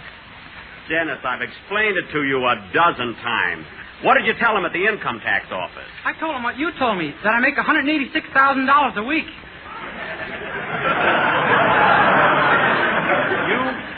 You You told him that? Yeah, the tax man figured for 3 hours, and then he said I owed $6.5 million. $6.5 million? Was I embarrassed? I didn't have that much with me.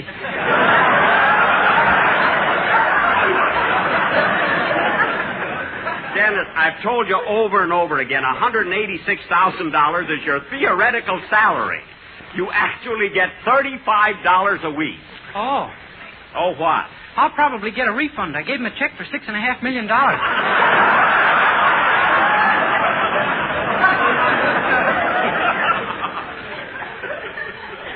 don't worry. You'll get the whole thing back. Anyway, Dennis, you shouldn't be talking. Excuse me, kid. Well, I'm here, Jack. Good. Now we can go to... Well, hello, Barbara. Hello, Jack. How are you? Fine. Come on in. Hello, Dennis. Hello, Miss Livingston. Barbara, I want you to meet Dennis Day. Dennis, this is Barbara Stanwyck. Barbara Stanwyck? Gee. Hello, little man. Little man? She should know what a wolf I am. Dennis, stop with that silly talk. Well, I want Miss Stanwyck to have respect for me. Oh. I do respect you, Dennis, and I think you're very sweet, too. You do? Of course I do. Would you ask me for a date if you were sure I'd accept? Well, I wouldn't say that. You see, the man I like to go out with is, well, my husband, Robert Taylor. But he's married. I certainly hope so.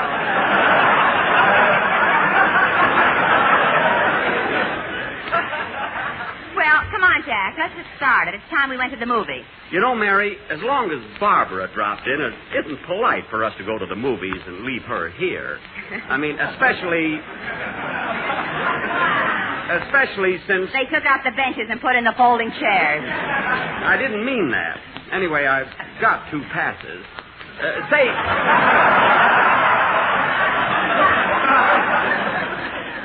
Say, kids, I've got an idea. Why don't we stay home and play gin rummy? I don't want to play gin rummy. But Barbara wouldn't enjoy the picture. It's a Western. Oh, I love a good Western. But it's not a good Western, Barbara. You see, it was made since the beef shortage and the cattle thieves had to rustle gophers. It's no good. You know? Well, if you don't want to go, we'll go by ourselves. Come on, Barbara. All right. Hey, kids, would you like to have my passes? No, Jack. We can make a better deal at the box office. Okay. Now, look, Dennis. Just a minute. Oh, Miss Stanwyck. Yes? Dennis, come back here. I wish you wouldn't act so silly. What did I do that was so silly? Trying to date a Barbara Stanwyck at your age. It'd be sillier at your age.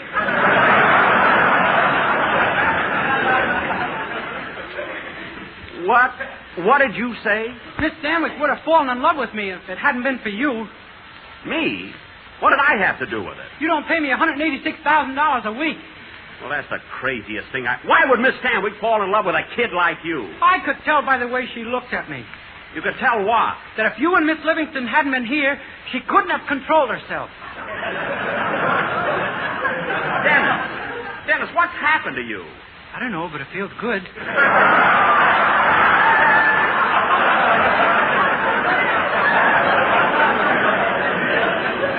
Now, look at Dennis. I've had enough trouble. Listen, I've had just about enough out of you. You come over to my house, eat my fruit. What? I've been watching you. Now, you go on home, and when you feel like apologizing for the way you acted, you can come back. Okay, and goodbye. Goodbye.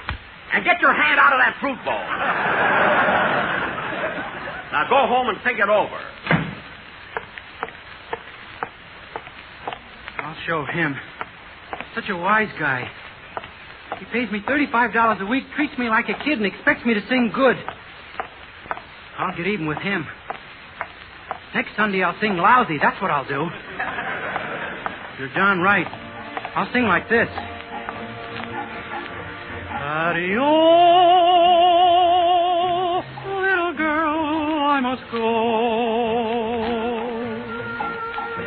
Wait for me.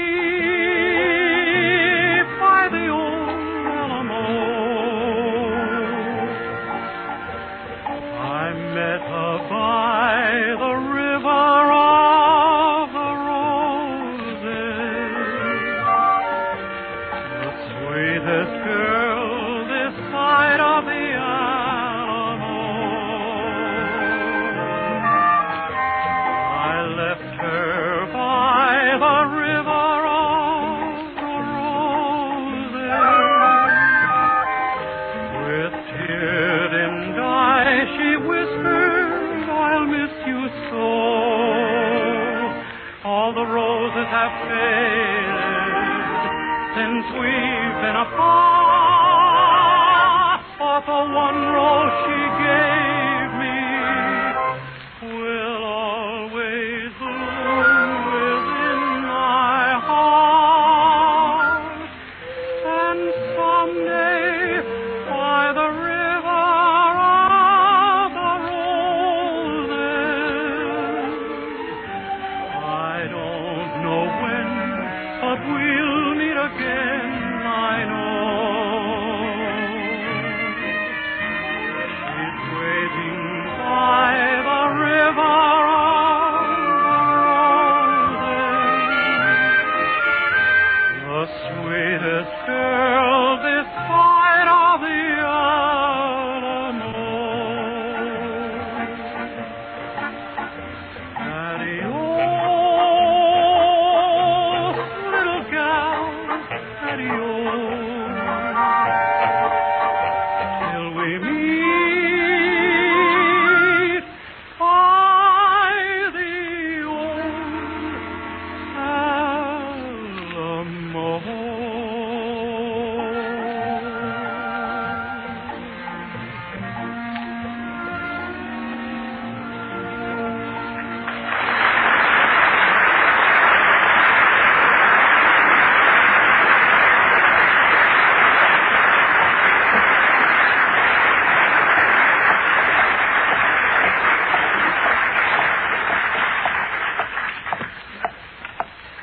Say, that wasn't so bad.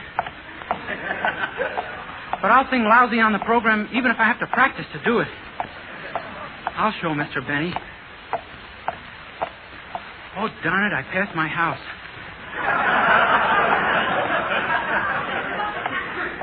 I always do that.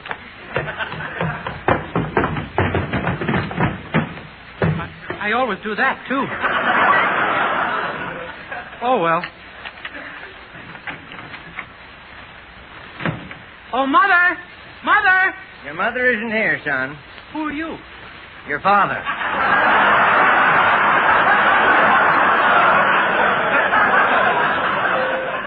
Oh. Hello, Pop. Hello, son. Well, where have you been? I just came from Mr. Benny's house. Well, take a bath and no one will notice it.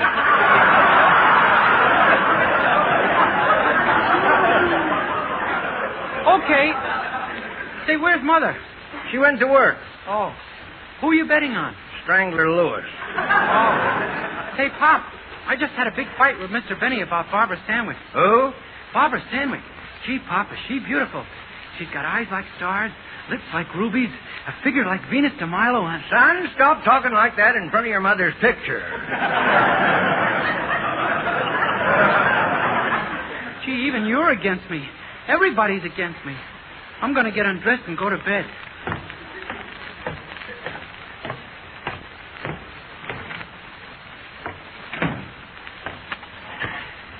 I can get along without Mr. Benny, believe me. Last week I was on Frank Sinatra's program. When I stepped out on the stage, the girls screamed louder at me than they did at Sinatra. Then Frankie told me I forgot my pants.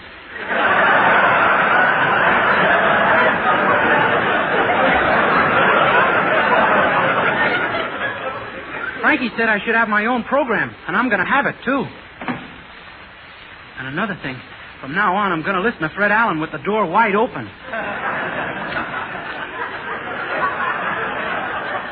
No more of that sneaky stuff. I'll show Mr. Benny. Oh, boy, this bed feels good. I don't need Jack Benny. Anyway, where would he be without his violin? I'm going to have my own program one of these days and be a big star. And girls are going to be crazy about me. My own program. That's what I'll have. I'll show Mr. Benny. My own program. Big star. Girls crazy about me. Big star.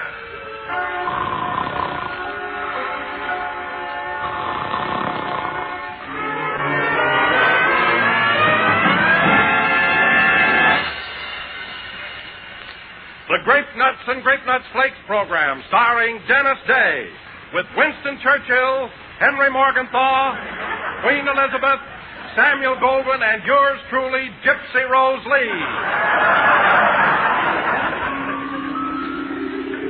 I'm a big star now, my own program. I don't have to sing anymore. I've got the best in show business.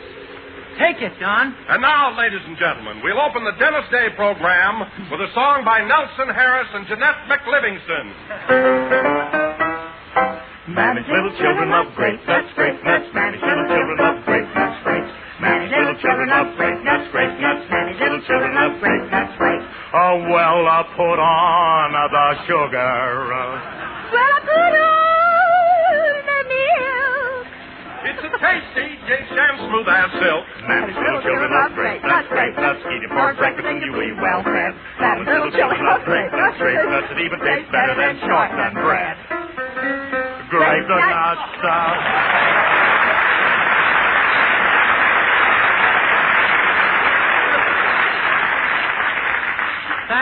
Thank you. That was a cup of coffee, a grape nut, and you, sung by Flat Top and Mrs. Pruneface. Very good, too. And now, folks, for our feature attraction tonight. I'll take it. Hello? Hello. I'd like to speak to Dennis Day, please. This is Miss Stanwyck. Miss Stanwyck? Gee. Just a minute, please. It's for you, Dennis. It's Barbara Stanwyck. Oh, is that dame calling again? She drives me nuts. Tell her I'm not in. But, Dennis. You heard me, fat boy. Tell her I'm not in. Okay. Miss Stanwyck, I'm sorry, but Mr. Day isn't in. I know he's there. I know it. I heard his voice. Tell him I've got to speak to him, please. Please. Yes, ma'am. Dennis, she insists on talking to you. Oh, all right. I'll give her a thrill. Hello? Dennis, I must talk to you. It's urgent. Oh, hello, urgent.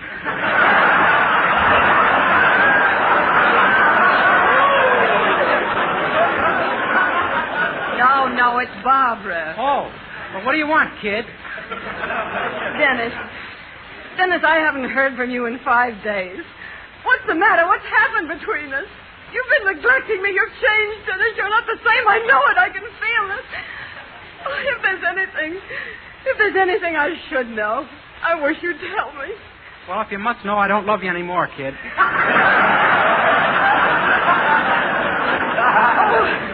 Oh, how can you do this to me, Dennis? After 17 years. Oh, I must see you alone. Someplace where we can talk. Meet me at the Brown Derby. The Brown Derby? Okay, goodbye. Goodbye, darling. Oh, well, I might as well meet her and get this over with.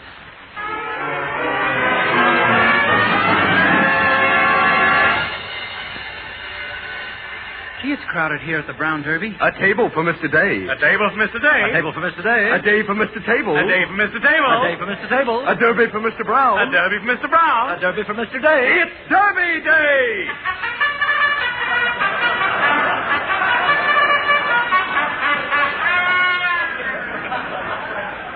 But, darling, it's been 5 days. 5 whole days since I've seen you. It was never like this before, never. Not so loud. People are listening. Let's order something to eat. Oh, waiter! Waiter! Yes, Mr. Day.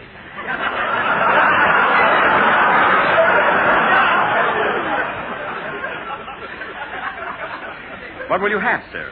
$186,000 on whole wheat toast. Yes, sir. And what will you have, madame? The same thing, and hold the toast. Yes, madame. But first, would you mind standing up for a minute? Why? We're taking out the benches and putting in folding chairs. Thank you.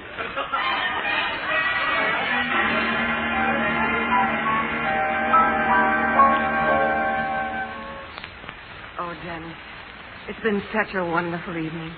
Just being near you again has given me something to live for. Well, I'm sorry, Barbara, but this is the end. I'm never going to see you again. Oh, no. No, Dennis, darling, don't say that. You mustn't say that. I love you. You mustn't leave me. You mustn't. Tell me more. You fascinate me.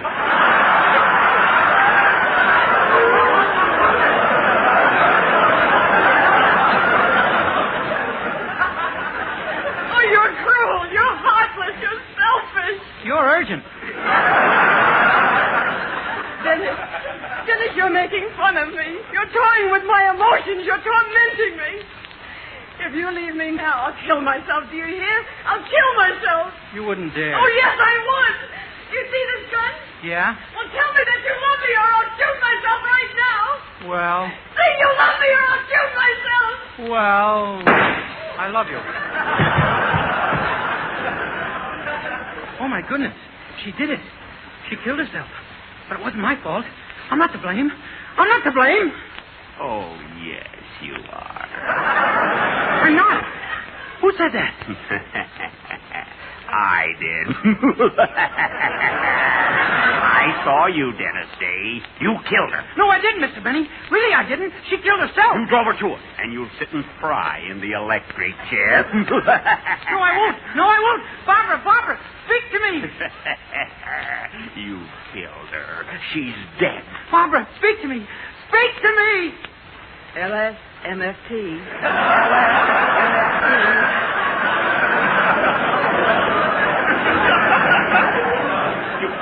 You killed her. You killed her. Get away from me. Get away from me. Mother! Oh, Mother! Father! Father!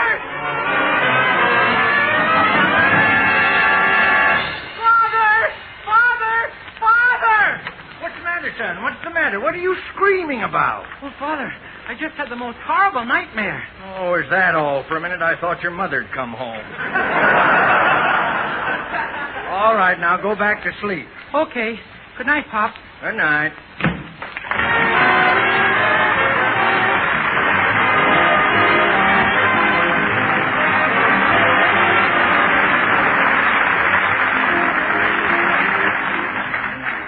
Say, Butterfly, tell me something. Yes, Mr. Wilson? Is that really true about the Cameo Theater? I mean, that it only costs 15 cents? Oh, yes, Mr. Wilson.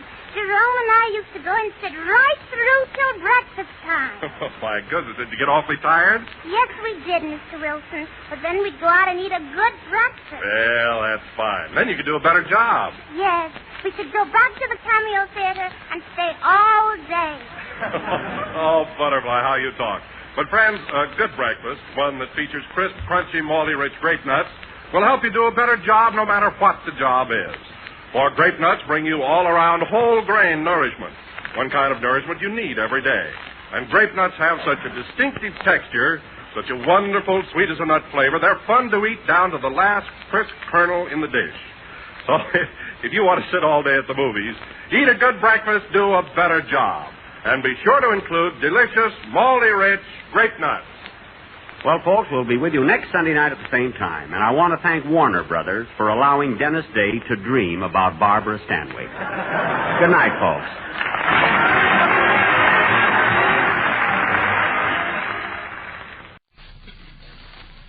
Ladies and gentlemen, this is Jimmy Wallington speaking for the Screen Directors Playhouse.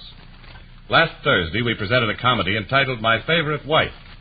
Well, it proved to be such a comedy of such great proportions that we ran out of time. So we're unable to express our thanks where thanks were really due. May we do so now. To the producers of My Favorite Wife, RKO Radio Pictures, distributors of the Howard Hughes production Vendetta, starring Faith DeMerg and introducing George Dolans, and to Miss Irene Dunn, who soon will be seen in the 20th Century Fox production Mudlark. And now, Screen Directors Playhouse, stars Barbara Stanwyck, Stephen McNally, production Lady Gambles, director Michael Gordon.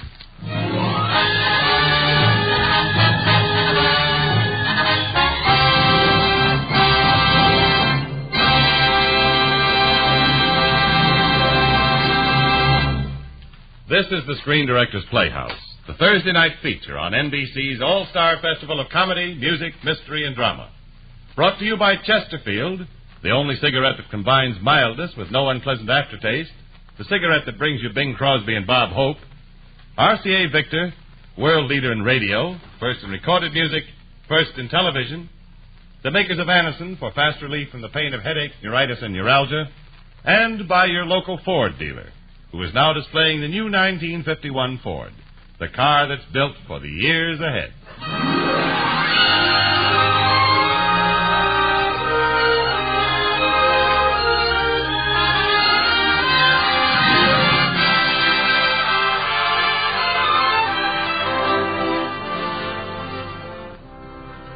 Tonight, the Screen Directors Playhouse is pleased to present a study in dramatic conflicts.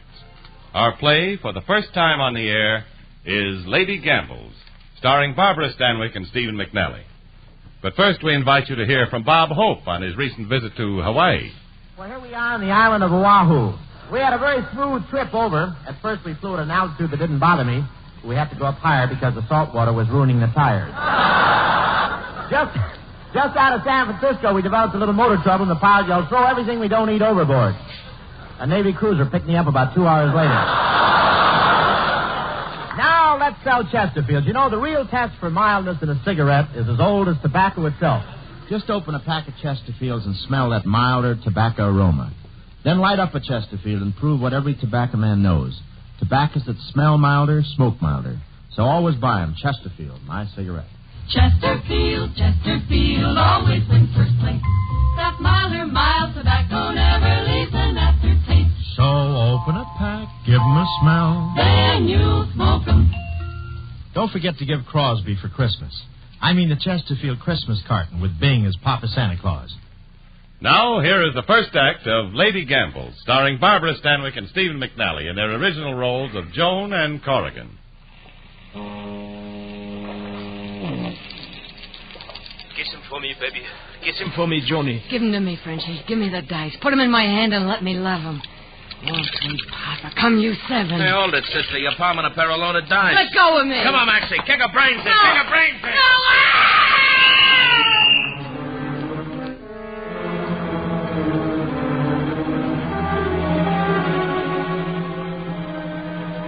Clinical report, Dr. Rojak. Joan Booth, age 28. Admitted to Chicago Hospital December 14th, 3 a.m. Found brutally and viciously beaten on rat-infested pier. Unconscious on arrival. Married to David Booth, newspaperman. Separated for past year. Sister, Ruth Phillips. Patient known to police. Personal remarks. Why does a woman like Joan Booth, who obviously was once very beautiful with decent environment, wind up with the lowest type of human garbage? A Skid Row character. What was the cause? The rhyme, the reason? Husband? Sister? Who knows? Who can tell what goes on in a sick mind?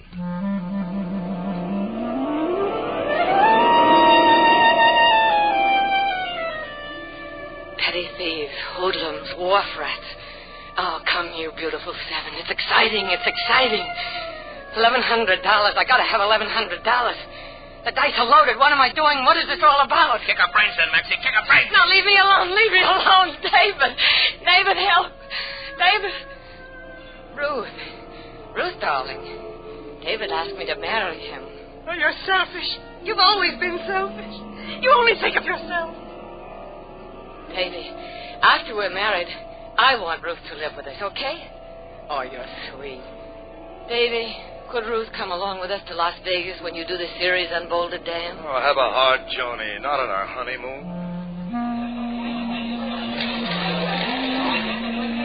17 black. Isn't the Pelican Hotel fun, Davy? Go on and put another 10-cent chip on the black. No, I'll skip this one. David, darling, at 7:30 now in Chicago. Don't you think maybe we ought to call Ruth? Why? You sent her a wire the moment we arrived, didn't you? But this is the first time we left her alone, and after all, living together wasn't her idea. Oh, wasn't it? Look, darling, I insist that you don't call her. Promise? Well, you're the boss. Dealer, a 10-cent chip on the black and another one on the red. What? Okay, lady. One on the red, one on the black. That's a new way to play roulette. Well, have fun, darling. I've got to get to Boulder Dam. See you later. And double O. But, dealer, you're taking my chip. Double O, you're a loser, lady. Oh. I'll explain it, madam. I'm the manager. Won't you step into my office? Oh, really, it isn't that important, you know. Yes, it is. My name's Corrigan. How do you do? You were playing black and red at the same time. Is that some system? Well, is that illegal in Nevada? Oh, no. We love people with systems, but people with cameras, we wonder about them. Particularly expensive cameras like the one in your handbag. Well, I don't see anything wrong. Well, I've got a funny feeling about people sneaking pictures of my patrons, and that's what you were doing before. Could so easily turn into blackmail. Hadn't that occurred to you? It so happens I'm a tourist. I like to take pictures. Oh, no, me. I like to take tourists. But strictly on the up and up, without any camouflage. All right. I used to work for a magazine. You probably won't like the idea, but I thought that I'd work up a feature they'd buy. Candid shots of this sink of iniquity. Oh, well, why didn't you say so? I like that idea fine. Just be sure you spell our name right, Miss... Mrs. Booth. Oh, my apologies, Mrs. Booth. You don't know too much about gambling, do you? No, but I learned fast. Well, just for the record, we don't force people to gamble here. And you can't win betting both black and red. Here's a stack of $5 chips. You play with them. Oh, thanks, but I couldn't... Oh, don't worry. They're house chips. They aren't worth anything. You don't lose, you don't win. You're making me feel like a real conspirator. The professional word is shill, Mrs. Booth. Oh, this is very kind of you, Mr. Corrigan. I'll take the chips. Oh, if you're here for the cure, maybe you and I can get together for dinner. If I'm here for what? The cure, 6 weeks in the Nevada sunshine, and you rid yourself of whatever ails you. Lumbago, matrimony, the common cold. Your kindness overwhelms me. Good. How about this evening? I'm afraid not, thank you. My husband hates to eat alone. Mr. Corrigan, do you mind if I use your telephone? Here it is. It's yours. Thank you. Operator, I want to call Chicago. Elmwood, 06321. Miss Ruth Phillips, person to person. Corrigan. Suave, sophisticated Corrigan. Dice roulette. 14's the lucky number. Lucky, that's me, lucky. Here we are, number 14. Lucky 14. Blackjack. Hit me, dealer. Hit me with a hot one. Poker, 3 of a kind. Full house, 4 aces. Winning, winning, winning. I have David $600. Why shouldn't I be lucky with our own money? Why not? Why not?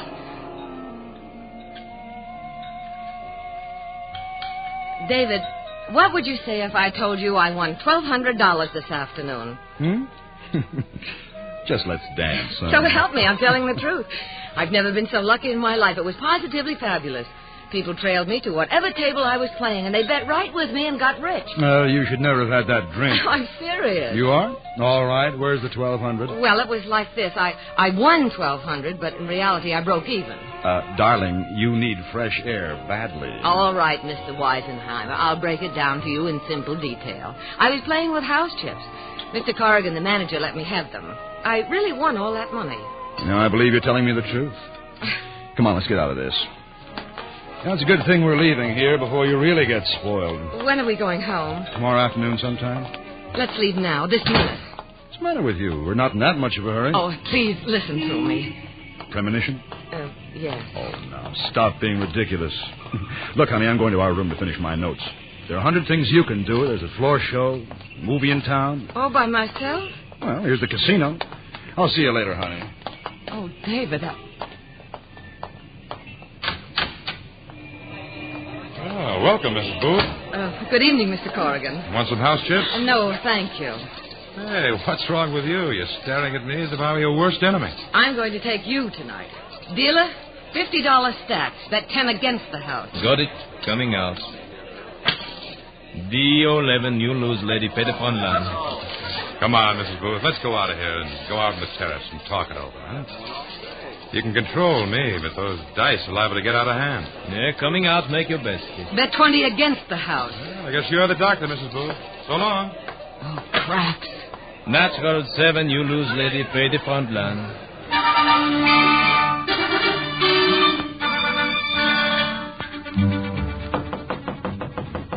Come in. Mr. Corrigan. Don't you ever go to sleep? It's 3 a.m. Say, a little rest wouldn't hurt you. I've seen you looking better. I need $100 till tomorrow. Uh-oh. It was nice and restful out in the terrace. My husband will write you a check first thing in the morning. Unless... What, win it back? How much did you drop? $600. Oh, not so good. And that wasn't even mine. It was expense money from the paper for this trip. Not so bad. Think how much worse you'd feel if it had been your own. Please, Mr. Corrigan, would you let me have the money? Look, why don't you wait till morning? You'll refresh her. You'll have a No, better I chance. can't. I Not can't. afraid of what David will say? He'll understand. I don't even understand myself. I stood there watching it happen, swearing I would stop when I lost $100. But I didn't. I kept reaching into the envelope again and again. It was like seeing myself on a screen or in a dream, like watching a person who couldn't see or hear me. How could David understand that? I understand it. I've seen it happen before. Go to bed, Mrs. Booth. If you have to have bad dreams, have them there. They do less damage. You won't lend me the money? What for? Why throw away another 100? 50, then. Just let me have 50. I'll pay you back. No, you won't. Take the word of an expert. 25. Go to bed, Mrs. Booth. 25. You've got to give me a chance. Stop making me feel like a heel. I won't lend you a dime. If you need money that bad, I'll give you 50. Only it's not a loan, it's a gift. No, thank you, Mr. Corrigan. I'll manage without you.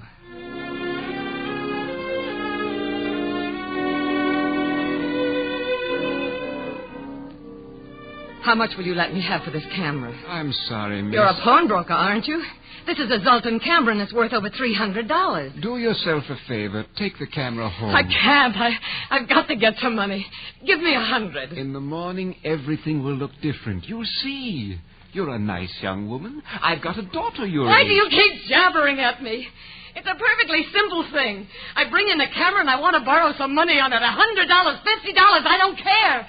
I didn't steal the camera. I've got a right to pawn it if I want to, or sell it or throw it away. Only I've got to get some money before tomorrow morning. All right. Here's 100 and a ticket. Thank you. Thank you very much. Don't thank me. When you get the camera back, it will be enough time to thank me. What makes you think I won't be back? My luck's got to change. Lady, on that shelf, look closely.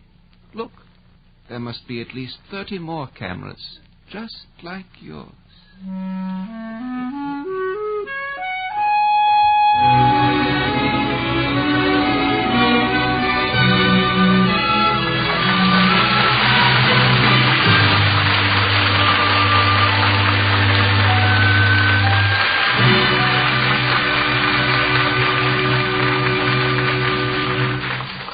Our drama will continue in just a moment. But first, here's a word from RCA Victor. Suppose for a moment that Shakespeare, Beethoven, and Michelangelo could get together right now and produce combination works of entertainment. That will give you an idea of what actually happens when RCA Victor produces combination instruments of entertainment. For RCA Victor is at once the Shakespeare of radio, the Beethoven of recorded music, and the Michelangelo of television. No words can describe RCA Victor's combinations. To believe such masterpieces can exist, you'll have to visit your RCA Victor dealers and meet them in the flesh, or rather in mahogany, walnut, or limed oak finish. They give you RCA Victor console radio, plus RCA Victor console phonograph, plus RCA Victor million-proof television, America's favorite television, all in one marvelous cabinet, and for far, far less than you'd pay for individual instruments of comparable quality. To feel like a tycoon of value, and the Santa Claus of all time combined, take home your RCA Victor million-proof combination for Christmas.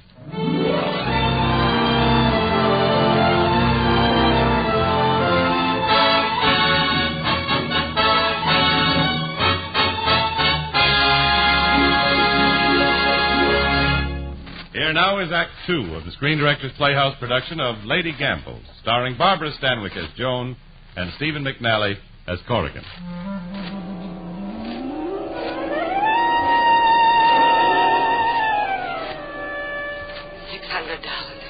I've lost David $600. I gotta get it back. That 50 dealer with the dice. I'm scared I gotta win.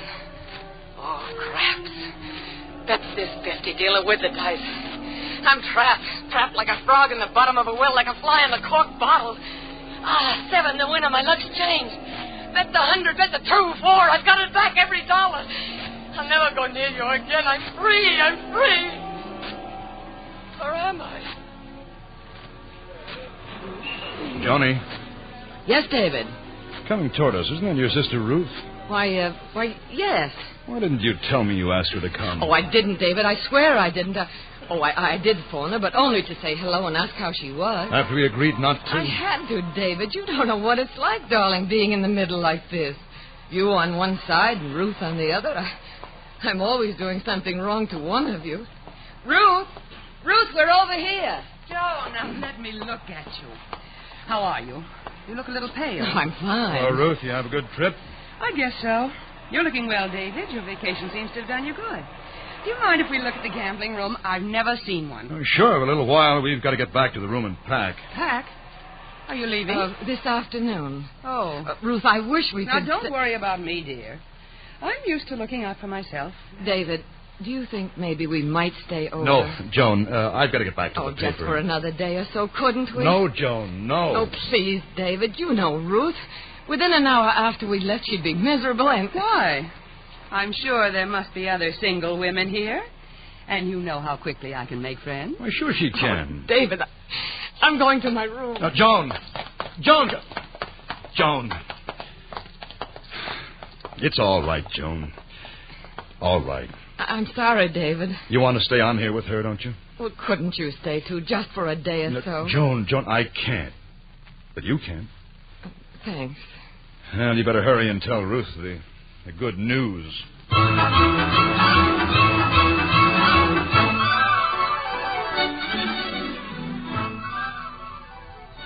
Mr. Corrigan believes I'm his lucky charm. He offered me 20% of the profits if I'd play poker for him. But I won't. Ruth, let's leave here. Oh, Joan, darling, this place is wonderful for you. Wire David and tell him you'll be back in a week or so. Oh, now, Ruth, Mr. Corrigan couldn't have possibly have affected you that rapidly. Well, what if I did only meet him tonight? I like him very much. And he liked me. Oh, Ruth. Now, don't owe Ruth me. Heaven knows you've got no need to be jealous. You've got David. Oh, cut it out, Ruth, will you? You can't stand it, can you, if a man shows the slightest interest in me? Can you? Shall I tell you some of the things he said to me while we were dancing? No, please. He said I danced beautifully. He refused to believe that I was 8 years older than you and that I raised you from a baby because Mother died when you were born. Oh, stop it, Ruth, stop it. He isn't your kind. I just don't want you to get hurt again. What makes you so sure I'll get hurt? Maybe he does find me attractive. Is that so impossible? Is it? I didn't say that. Just because I never got married? You think I didn't have any chances? What about Joe Matthews? He was dying to marry me, and I was only 18. I know, Ruth, I know. I had you on my hands. Skinny little brat. If I'd had any sense, I'd have done what Joe said. Put you into a home somewhere. Oh, please, darling, please. Maybe then I wouldn't have to stand here like a fool and be laughed at by my own sister. You slapped me. Yes. And I'll do it again. Laughing at me because I turned into a dried-up old maid that nobody wants. Ruth, I'm going out. Where are you going? I don't know. I haven't quite made up my mind.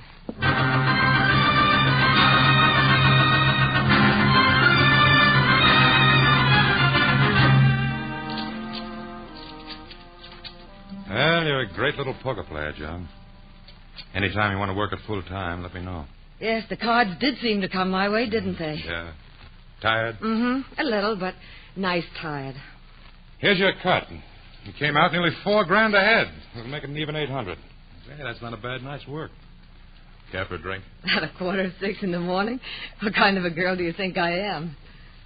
Why don't you stop sparring with me, John? I haven't been sparring. You're nicer like this. Look at you now. Easy, relaxed. Tired, but like you said, nice tired. Your office is a pleasant room in the morning. It's a lot more than that. It's what's in the room.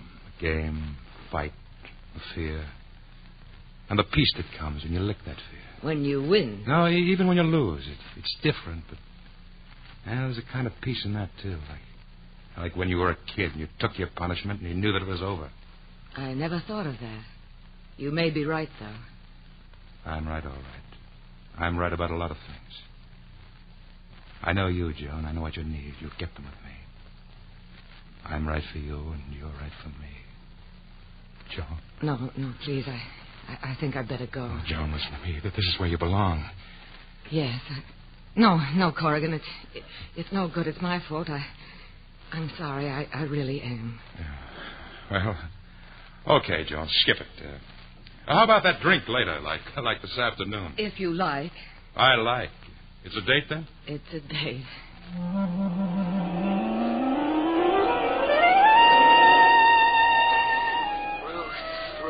Talk to me. Please talk to me. I'm sorry, darling. I didn't mean to hurt you. Oh, don't cry. Please don't cry. I'll do anything. I can't bear sitting in this room hurting you. Roulette. Yes, that's it, roulette. Number 14, lucky 14. There, forget your troubles. Forget troubles. Oh, David. David's back. Let's go out on the terrace. Yes, of course. Oh, it's been rotten here without you, dear. Yeah, those weren't house chips you were playing with. Oh, I did an awful thing, David. I wanted to try my luck just once. With real money, I mean. I just had to get it out of my system. If only I'd known you were coming. Why do you think I came? Why do you think I turned the car around and headed it back? Because you couldn't bear it without me. Say it. That's why. It is, isn't it? Yes. Well, hello. Welcome. Hello, Mr. Corrigan. Well, so you're back with us, Mr. Booth, huh? Quick trip. We missed him, didn't we, Mrs. Booth? Yes. Funny thing, the way husbands come and go around here. Only usually one goes and another one comes back. Yeah. Would you excuse us if we were just going for a drive out to Boulder Dam. Well, maybe you'll like it. Do you like concrete? They got a big hunk of it out there. Oh, yeah. She'll like it. She's crazy for concrete. We both are. I've wanted to go out ever since I got here. Well, we've been busy. Have a good time. Nice, clean-cut boy.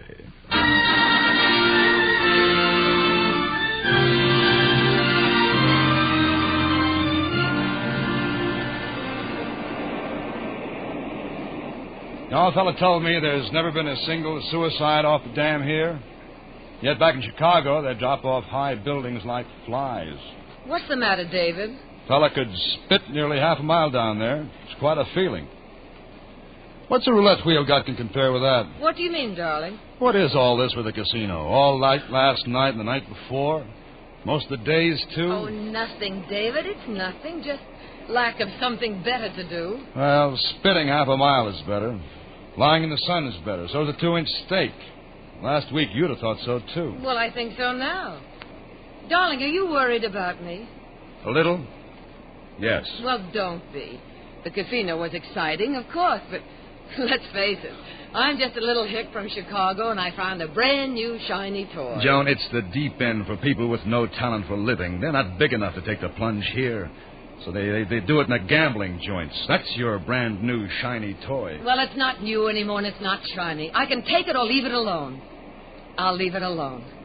And if I ever go near one of those joints again, you can take away my 2-inch steaks for a solid year. Scout's honor. Oh, Joan. Say, you know what? I'm going to phone the boss. Tell him I'm taking the week off, and we'll have ourselves a real holiday.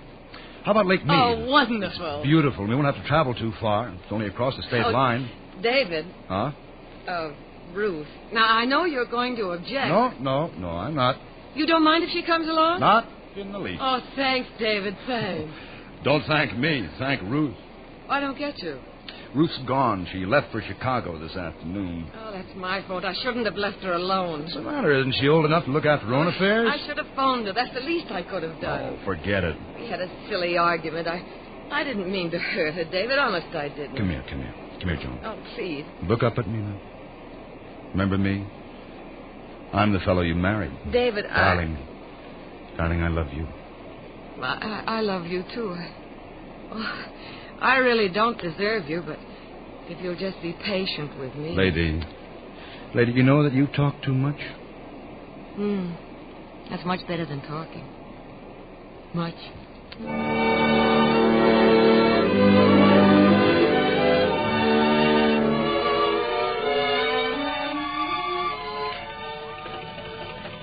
Call me in, Davy. All right, hang on. Oh, boy, this Lake Mead water is cold. All right, up you go, sweetheart. There. Off comes the swim cap. Aren't I a sight? Hey, I thought you went to Las Vegas yesterday to have that hair curled. Oh, well, Marie was out sick, so I just skipped it.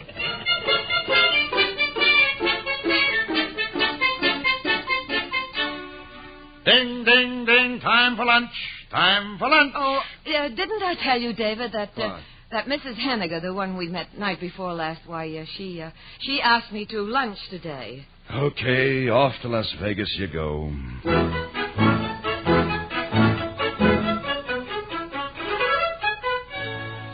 David, Mrs. Henniger. Oh, don't tell me you're meeting her at the Pelican again. Yes, darling. Well, I'm going to take you both to lunch. No, not today.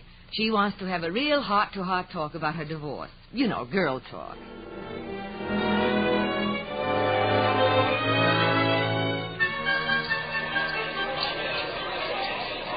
Hey, Mr. Corrigan. Oh, looking for someone, Mr. Booth? Yes, my wife. I expected her for dinner. Yeah, late, isn't she? It's 3 a.m. You know where she is? Not exactly. You know how they are. She's gone table calling. She's to change her luck. What do you mean, how they are? Gamblers. The ones who've got it bad, like your wife. When last seen, she was headed for the blue chip.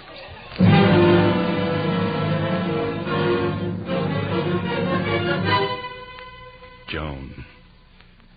Joan, what are you doing here, sitting in this deserted parking lot? I don't know. How's lunch with Mrs. Henniger? Oh, deadly. She talked and talked and talked. All through the poker session? What? You were playing poker all afternoon, weren't you? I won a young fortune, David. What about the money you won yesterday when you were supposed to be at the beauty parlor? The day before when you wanted to go shopping by yourself? Oh, don't be angry, David. Please, it was just that when you came back, I felt so lucky I'll never play again, you said. The Scout's honor. You were through with these places, you said. I didn't want to come here. Well, then why? I don't know. I don't know why. I was all keyed up. I thought I'd just watch a few minutes. And then something made me bet once and I lost, and then again and I lost. And before I knew it, I lost a lot. So I went across the street and I kept on losing. You don't know what it's like, David. It's like being whipped and kicked and then stepped on when you're down, and all the time you... All right, Joan, it's all over now. I'm scared, David. I'm scared. Something's happened to me, and I don't know what it is. It grabs hold of me, and I can't shake it off. I see it happening, but I can't stop it. Help me, David. Take me away from here. Help me, darling, please.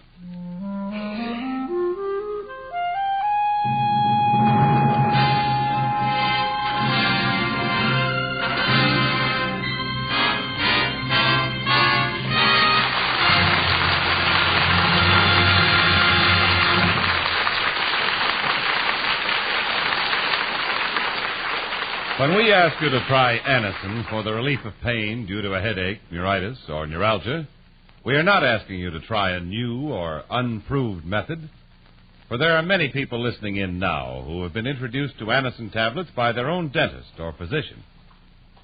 You who have received Anacin this way know the effective, incredibly fast relief these tablets bring. Anacin is like a doctor's prescription.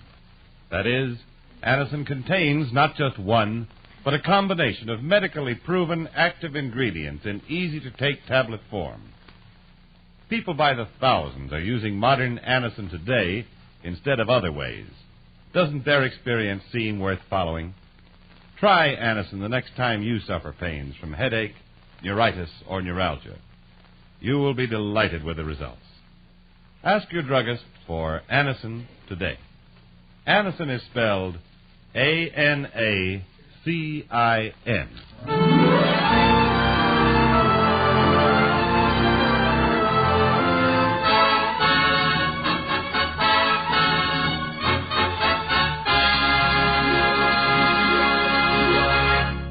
You are listening to the Screen Director's Playhouse, the Thursday night feature of NBC's All-Star Festival. The third act of Lady Gambles will continue after a brief pause for station identification.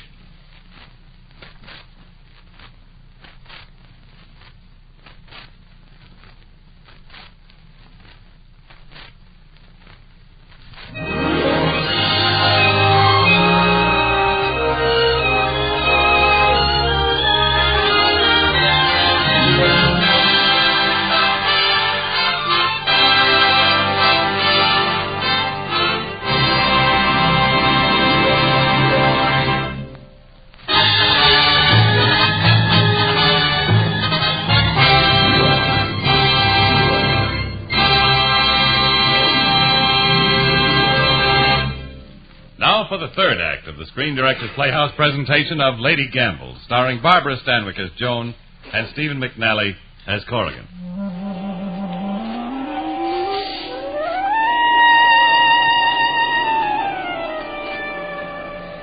It's 3 months now, Las Vegas.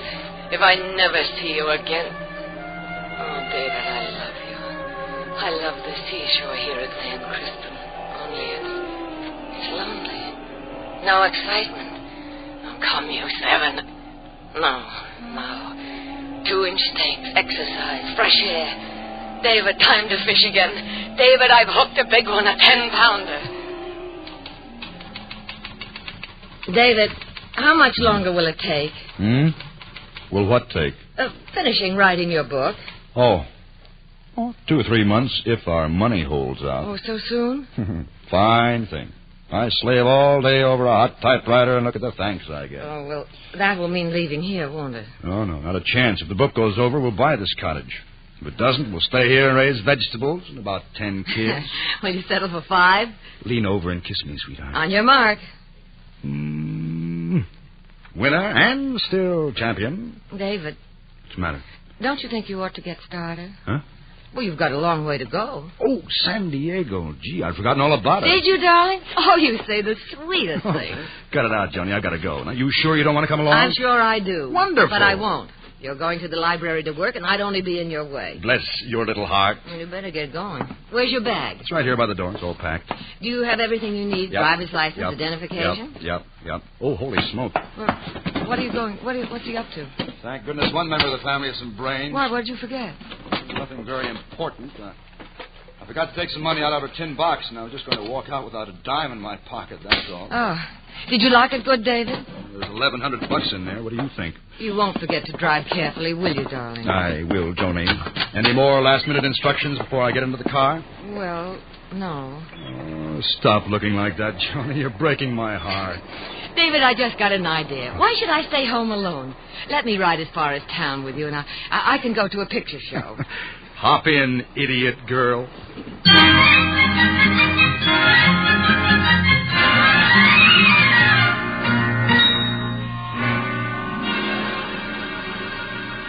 One ticket, please. Excuse me, miss. Aren't you Mrs. Booth? Yes. Ducky, you remember Mrs. Booth, don't you, from Las Vegas, the Pelican? The lucky lady? Well, I certainly do. How do you do? Now, don't give yourself a headache trying to remember our names. We're the Sutherlands. Oh, yes, of course. How are you enjoying your visit? Fine. For Dennis, Mexico's no different than anywhere else. Just so long as he can smell out some place to gamble. Of course, here he's already found a place, even if it is illegal. Yeah, it's not much of a place for that one broken-down crap table, is it, Mrs. Booth? Well, to tell the truth, I don't know anything about it. You mean you haven't even been there? Well, I'm afraid I can't afford it these days. Well, we'll fix that. Come on along. It's only 2 doors away. You provide the luck and I'll provide the money. No, thanks. I don't think I'd better. Oh, come on now. You can't let me down. The biggest streak I ever had was riding with you in Las Vegas. No, really, I'd rather not. I'll talk to her, Ducky. Tell her how hurt we'll be if she doesn't come with us. There'll be no living with him if you don't. Please? What do you say? Well, I'm not really dressed. Dice don't care how you dress. Will it be all right if I don't play, if I just watch? Certainly. There we are. And here's the crap table, Mrs. Booth. Oh, I see. Next gunner coming out. I'll take the dice, dealer. Bet 100. Come on, Mrs. Booth. Roll them for me, just once.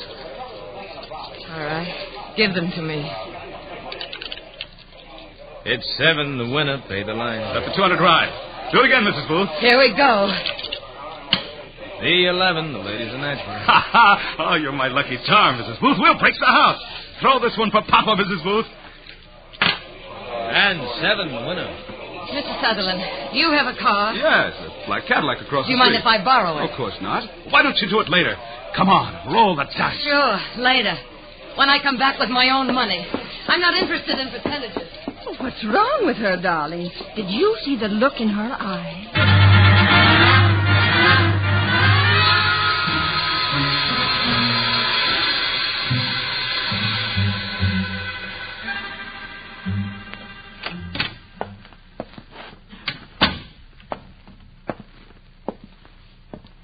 I'm over here, Joan. Yes. The money? Yes. All of it, Joan. All of it? You didn't gamble it away, did you, Joan? Just tell me I'm wrong, that you did something else with it. Anything. No. What else could it be? One short night, a few miserable hours. What else could swallow up a couple of lives so quickly, so completely? You and me. The book. This place. The kids. Do you know the answer? I ought to know, but I don't. Say something, Joan. Say something. Ah, what's the use? We've got $180 left. Here's half. It's not much, but it'll get me back to Chicago. The book? Well, it'll have to wait for a bit. What you do with your half is something I can't decide for you. But if it brings you back home, I'll be there.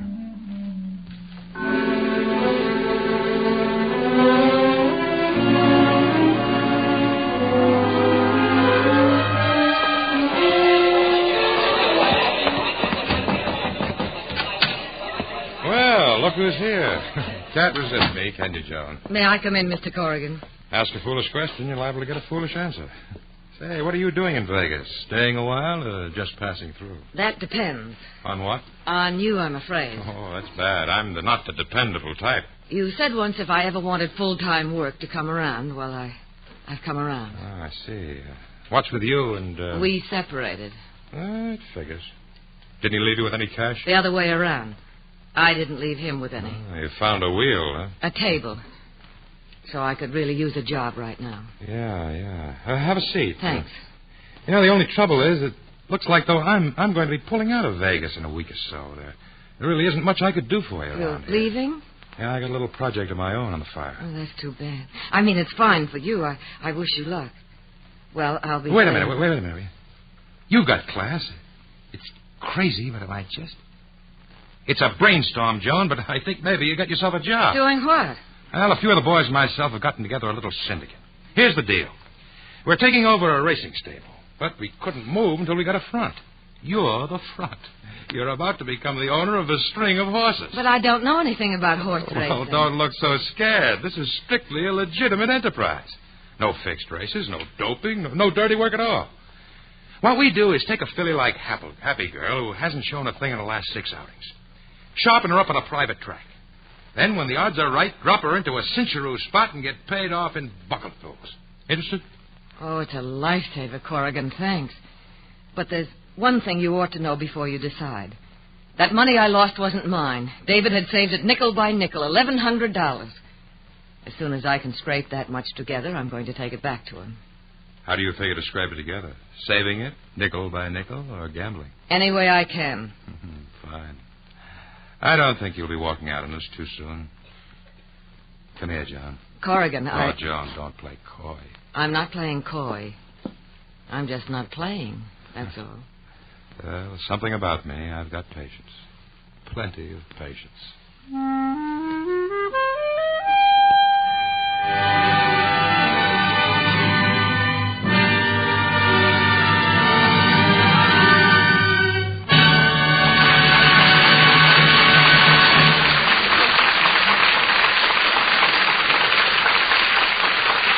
Ladies and gentlemen, America's newest car, the fine new Ford for 1951, is now on display at your neighborhood Ford dealers.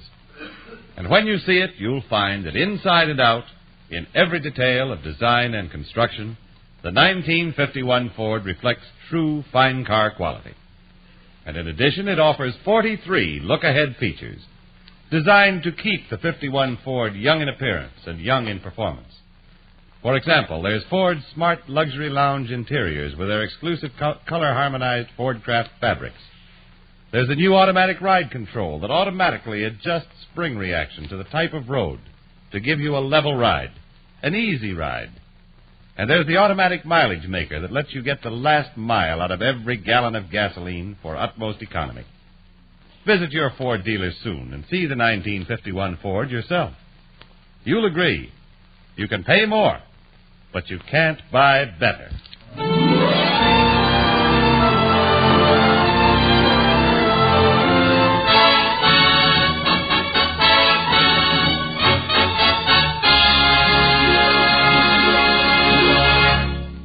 Now back back to our story. Lady Gambles, starring Barbara Stanwyck and Stephen McNally.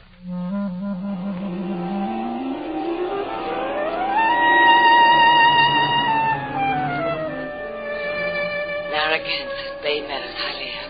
Happy girl. Oh, soon. I love you, Davy. I'll be home with your 1100 soon. Hollywood Park. Corrigan, I need some more money. Why? You just had a winner, didn't you? Say, let me see your ticket. Number 5. Are you out of your head? I told you 7 was going to win the race. I know, but I had a terrific... What goes with you, Joan? Do you like to lose? I've got to have $1,100. Anyway, what fun is it betting on a sure thing and giving the track odds? Look, if you're looking for bargains, go to a department store. Don't come to a track unless you want to get hurt. I wish you'd stop saying that. It shouldn't bother you unless it's true. What are you trying to do? Punish yourself?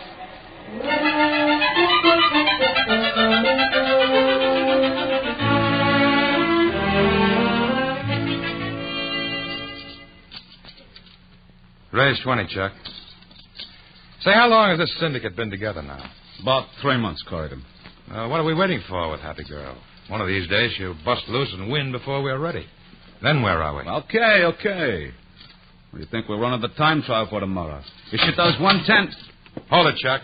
It's only Joan. Hi, lady. How's the weather out? Clear. Track is fast. Good evening, gentlemen. Hello.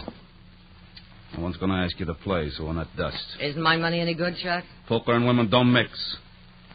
Well, we're on the subject of mixing. How about throwing together some drinks for us? Fill me in and I will. There's a dice game over the Evesham, Joan. Why don't you give it a whirl? I just did. Isn't my money any good? I'll lead every cent over a dime she's got on her. Come on with me, Joan. Where to? The door. Here, take this dough. And try to make it last, will you? Dame's beginning to get on my nerves. Well, they have a lush around any time. At least the lush will pass out once in a while.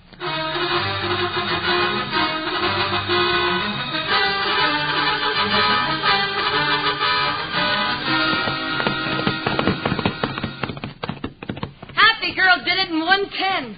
110, Corrigan, breezing. Saturday, Corrigan? Sure, why not? How about it, Chuck? Yeah. Now, this is how we're going to operate. We make no bets till 20 minutes before post time. None. And no bets with any of the local books. And nobody goes to the track. Get it? Nobody goes to the track. Is it clear? The odds will come in around 30-1. If we play it smart, they stay there. And let's begin by playing it smart. Let's get out of here before somebody sees us. You go with the boys, Chuck. I'll take Joan back to the hotel. Okay. Joan, here's a letter for you. I've been following you all over the country. Thanks. Yeah, it looks official.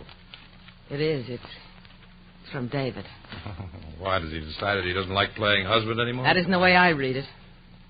He sent a paper along for me to sign in case I want a divorce. So long, Corrigan. Hey, wait, where are you going? What difference does it make?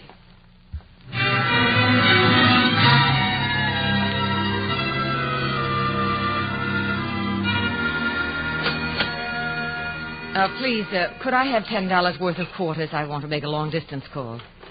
Thanks. Would you mind turning your radio on KGM or the races?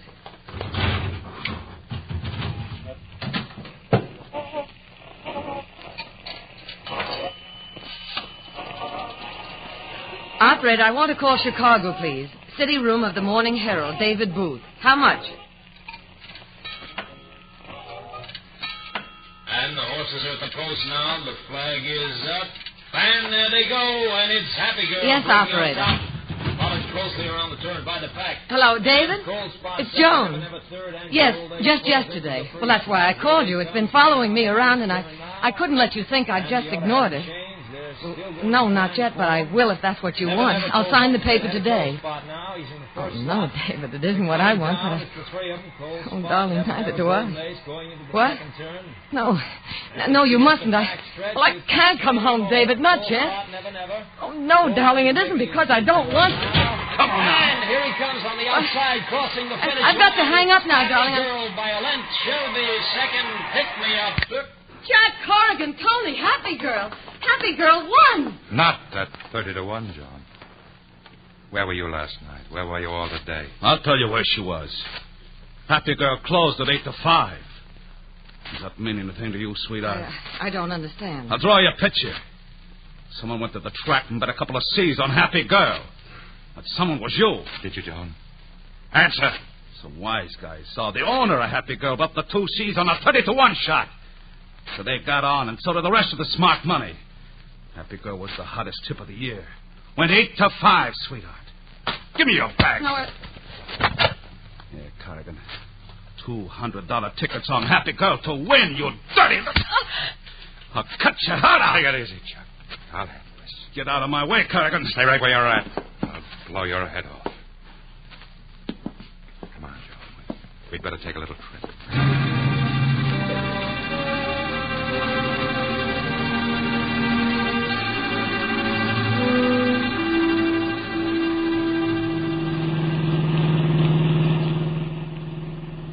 You haven't said a word since we left Chuck. What's there to say? I don't know what got into me. I must have been out of my mind.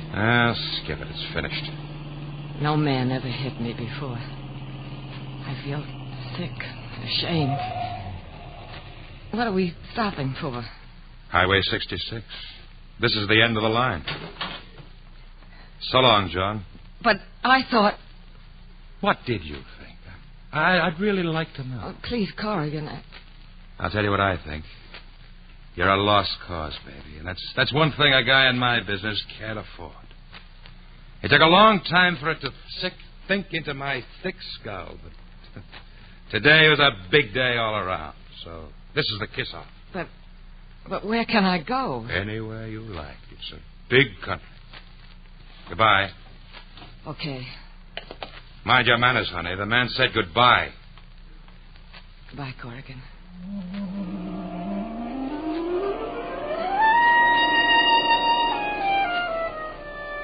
Memphis, Dallas, St. Louis, San Francisco, Seattle, New Orleans. I gotta have money. Oh, it's no use. Miami, New York, Kansas City. Model, waitress, clerk, taxi dancer. Keep away from me, you... Come on, you 7. Broke. Mister, can you spare a 5? Frenchie, loaded dice. Kiss him for me, baby. Kiss him for me. Kick a brains in, Maxie. Kick a brains in. Fella told me there's never been a single suicide off Boulder Dam. In Chicago, they drop off high buildings like flies. Chicago, where am I? I'm in a hospital.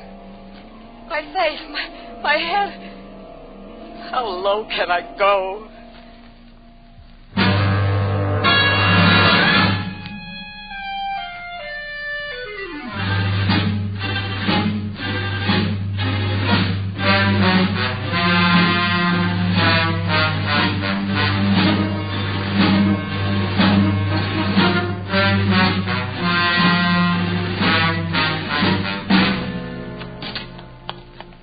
Joan, darling, Joan. What did they do to you? Now, take it easy, Miss Phillips. She can't hear you. Doctor, is she... She's going to be all right, isn't she? Sure. Right now, it's shock more than anything else. Why are you here, David? Why did they call you? They must have thought she was my wife. Your wife? Look at her, lying there half dead. Aren't you satisfied yet? Why don't you go away? That'd make you real happy, wouldn't it? What more do you want? Wrecking my life wasn't enough for you, was it? Now, wait. You had to smash hers and then kick her out, leave her without a cent. To starve for all you knew or cared. Haven't you done enough? Well, I've got her back now. Back with me where she belongs. Finally. Yes, finally. You'll never get your hands on her again. I'll see to that. This is what you've always wanted, isn't it? Yes, if you must know. I always knew this is the way it'd end up. From the very first day I saw you. And you worked for it, didn't you? Day and night you worked for it. Not hard enough. Not nearly hard enough. Don't, David. Joni. Don't make her talk like that. Oh, Joan, darling, my sweet baby. Don't listen to him. To the things he said. He's trying to come between us again. But you won't let him, will you, Joan? Will you, darling? Will you? Stop it, Ruth. She's sick. Joan, you know everything I ever did. All I ever thought about was for you. You know that, don't you, darling? Please. Say it, darling. Let him hear it. Send him away once and for all after what he did to you. Tell him, Joan. Doc, will you get her out of here? No, not yet. Why don't you answer me, Joan? Tell him, darling. Tell him how much I've done for you. David. Okay, Ruth, that's enough of that. Take your hands off me. Why did you call him? To start the whole thing over again? to let him kick you into the gutter again? Well, I won't let you, do you hear? I won't let you. You'll have to kill me. Please. Yes, kill me the way you've always done, from the day you were born, the way you killed your own mother. It's enough, you idiot. Get out, can't you see? Let her alone, David. It's true. It's true. I did kill her. I did. I know. No, darling, you didn't know. Before I could even talk, I remember hearing them say it. Everything I ever touched, I destroyed. Everyone. My mother, Ruth, David. But no more. I won't destroy anymore. No, of course you won't. All right, David. Miss Phillips, outside, both of you. She's had about as much as she can take for now. Okay. Joan. Let's get going. Joan, she's gone through the window. She's out the ledge. Take it easy, Ruth. What are you trying to do? Make her jump for sure? Joan? Come back, Joan. Leave me alone. I want to die. Booth, get out on the ledge. Approach her with care. Okay. Don't come near me. Joan, please. Don't come near me, I said. Hold it, Booth. Joan? Why don't you go ahead and jump? Kill yourself. That's what you've always wanted, isn't it? You and Ruth? The big punishment? Your mother died giving life to you, so now you die and give that life back. That's the only way to even the score, isn't it? Ask Ruth. She'll tell you. You've been telling her that for years. Listen to reason, darling. Listen to reason. Go ahead, Joan. Destroy yourself. Ruth's waiting. Take my hand.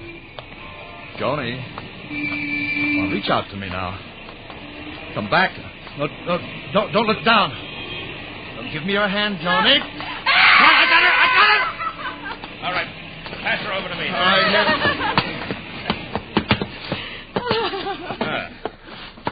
Now, back to bed you go, young lady.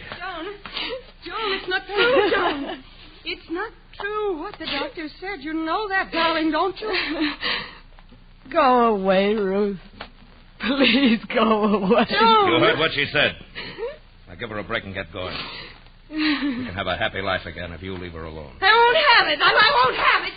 I won't have it. Now, come on. I'm taking you home, Joni. I'm taking you home with me. I'm free, Davy. I'm free. There'll be no more detours, darling.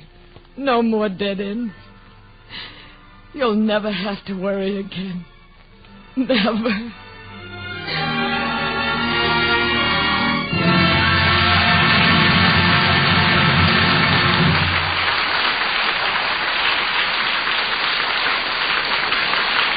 Thank you, Barbara Stanwyck and Stephen McNally. Our stars of Lady Gambles will return in just a moment with our guest director, Michael Gordon. But now, here's... And now, here's Bing Baggy Pants Crosby. And that type of introduction's entirely uncalled for.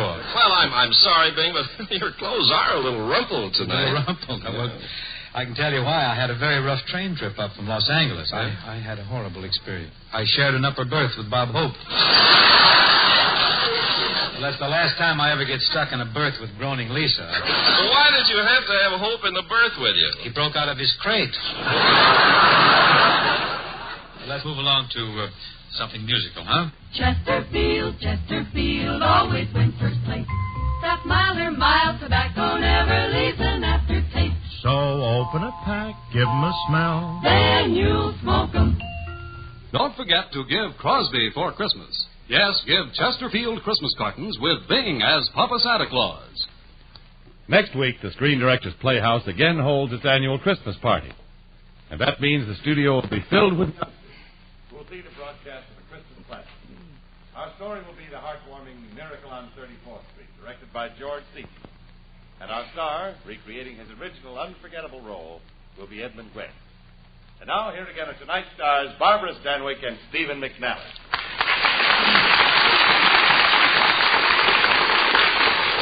Steve, this is the chance we've been waiting It for. certainly is, Barbara. I think you'd better explain to the audience. Well, it's as simple as this. When people like Steve McNally and myself do a picture, it's all us up there on the screen, and I guess the audience just forgets that There's a man who shows us what to do and how to do it. And he's the screen director. And this is our chance to introduce him to you. So, ladies and gentlemen, meet the director of Lady Gambles. And of such other pictures as Cyrano de Bergerac, The Woman in Hiding. Mr. Michael Gordon.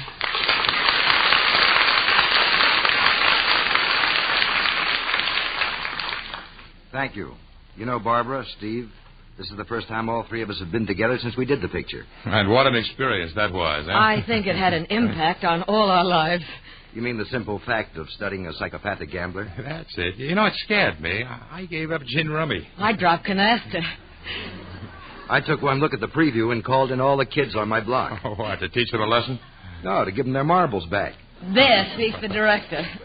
And if the director may add a serious word, doing the picture was a very great pleasure on a couple of counts. First, we tried to be honest and to treat the subject with an informed fidelity. And second, working with you, Steve, and Barbara. Well, ladies and gentlemen, all I can say is that when the picture was finished, the crew didn't want to go home. Oh, Mike, that's because you had all their marbles. Good night. Good night. Good night, everybody. And so ends tonight's Screen Directors Playhouse, the Thursday night feature on NBC's All-Star Festival, brought to you by Chesterfield, the only cigarette that combines mildness with no unpleasant aftertaste, RCA's Victor, world leader in radio, first in recorded music, first in television, the makers of Anacin for fast relief from the pain of headache, neuritis, and neuralgia, and your local Ford dealer, who is now displaying the new 1951 Ford, the car that's built for the years ahead.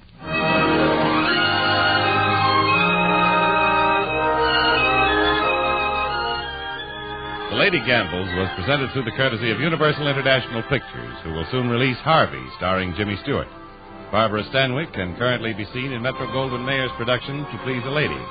Stephen McNally can soon be seen on the screen in Air Cadet, a Universal International picture co-starring Gail Russell and Richard Long. Michael Gordon has just completed I Can Get It For You Wholesale for 20th Century Fox, where he is now under exclusive contract. Included in tonight's cast were Tony Barrett, Bill Conrad, Georgia Backus, Byron Kane, Tal Avery, Ruth Parrott, and John Daner. Lady Gambles was adapted for radio by Jack Rubin. The Screen Directors Playhouse is produced by Howard Wiley and directed by Bill Karn. This is Jimmy Wallington speaking and inviting you to listen again next Thursday when we present Edmund Gwenn in The Miracle on 34th Street. Our guest screen director will be George Seaton.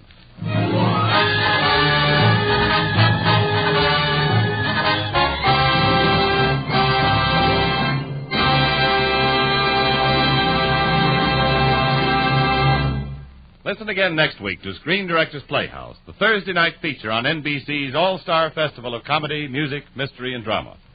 Listen tomorrow evening to the one and only Duffy's Tavern, the Friday night feature of the All-Star Festival. Join Duffy's Tavern tomorrow on NBC.